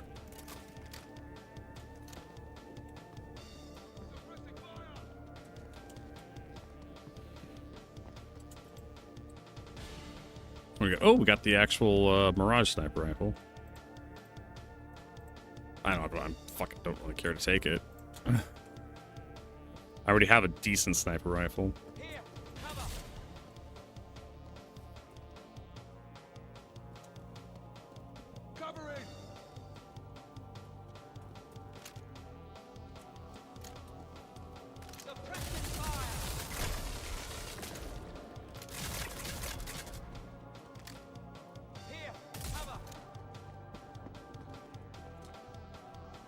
Oh. The fuck is that guy doing?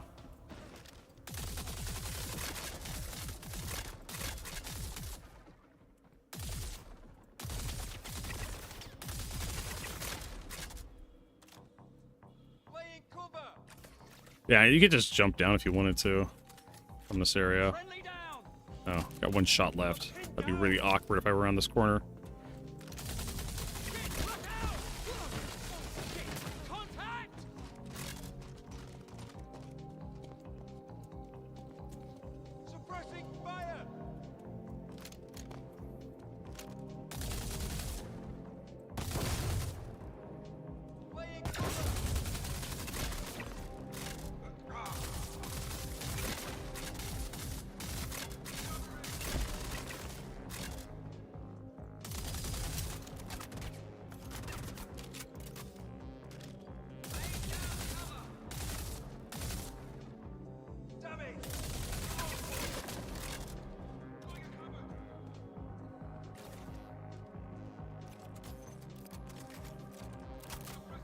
Let's reload our ammo.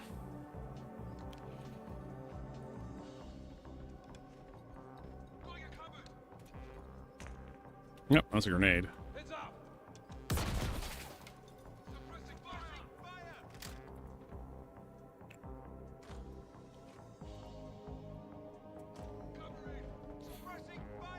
All right, what's the code?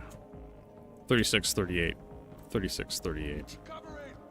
3638. 3638. 3638. 3638.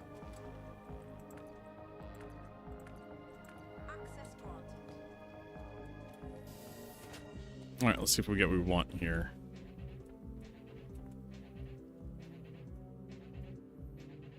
Hey, there we go.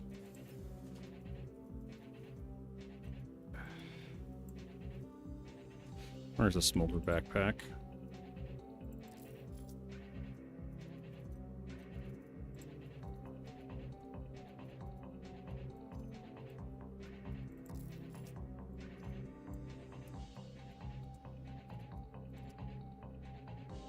There we go. Move everything back in there, and we actually have more space now.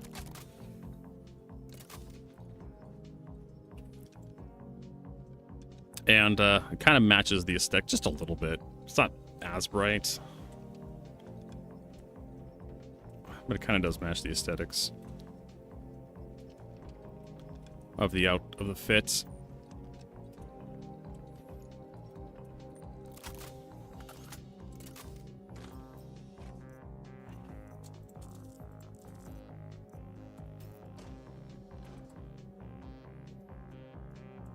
There we go.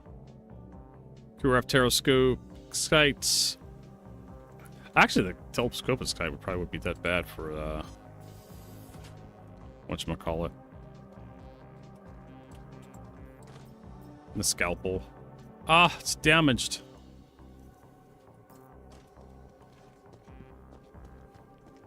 Alright, I'm basically done here. Got the backpack I wanted.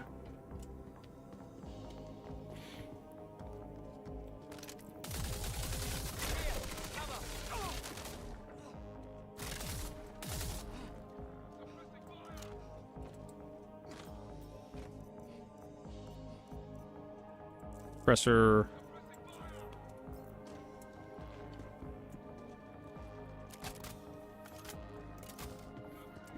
And now we need to go fight the turret in here.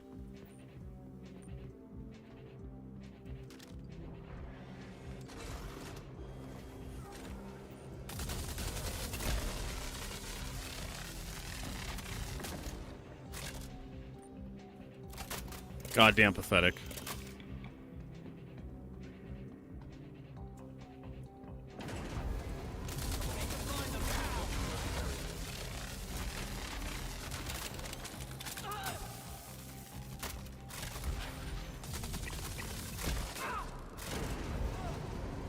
Those guys, I have no idea what they plan on doing, but getting fucking blasted is what they're what's gonna happen to them.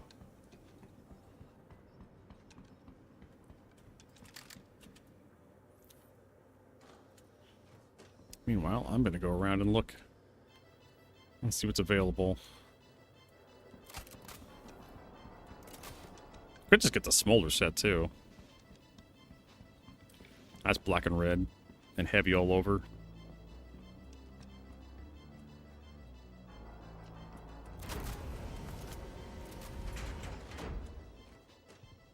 Alright, let's move on.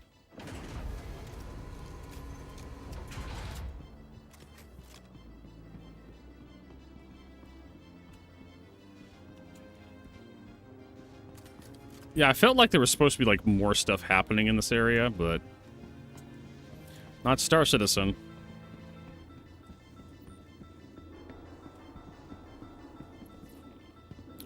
Sure.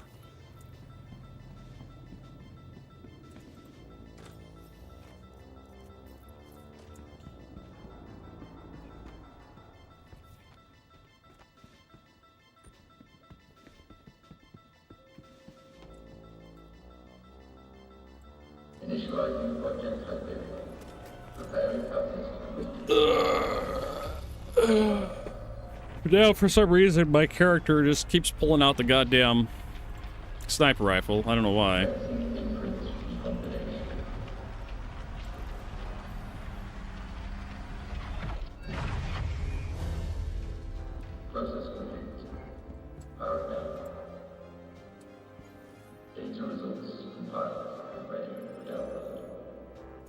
There we go. Geistheimer ASD edition. Oh yeah. And then Mil 3B Fugor.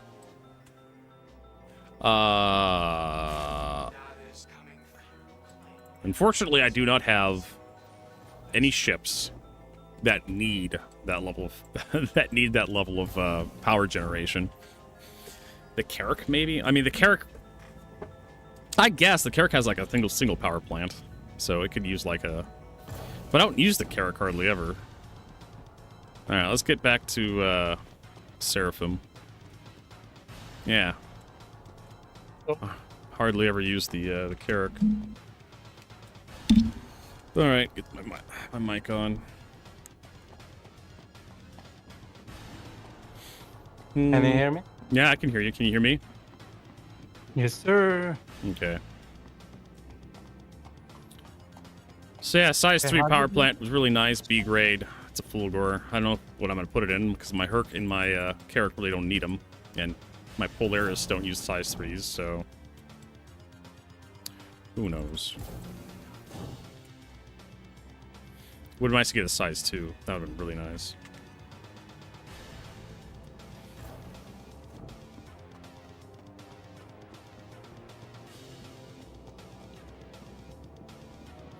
Really didn't even need the size 2 storage box.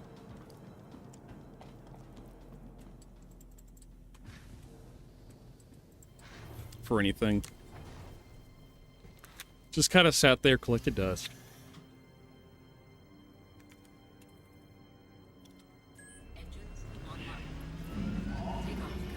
Have you done the initial mission for Foxwell? Not really. I think I've done a few. I started a few. But I think I'm up to like red or orange or something. One of those colors. Okay, I think it's, if you've done some, that's fine. but I haven't unlocked it a lot. Spare the one that I have. That way you can drift faster. Okay. I'm just in it for the rep. For the blueprints.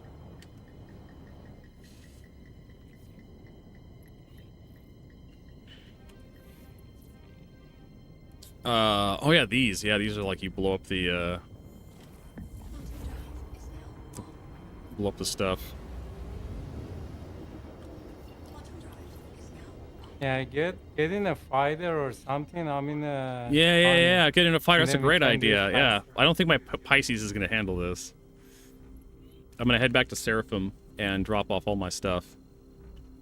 And change outfits. And then get into a fighter. A Pisces, I was expecting to do Hathor all day for the rest of the stream. do another run, so I wasn't expecting you to offer up some rep here. Hence the Pisces and the heavy armor.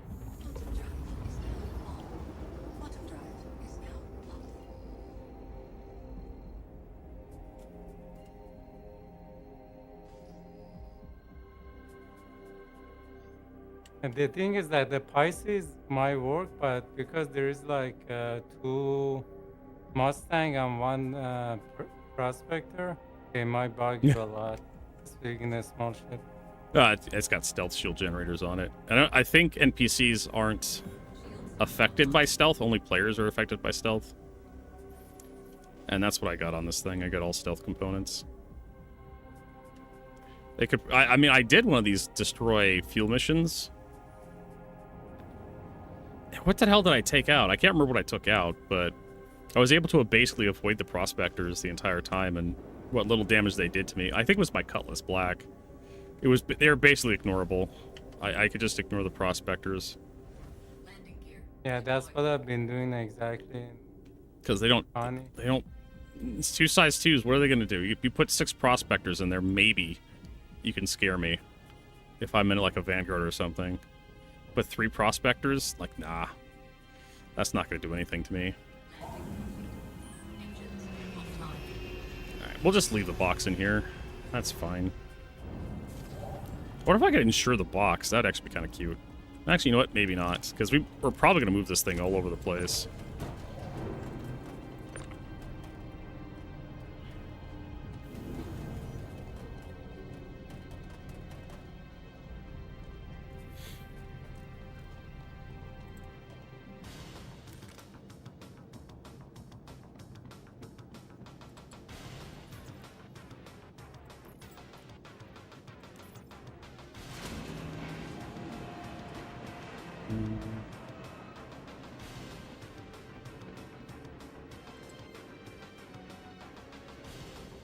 Move everything over.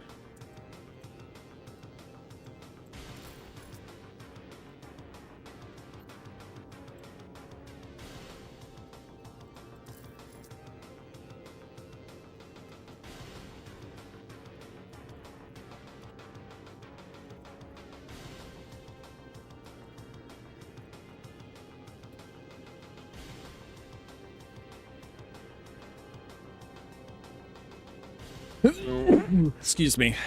Sorry about that. I'm gonna mute my mic and blow my nose.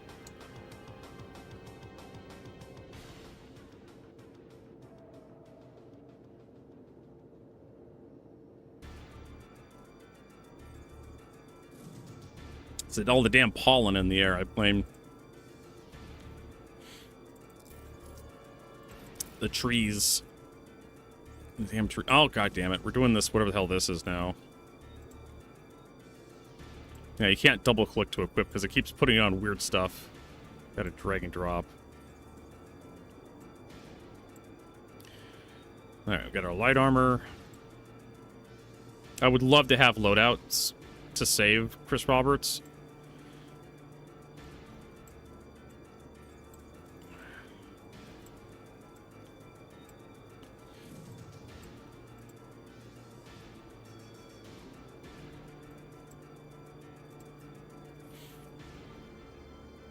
This guy, and this guy.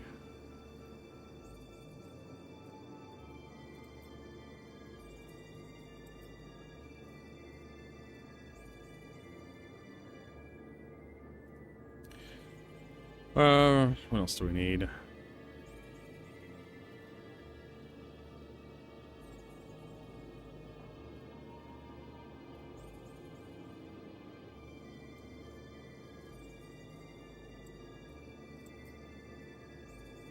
I'm pretty sure I dragged that into my backpack, but it didn't go into the backpack. I mean, drag it into this black area here. It doesn't drop the stupid thing into your backpack.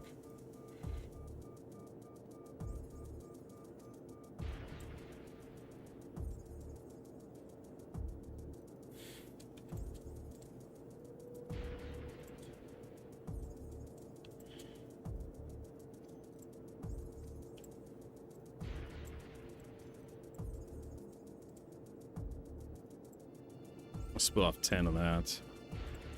Just to have a bit of ammo.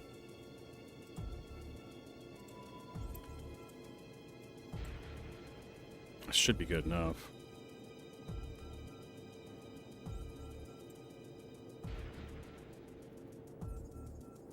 What else do I need?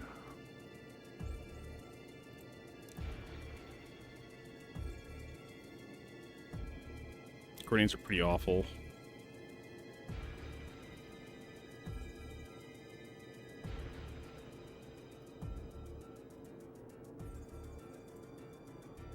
Can't think of anything else. Anyways, I need to go heal.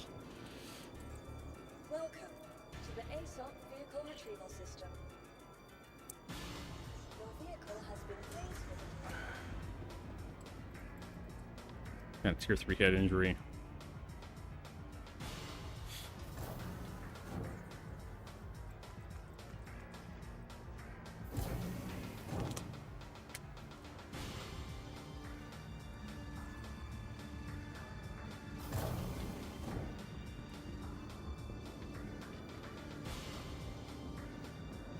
It's this way. I'll also check to see if this is actually where I set my spawn point to.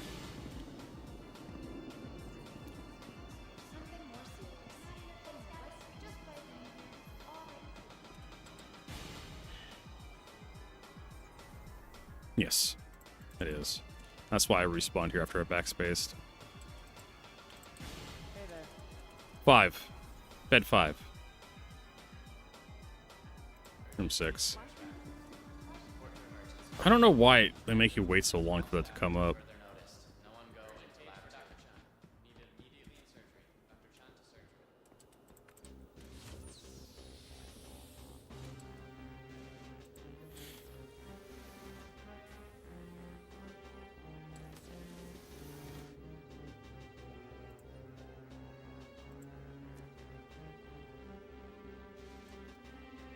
My food and water get filled up.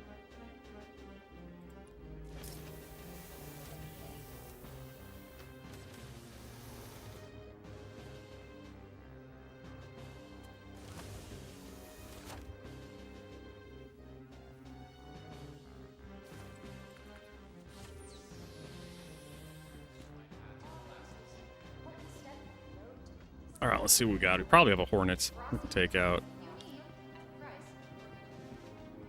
Yeah, preferably something with laser.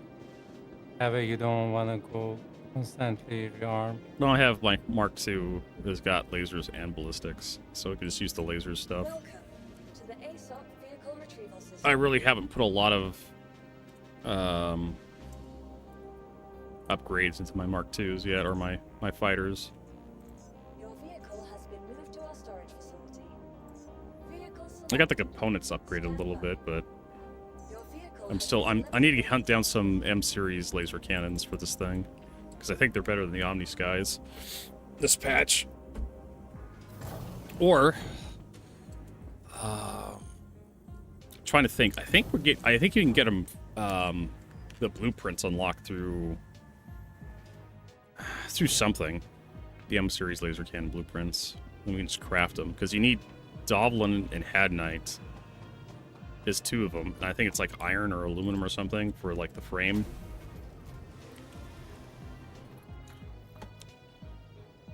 Probably a reason to do Hathor.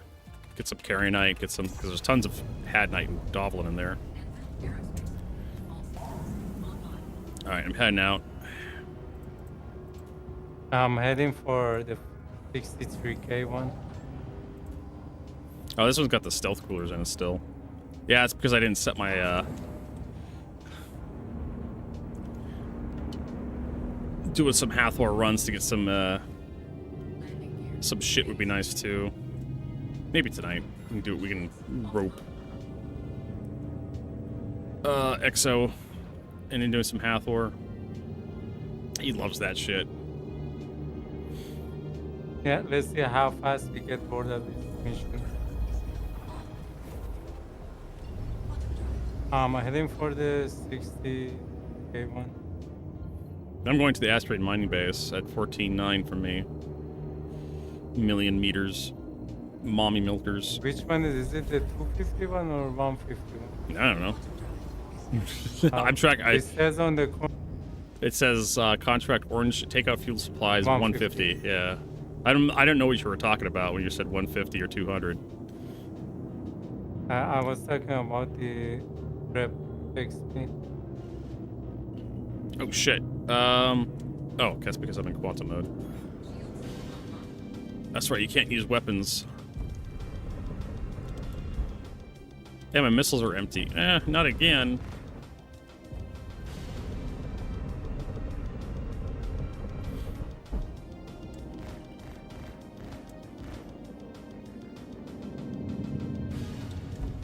Jumping in.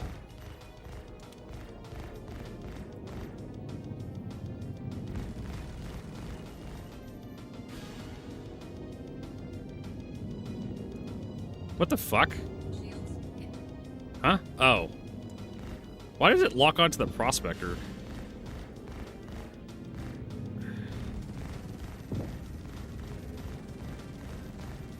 Target destroyed. Oh well. Come on, staying down.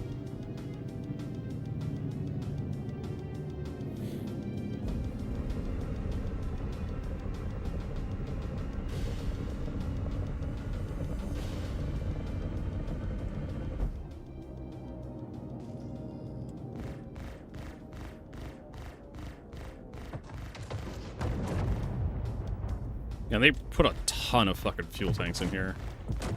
Don't get me wrong, the explosions are cool, but man, there's a shit ton of stuff to destroy.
Also, be careful near the asteroid ones. There are like 2 turrets stationed. Okay. I'll keep that in mind. If you want, I can do the asteroid one, and you do the one that is on the outside.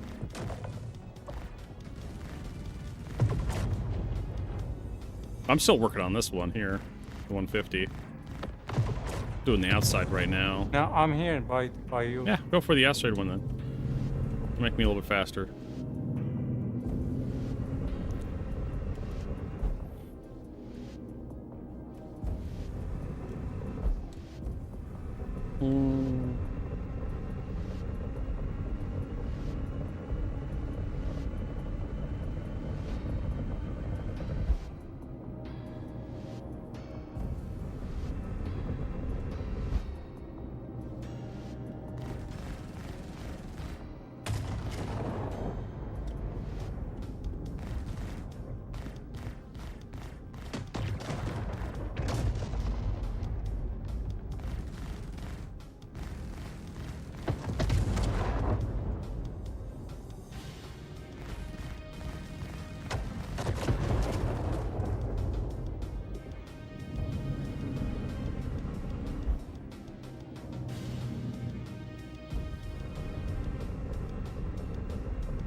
And we're done.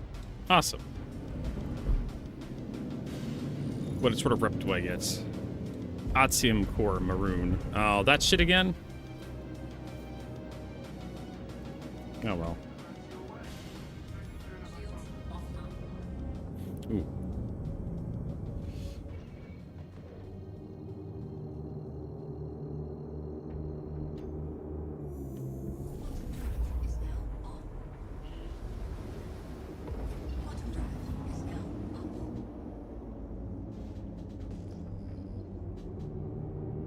No, there's nothing over here at OM1 on Crusader.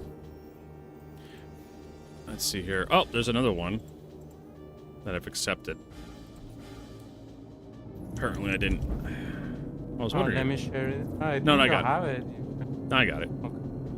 It was just I wasn't tracking it. I was like confused because I didn't see another mission. I didn't see you complete a mission. I'm like, didn't he share 2 missions? I thought he was going to do one by himself, and then I was just Vertigo being Vertigo. Oh, you're in the Connie. Another Mustang.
Let's see what the next closest one to me is. 11 kilometers. We could just ride the afterburner all the way there. Probably not the healthiest thing to do for the ship, but it feels like they changed the hydrogen fuel consumption on this patch, at least for this ship. Like, holding down the afterburner button should, like, guzzle fuel, in my opinion.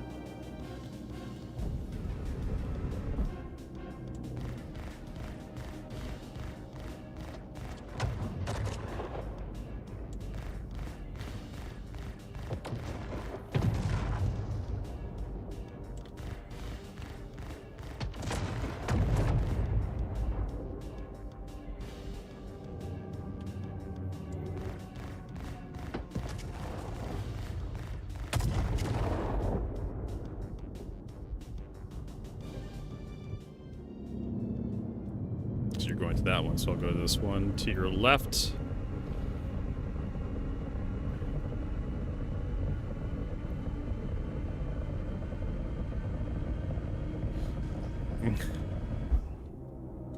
CIG smoking crack with this prospector horse shit.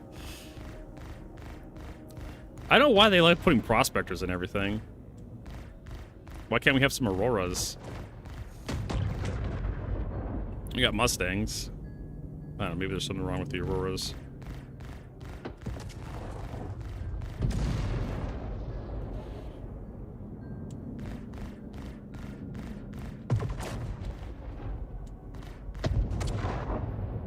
Shields hit.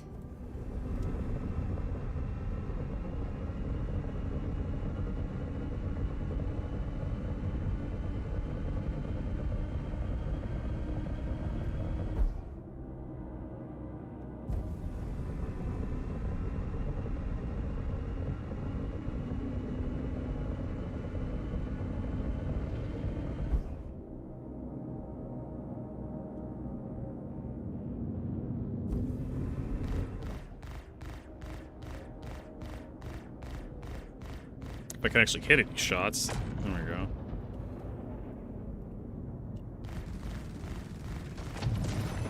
Yay!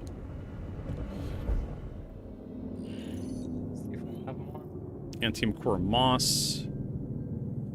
Just gonna warp out of here.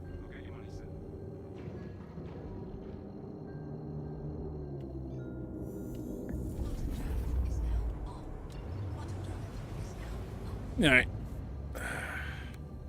I got one too. Okay. Go ahead and share. I'm ready. Is that the 250? Fuel container demolition. Did you just have the one? I'm looking for the next. Let's see if I have it. I'm looking right now, so don't share. So it's under mercenary.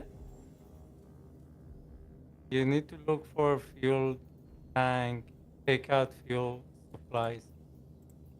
Yeah, Kovalex shipment needs restraint. I got tons of Kovalex missions now. Bulk Kolvich. If you have it, it should be around like 30k mission for you. Recover Kovalex. I got tons of. Oh my god. Limiting potential threat, 24k. Asteroid mining base.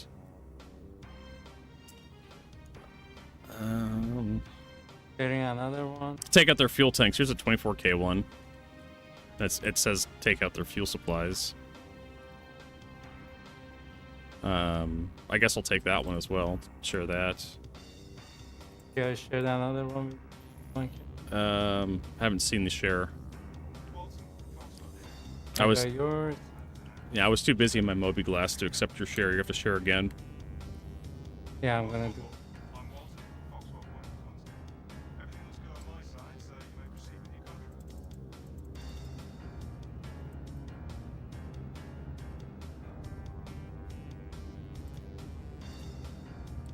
All right, I'm gonna go look for another mission then, since you're not sharing anything. I haven't flipped through these mining missions I before. didn't get yours. Okay. Share yours again with me, and then I share mine. Still looking for work.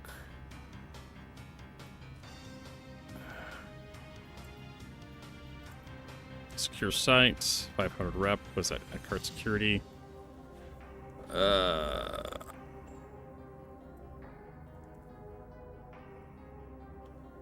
That's patrol one. Cloud path, house security threat. Okay, so these are the usual ones down here at the very bottom. Yeah, we don't want to do those because they involve a lot of fighting. It takes longer than the. Yeah, but I want. Oh my god, I can't click the share button. What the fuck is that? There we go. The share button UI thing is not where it should be. So I'm doing the 250. Which you're at right now. I'm on the 250. Okay, I'm gonna share the 41k one. Okay. And apparently I'm going to Modern Icarus Station instead of whatever the fuck you're at. The game really... I haven't received any share yet. Shared just now. Okay. Pop up. Sharing accepted. I got it. 150 rep.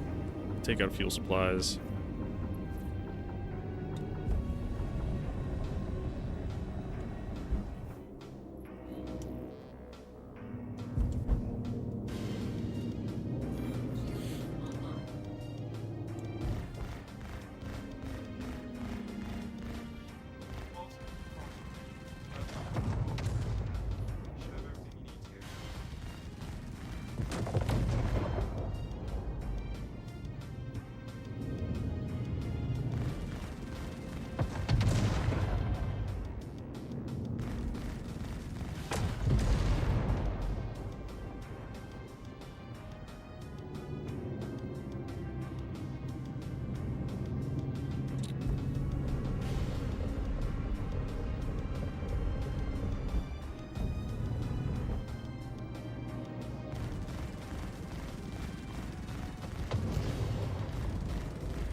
What else is near? I guess go through these 15 Columber ones, the opposite direction you're going. Clean them up a little bit faster.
Yay!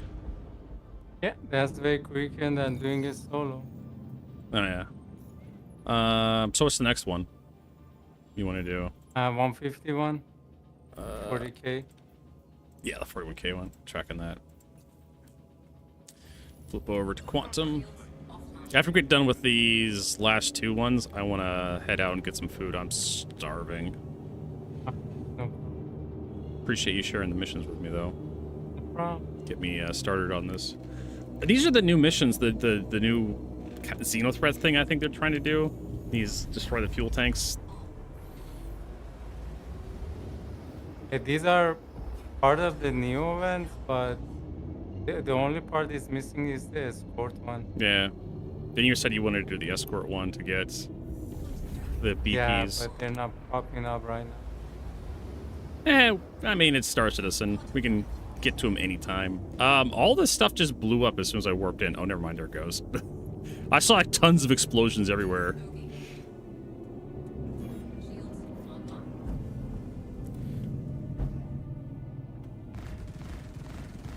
Yeah, I've been meaning to grind these missions out. I don't know if I need to for anything. If I need the rep, but I do need what's his name? I need the rep for what's his name that we're doing right now. It gives you the shields, and also attrition 3, 4, 4, 5, 6. Yeah, well, I don't know if attritions are good right now, but maybe it'll be good one day again. Yeah, half the stuff just blew up. The containers. Interesting. Not for me. I have everything. No. You know how the containers have like top stuff on the top of them, extra containers. Those were gone. Oh yeah. And so they're blowing up a little bit faster. But just, sure, I'll take it.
Let's get.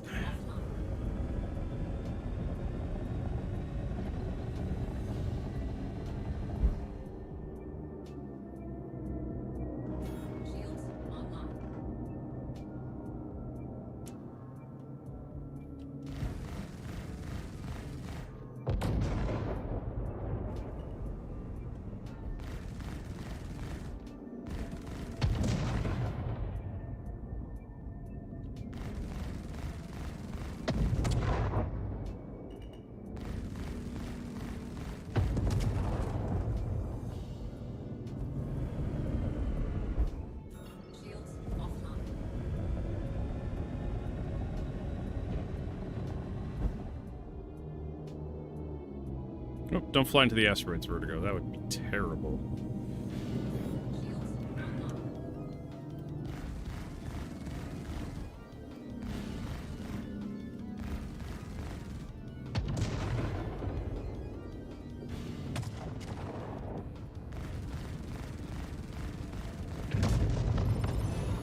Awesome. Gonna go eat now? Oh, we got one more mission, right? Yeah. And then Okay, we'll when head out. next one then. I shared a mission earlier. That's 24K. Yeah, I have it.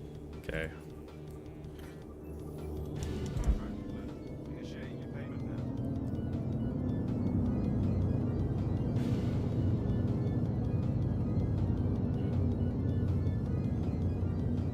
Yeah, the half and half loadout's not hurting me too badly.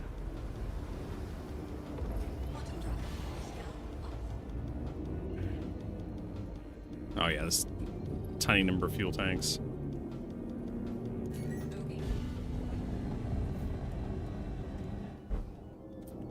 How much ammo do I still have? Yeah, I have over 1,000 rounds of ammo. Still, and for some reason I have more ammo on the right side of my ship than my left. Apparently, I don't know how that happened.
Getting a bit low on ballistics, but that's fine. Let's rely heavily on our pew lasers.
Mm-hmm.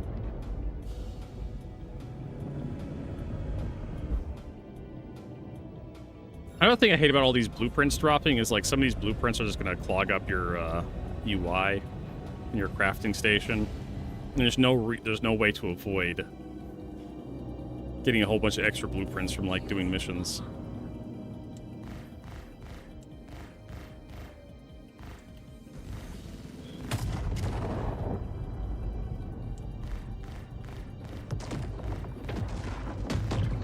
Whether you like it or not, you're gonna get these blueprints.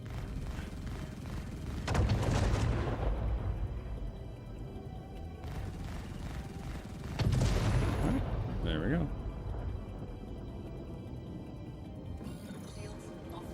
Alright, I'm head back to Seraphim land and then head out, get some dinner.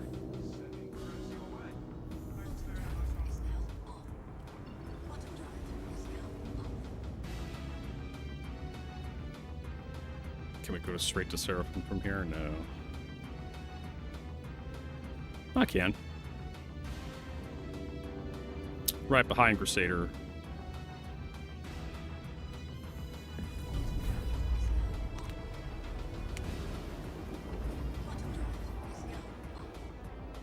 Nope, dead stick.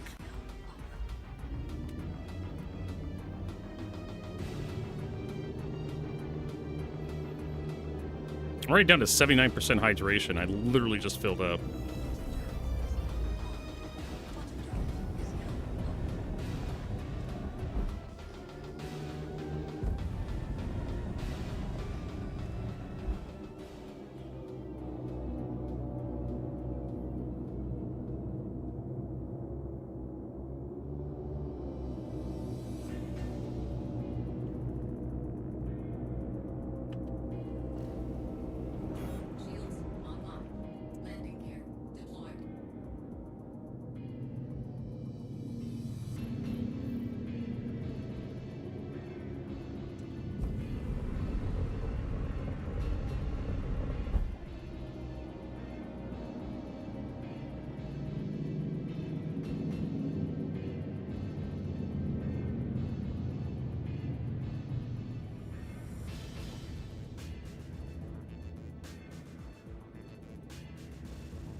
Alright, let's get repaired, rearmed, refueled.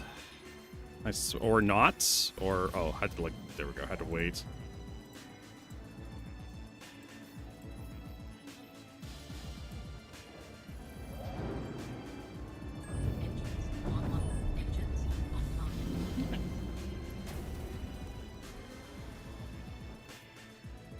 A pretty good day. Managed to get some blueprints unlocked. Get some rep round out. Make some credits. Got some ammo. Pew, pew, pew.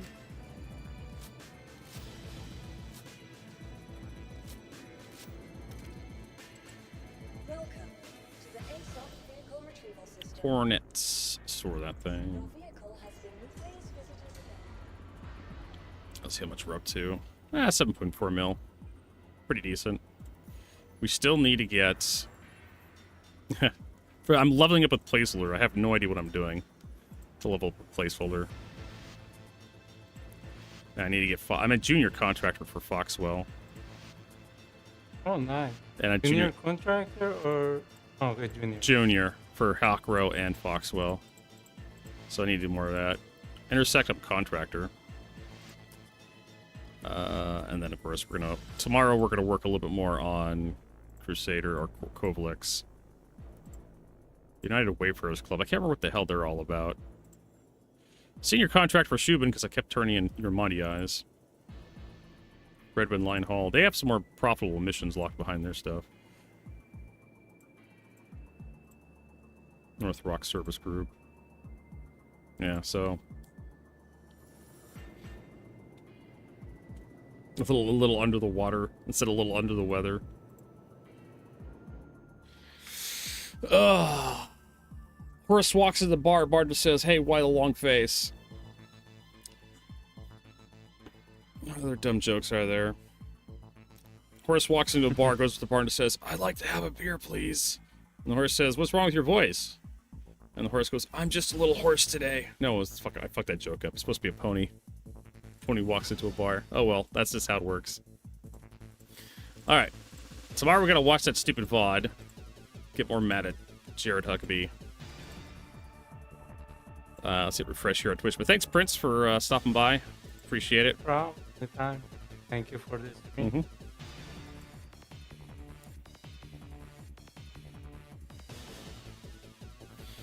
All right, so Vertigo's hungry.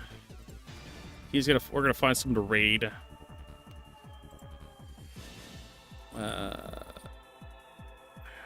Space Tomato's still streaming. Oh, he's doing the video. Oh shoot. Yeah. There we go. Great to taste Space Tomato. Well, thank you so much, everybody, for stopping by. Hopefully you had a good broadcast. If you enjoyed the broadcast, hit that follow button. Really does help us out if you do that on Twitch, or subscribe on YouTube because we're streaming on both platforms. Hopefully see you tomorrow, usual time of 9 a.m. to 5 p.m. Pacific. We've changed our start time and our end time. But anyways, if I don't see you again, have a good one. Virgo's going to head out and get some food. I'm starving. But have a good night. Have a good evening.